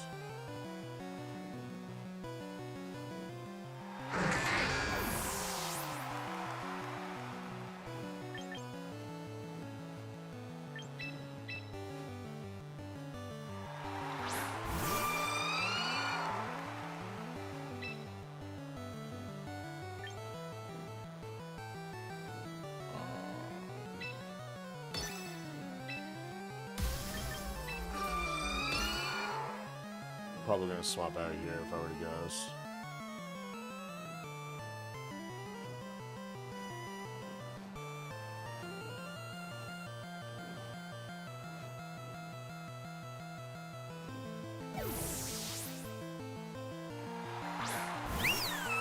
Sylveon.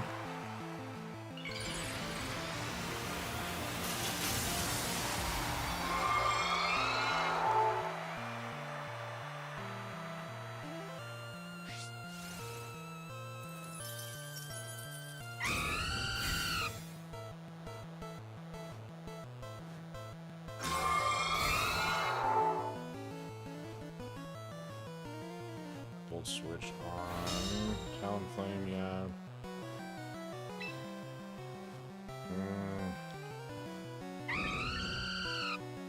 Dude, I'm...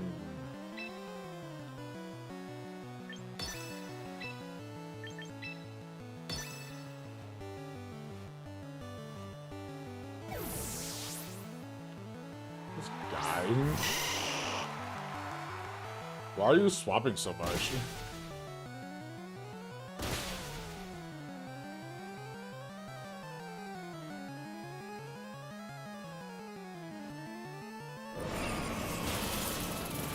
It's weird how much you're swapping, honestly.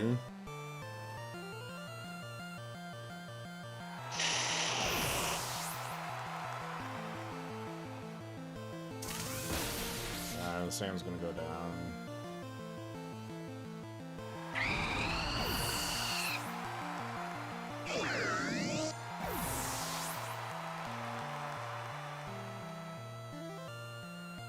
Charizard's probably gonna come out. Yep. I know Charizard knows Solar Beam.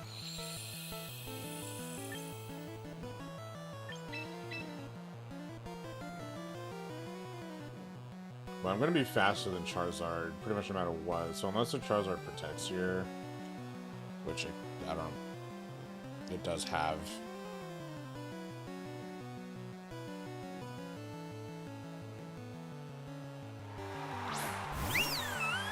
Sylveon.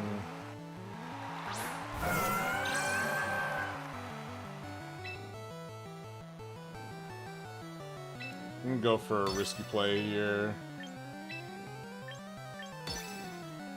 Double up into Charizard.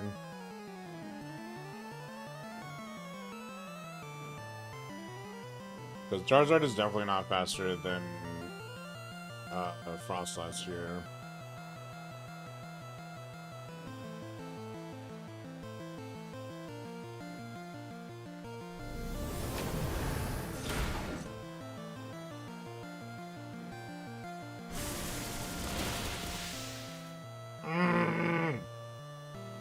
Damn it!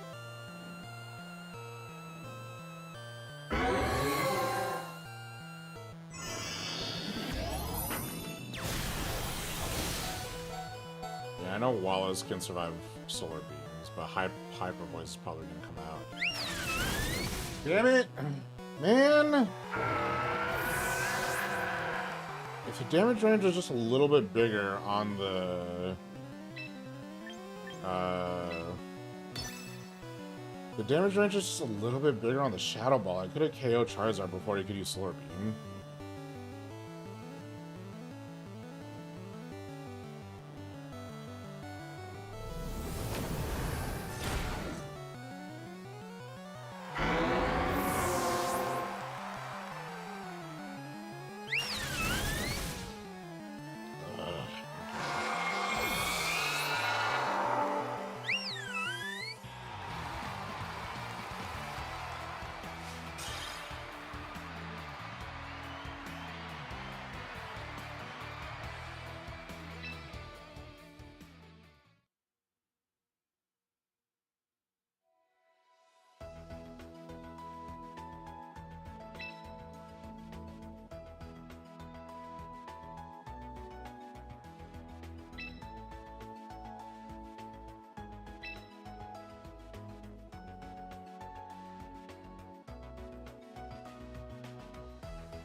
Okay.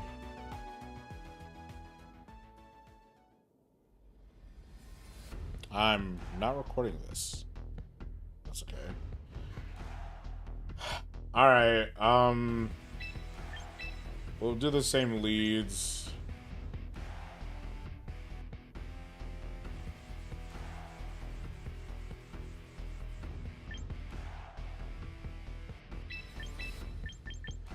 I'll do this. Actually, I'll just do the top four. Might be a little bit predictable, but that's okay.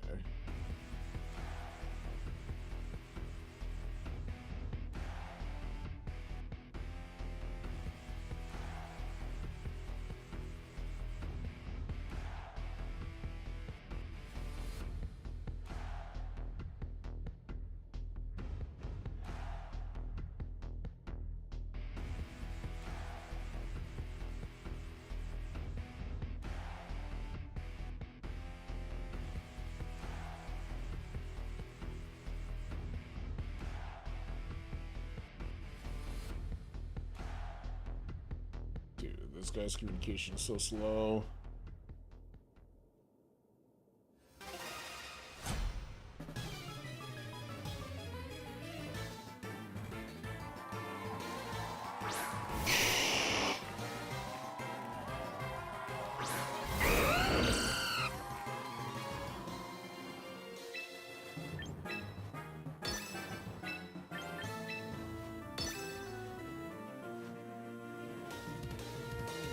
If I use Tailwind, his Chlorophyll can outspeed me, so nothing wrong with that.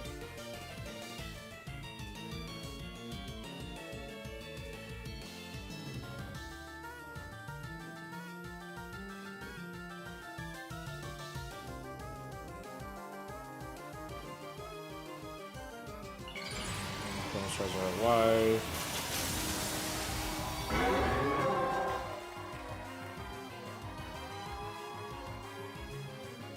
Use Tailwind here for proc. Sure, that makes sense. Tailwind. Because I was probably going to use Sleep Powder, if I were to guess.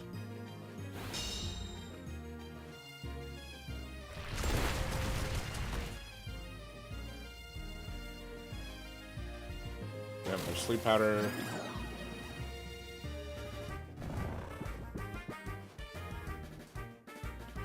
Let's go ahead and use Dual Wing Beat on Venusaur, and then I'll just continue spamming Rock Slide, I suppose. I'm probably going to withdraw Charizard, because that's what I would do, but... Weather Ball. Dude, Weather Ball is way too strong. Like, it should not be 150. I'm pretty sure that's what Weather Ball could be.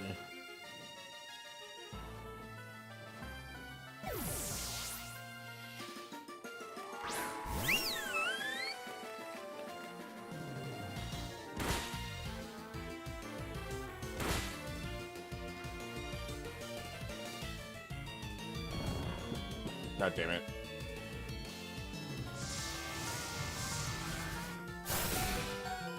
Like, come on, dude. That's so much damage.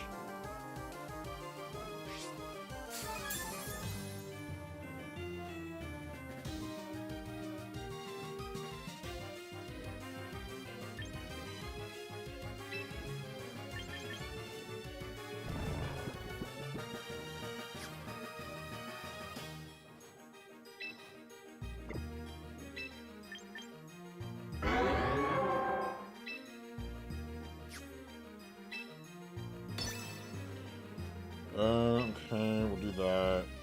And then we'll use Rock Slide. Branch should wake up this turn. But his Charizard's probably still going to use... Okay.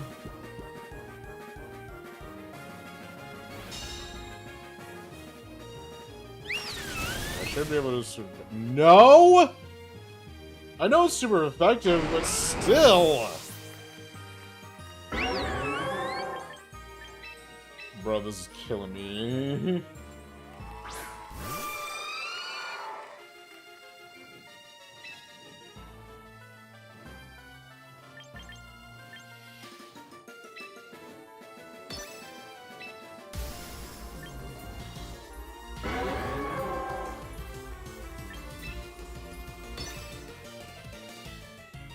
No, my friends are dropping.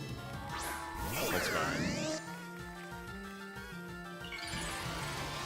I'm just gonna play all the way to the end just because I want more experience, but we'll see what happens.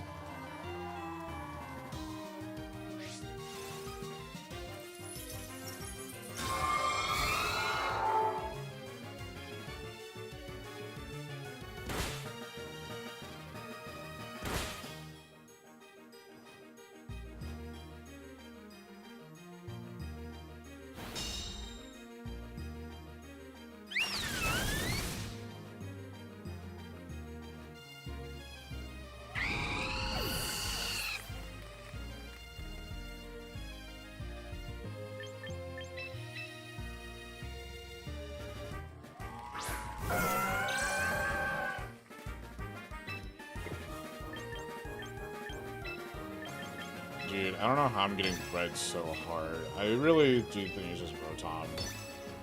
Honestly, that's giving me like I've had problems with Rotom like this entire freaking match, dude. Like I didn't think Rotom would be this good, and I just don't have a counter for it. I don't even have a single grass move. There's just no grass type Pokemon in this game that I like. That's my problem. Is I just don't have a grass type Pokemon that I like. If I had a grass type Pokemon that I liked, I probably would have swapped out Clefable for it.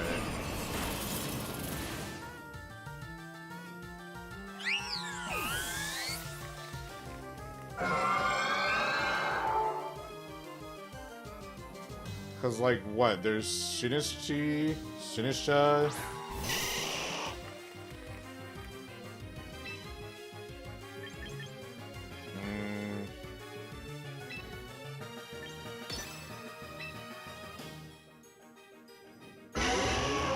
I'm just gonna use Blizzard again, because why not?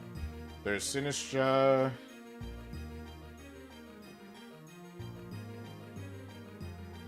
Like, if they added Superior, then I would definitely use Superior. I just like Superior. I know you're not supposed to use Pokemon that you're bad, or that are, like, you're not supposed to use Pokemon that are non-meta, but I really do think that,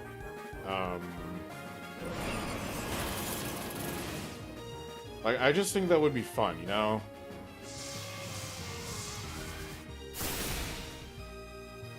Yeah, I'm just gonna forfeit.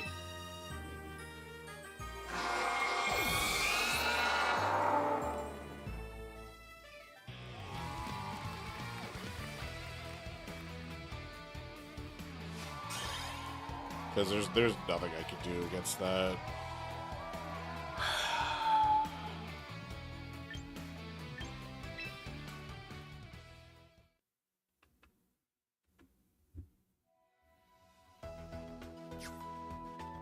I'm just gonna leave this room.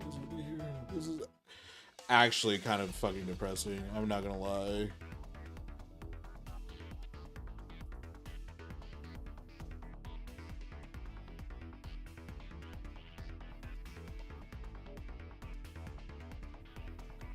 And no one's probably gonna make it an 04 team, because why would they?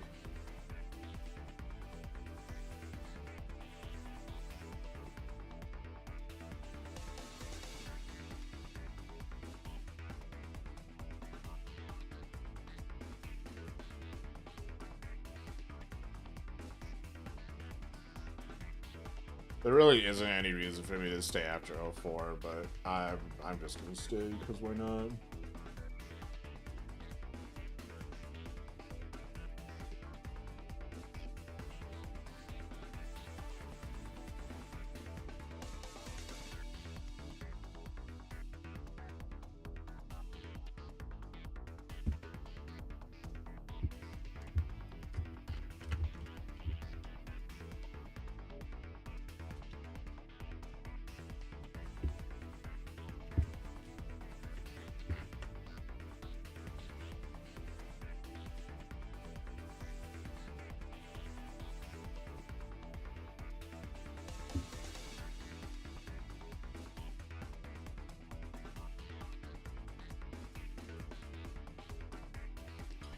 All right. Now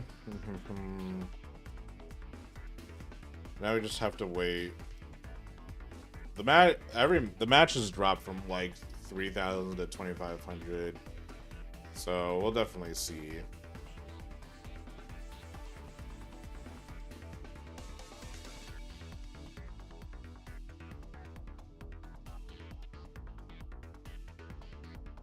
Really, the person I could have won against dropped? Ugh.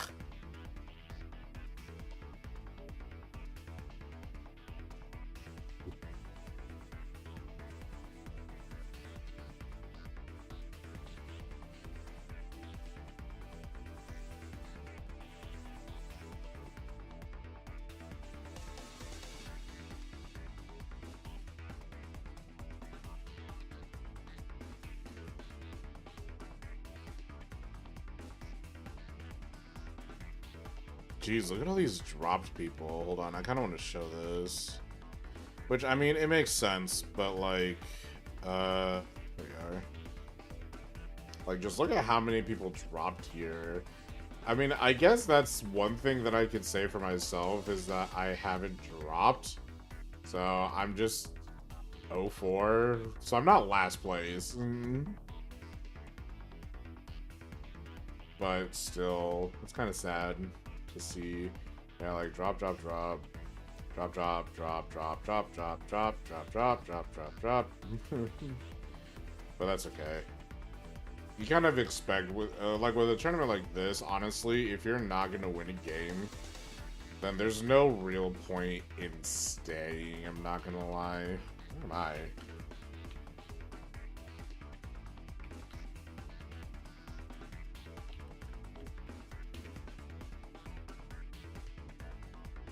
That should be 04, but yeah, like, who knows? Maybe I'll win the next 5 and go 5-4. I don't know. But yeah, I mean, there's no real like reason to stay in if you're just gonna lose every match. But it's fine. It's whatever. Yeah, actually, hold on. Let me check.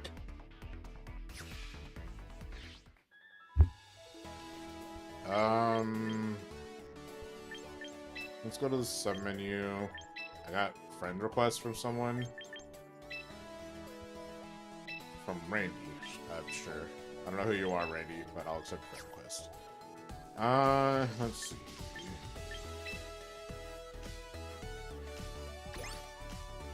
Can I filter by type? Yeah, I can.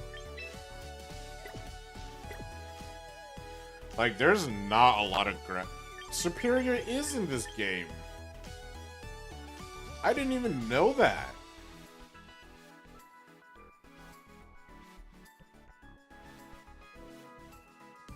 Huh.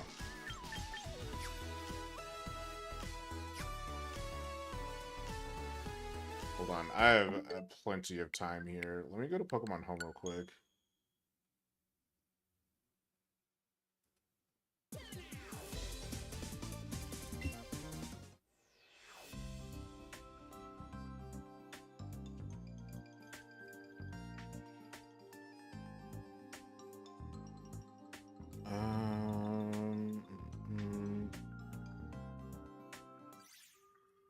Where is...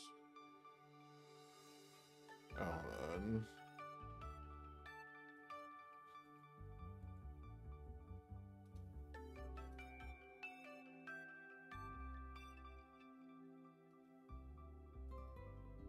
I accidentally closed out of the Grand Champion Festival team. Here you go. Okay. Leave that. Go to dashboard. Yeah, I still have like half the match here, so let me move this over here.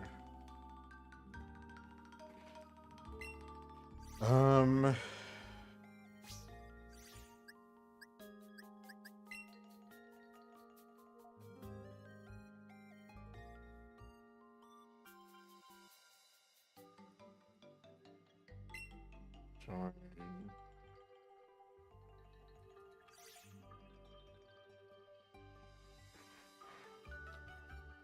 Cry.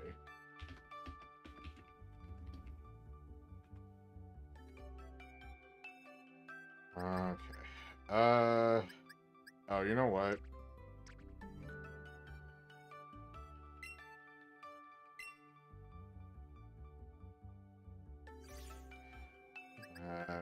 Pokemon. Let's see. Oh, no, I need to access my home Pokedex.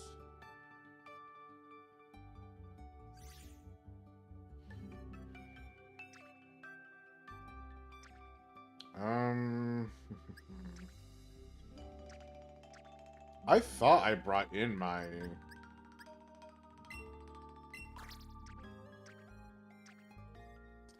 You know what? I didn't bring in my...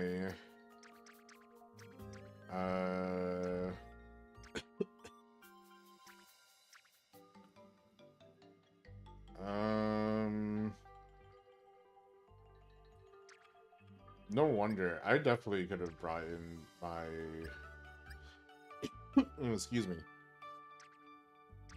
I definitely could have brought in... Hold on. What is...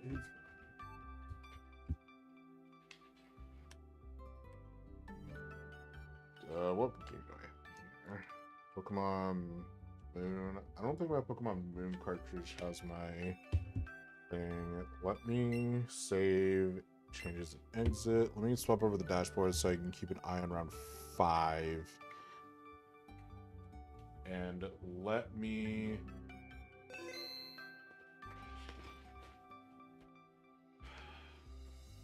find my Pokemon Black. Black 2.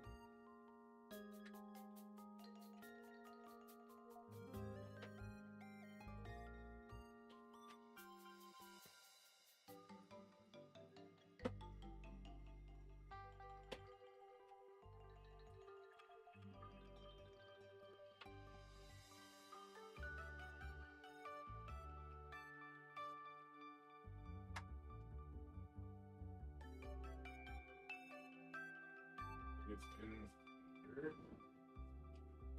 Either my black and white and then black 2 1 2.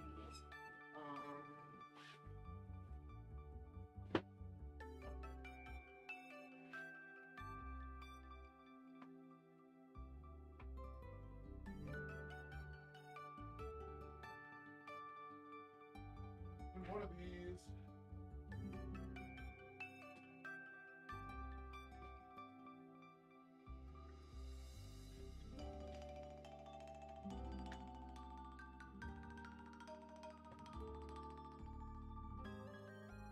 Oh wait, I can't transfer.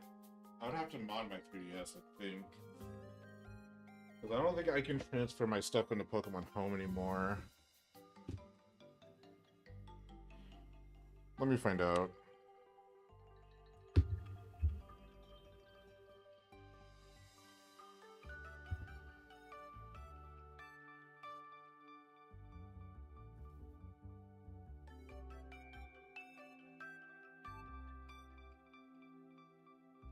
How to get further, gang.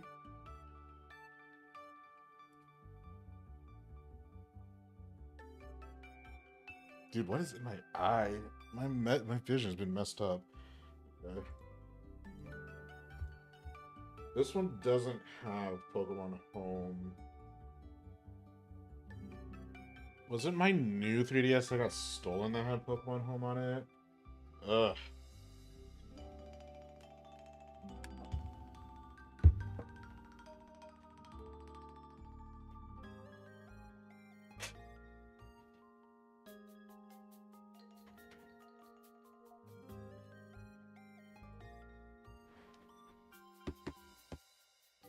I might have to mod my 3DS.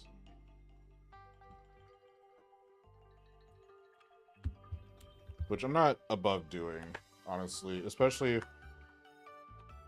Yeah.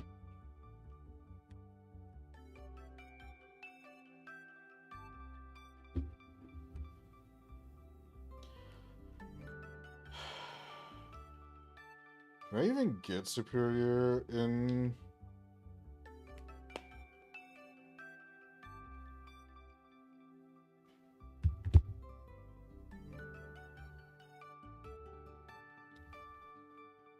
Hold on, because this is...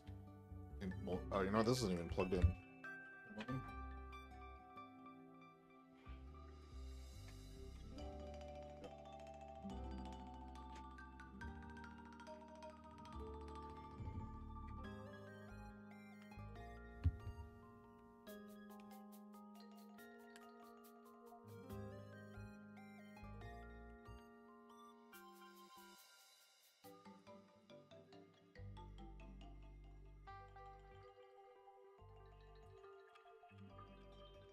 Oh, I'll let that charge for a bit. I don't think this will have Pokemon Home on it, but I can always dream. Man can dream, right?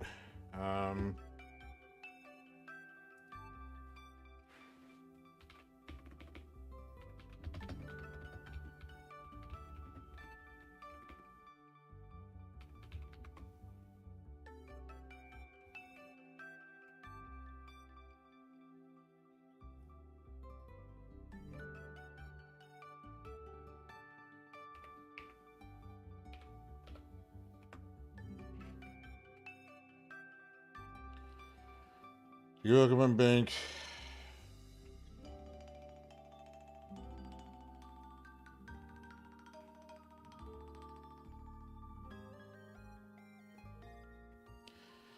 So mod your 3DS.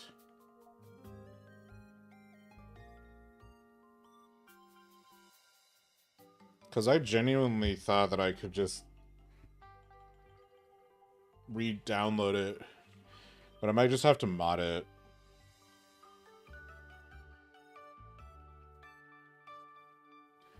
Dude, hold on. Let me clean.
Alright, sorry about that.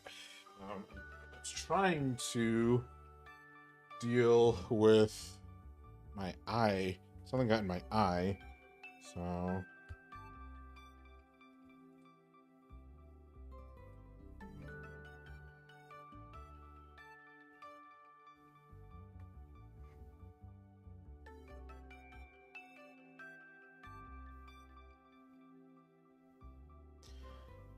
yeah, even though this is my, like, Nintendo account on here.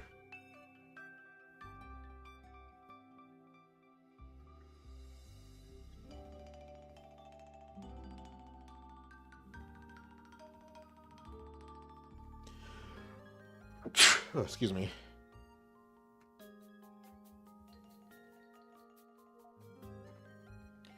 Like, this is my Nintendo account on my thing, but I can't get Pokemon Bank downloaded.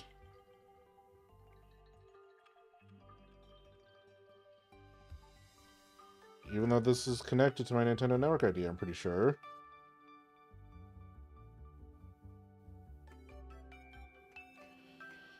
I might just mod my 3DS and deal with it that way, because I would really actually like my Superior.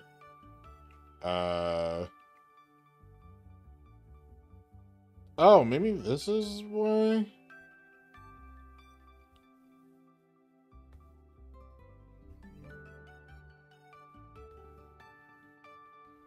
Yeah, I understand. What is my Nintendo Network ID?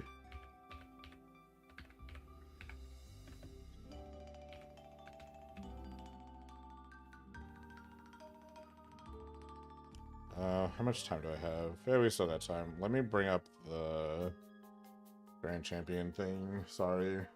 It's an Earthquake crit, even single target, knock out a Mega Aggron with Filter. It'll ignore the boost, but I think it's just such a bulky Pokemon. Yeah, Joe thinks probably not. I think it'll be a little bit more chip with your Rock Slide, but not going to roll it here as the Body Press is going to clean up that extra drill.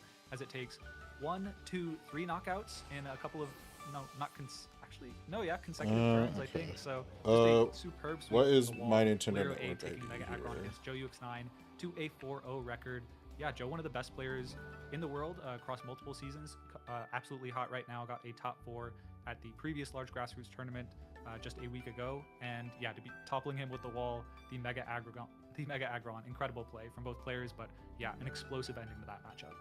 Yeah, that was really down to the wire. I know that y'all can't me see our faces sign as in. we were watching the live match, but both Cedric and I were very shocked about when that happened. So really excited to see that. And I'm also really excited to see, no offense, Joe, that Mega Aggron is getting its flowers. Passes. Well-deserved Wait, I have a flowers, pass? in my opinion. Oh. And that we also understand that maybe Attack on Titan was right. You gotta watch out for the wall, you know? He's got scary faces just like the Titans in the wall. The Mega Aggron, very scary guy. Some of the Megas are very cute. They're adorable. Meganium, Gardevoir, exceptionally well-designed Megas. Mega Aggron, exceptionally designed in a different, more scary way, for sure. I think, but also just extremely scary game plan. As we saw, there's so many physical attackers stacked up on Joe's team that if the Iron Defense goes up on the Mega Aggron, it becomes very difficult to knock it out. We saw I need to like, figure this even a out. crit Earthquake probably wouldn't have knocked out there, but I think Joe's attempt, at least in that early part of the game 3 that we missed, was to set up as many bulk ups as possible to at least kind of slow the pace of the Mega Aggron and knock out all the partners and then try and close it out with the rest of your Pokemon. But yeah, we see it kind of doing that. It knocked out the Incineroar, it knocked out the Basculegion, and it put you in a spot to knock out the Sinistcha with a bit of luck from the flinch, but ultimately, yeah, we are just playing through that sequence. The Rock Slide here, of course, very critical. I think Valerio doesn't even need the read to close out the match if Trick Room goes up. On this turn, you've, of course, chipped the X-Drill into Mancha Gotcha range, and then you can just go Mancha Gotcha, Heavy Slam, sign to knock out the Mimikyu if you want, or you can go for Life Dew, but I think critically this flinch on the Sinistcha made things extremely difficult, but kudos to Valerio for kind of responding under pressure and identifying exactly what happened on the exact turn it needed to happen and body pressing that immunity and taking a knockout. Yeah, and I think that's one big thing that, especially as I have learned VGC and going through all the different types of regulations and all the different Can types I of moves, not? it's really fascinating that fucking sometimes duh. you have to take those different types of risks and identify them of like, okay, it could just potentially still be Mimikyu there, but what if there's a switch in and what if it's Rotom? Here we and going go. ahead and just saying, hey, Let me this do might be my this. only out, so I'm going to take that risk to do that. And it really did pay off. And I think one thing that we do see, especially with Pokemon as bulky as Mega Aggron, is that once you get one Iron Defense out, it is really, really hard to start breaking through that, especially when you're looking a little bit closer at Joe's team, especially without that Rotom Wash to actually do anything on the field. Credit to Joe, though. Towards the end game, it looked extremely dicey. Of course, you need the flinch on the Sinistcha, but something we neglected to mention is you did actually Iron Head the turn that you switched into the Rotom to potentially give yourself another out. If that read even happens, there's only a 20% chance that the body press is going to come out and get that knockout. So although that spectacular read did come out, at least Joe covered for that with both the RNG and it just being a crazy read to make in the first place. So I can't get onto Nintendo Network anymore. And just credits to Valerio to seeing the exact turn the switch was going to happen and punishing perfectly. Oh yes, nope, 100% agree. And I think that really just shows some world-class players there of understanding like, these are my different outs, these are the ways that I have to identify that. And I'm just really excited to see that. And also, it's always so fun to see really high-level players playing and really learning all the different types of strategies, because I know I take a lot of information just watching different types of YouTube videos or even watching some of the different types of regionals and internationals. So really excited to see these and just start to try to absorb it, especially before Indianapolis. Now, kind of going into the this is so sad. A little bit about the item selection. I know that's been one thing that's been an issue to some people. You know how it kind of works. What are your thoughts? Okay. I'm just gonna mime. I think it's so fun. I think it allows for everyone to be a little bit creative. I do miss my Assault Vest. Hopefully it will come sooner later. But what are your thoughts, Cedric? I think the best explanation I've seen that I like the most is from actually some people might know him, Wolf Glick.